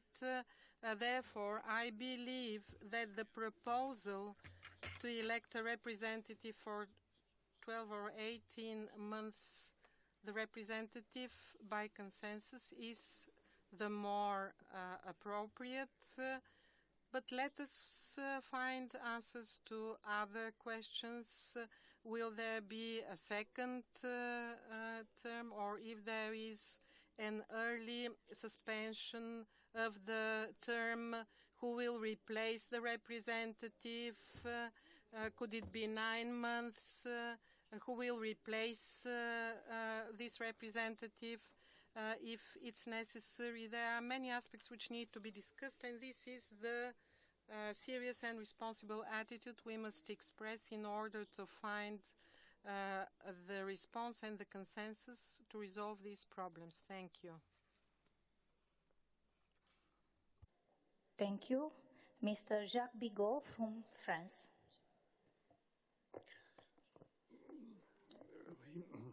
Merci, Madame la Présidente.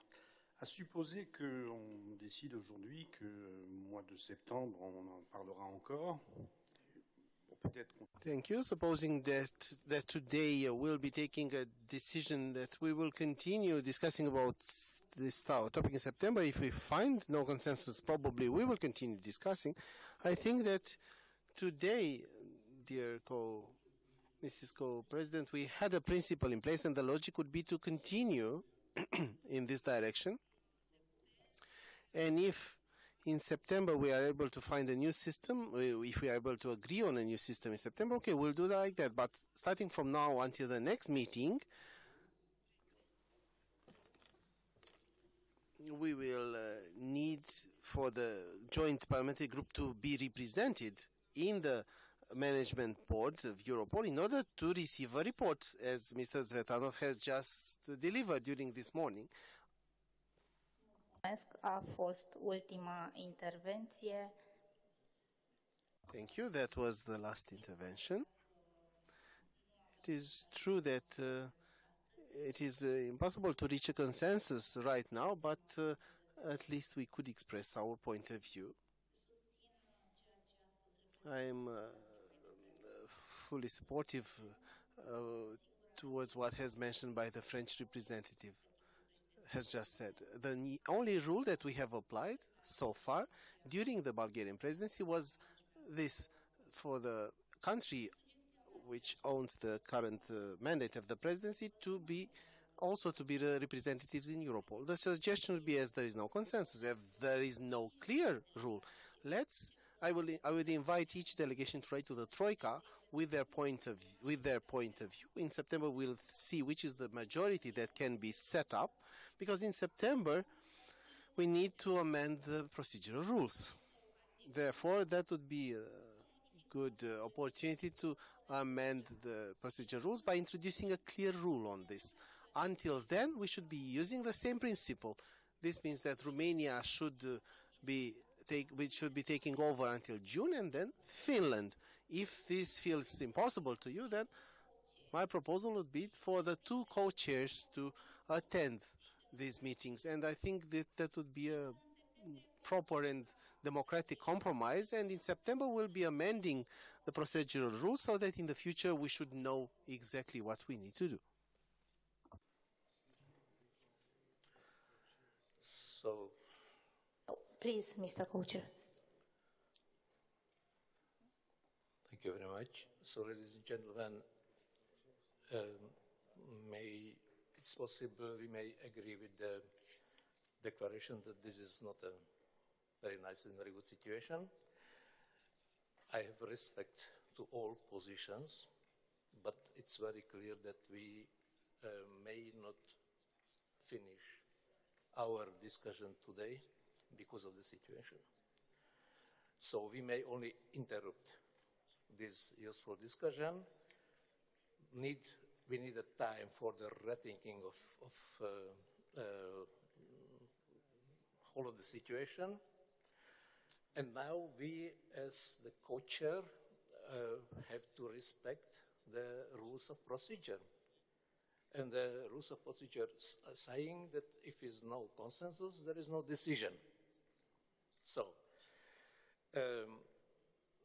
maybe we may declare the point to be continued, to be debated at the Brussels meeting on 23rd of September this year, and the decision was postponed. And the co-chairs will represent JPSG towards Europol and Management Board.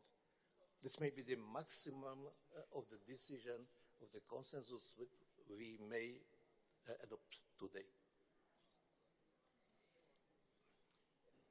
I think it's democratic. I know that we have two colleagues. Please make it short, please. Okay, thank you.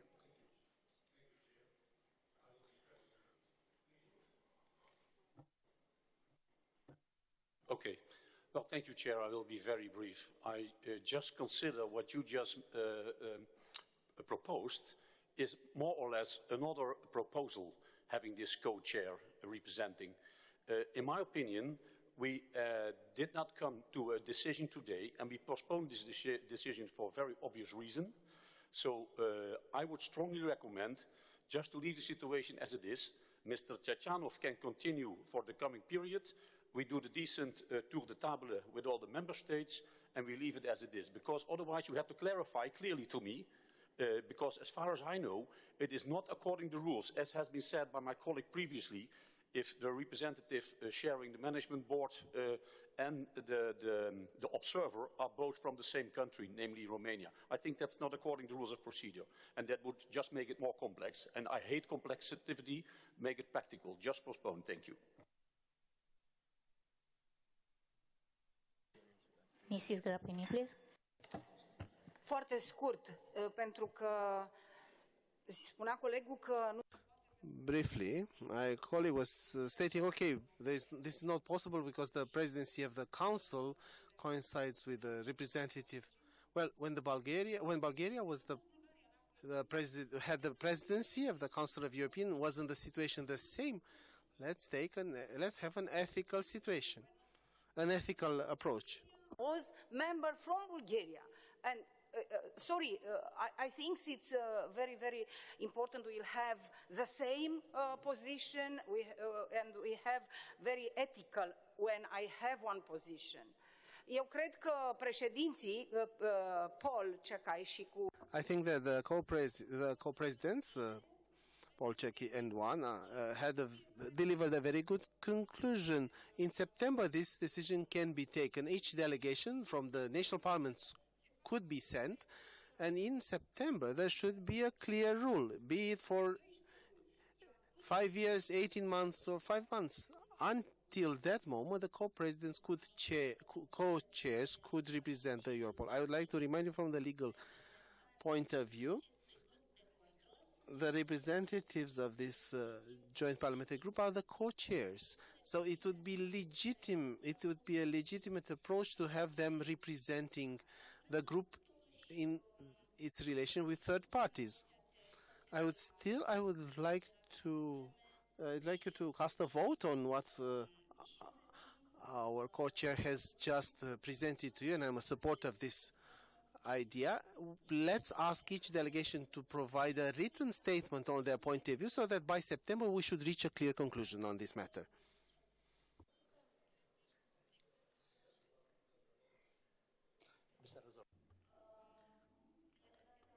The Bulgarian delegation, short intervention, please.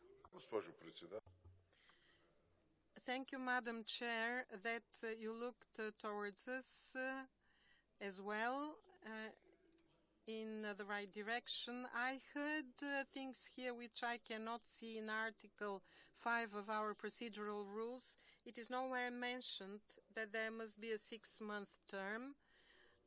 No, it only says that the chairs appoint from its full members a representative and defines the term.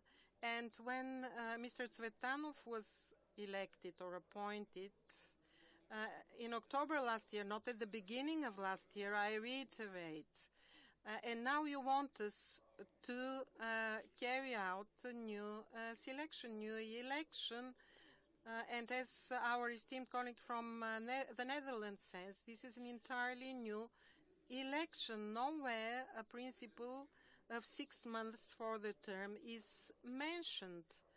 So in the way it's written, it could be 2 terms of 6 months or 3 terms of 6 months, which makes 18 months. So it is obvious that we are facing a new election or a new vote, because when Mr. Tsvetanov was selected, the term of his mandate, the length of his term was not specified. So I'm not aware of the details, and the president there was the chair then was the Estonian colleague. But about the mandate, it is written. The end is 25 of February. Thank you. Thank you very much. Since the designation of the representative to the meetings of the Europol Management Board is a new practice, I think that a 6-month mandate is a correct and well-balanced solution following the presidency of the Council. Regarding the consensus, we strongly believe that a decision should be built on consensus if it's not the case today. Let's discuss the issue again in September, and until our next meeting we can reconsider this matter. Consensus is the principle of our cooperation and should be preserved. Thank you. So thank you very much again for each of contributions. If you allow me, I would like to repeat that today's maybe decision. We interrupt the discussion today, only interrupt. We have no right to finish it. We declare this point to be continued, to be debated at the Brussels meeting on 23rd of September, and the decision was postponed. Co-chairs will represent JPSG towards Europol and Management Board. This is our today's decision. I see it's accepted. Thank you very much. May I open the last point? Please do. The last point the previous. We just finished. I will be very brief. I just want you to make notice that I fully disagree. I fully agree with what has been said by the Bulgarian delegate, and I cannot agree to this decision, because we come up now with a new in-between decision. We should remain the new decision till September. And now you come up with an in-between compromise. I cannot agree to that. Please take it for the minutes and we'll come back to this. Okay, thank you. The last intervention, please. Също не сме съгласни. Аз го казах, ако трябва да окажа с една дума, да, българската. If I have to reiterate it, yes, the Bulgarian delegation does not agree that this decision be taken without a consensus to replace the representative of the joint group at Europol. I said it a number of times. In September, Czech Republic opposed, but nobody wanted to give them the floor. So we did not have any consensus in September. So at this moment, starting from tomorrow, we don't have any representative at the management of Europol, but the legal representatives there are the two co-chairs. This is legal. We just make a compromise, but we will have a clear rules of procedure in September, basic on your written letters. Thank you. And I hope we finished this. Thank you. So please, Mr. Co-Chair. Thank you very much, dear ladies and gentlemen. Again, this is a very curious situation, very problematic situation, but I think we solve it today in relatively acceptable form. So we may continue with the last point of our today's meeting. There are conclusions and closing remarks of the meeting by the co-chairs. So, dear Madam Co-Chair, dear speakers, dear delegates, I would like to thank you all very much for the great discussion we had today. I also thank the Presidency for very good organization of this meeting. We have advanced very much in our work of democratic scrutiny of Europol's activities, and we will continue our efforts. I am happy to invite you all to next JPSG meeting, which will take place in Brussels on 23rd and 24th of September this year, and will be organized jointly by the European Parliament and the Parliament of Finland. In this September meeting, we will have to discuss and possibly adopt revised rules of procedure, which could include a redefinition of the participation of Denmark to the JPSG. The deadline for sending proposed amendments is open from today until 4th of September this year. Delegates are requested to send their suggested amendments in writing to the JPSG Secretariat. So, dear colleagues, ladies and gentlemen, as you are aware, we will have European Parliament elections in May this year. I would like to express my wish that we will have the possibility to cooperate again. Thank you very much for today's event, and have a good journey back home. Thank you all for taking part in this meeting. I hope that today's presentation and exchanges of view bring the JPSG closer to its mission as a body that politically monitors Europol's activities in fulfilling its mission. One small information, because we were all on the same page in Troika. Since we want to have some amendments to the rules of procedure, we will kindly ask to not change all the articles, because we are risking to remain without rules of procedure. So maybe we will take a close attention to the representative to the management board, written questions, written letters, sorry, and about the Secretariat and Denmark. So it will be better. Thank you for your help and understanding. We wish you a pleasant evening. If somebody wants to have a guided tour in the Romanian Parliament, it's scheduled. So if you have time, I welcome you to do this. Thank you.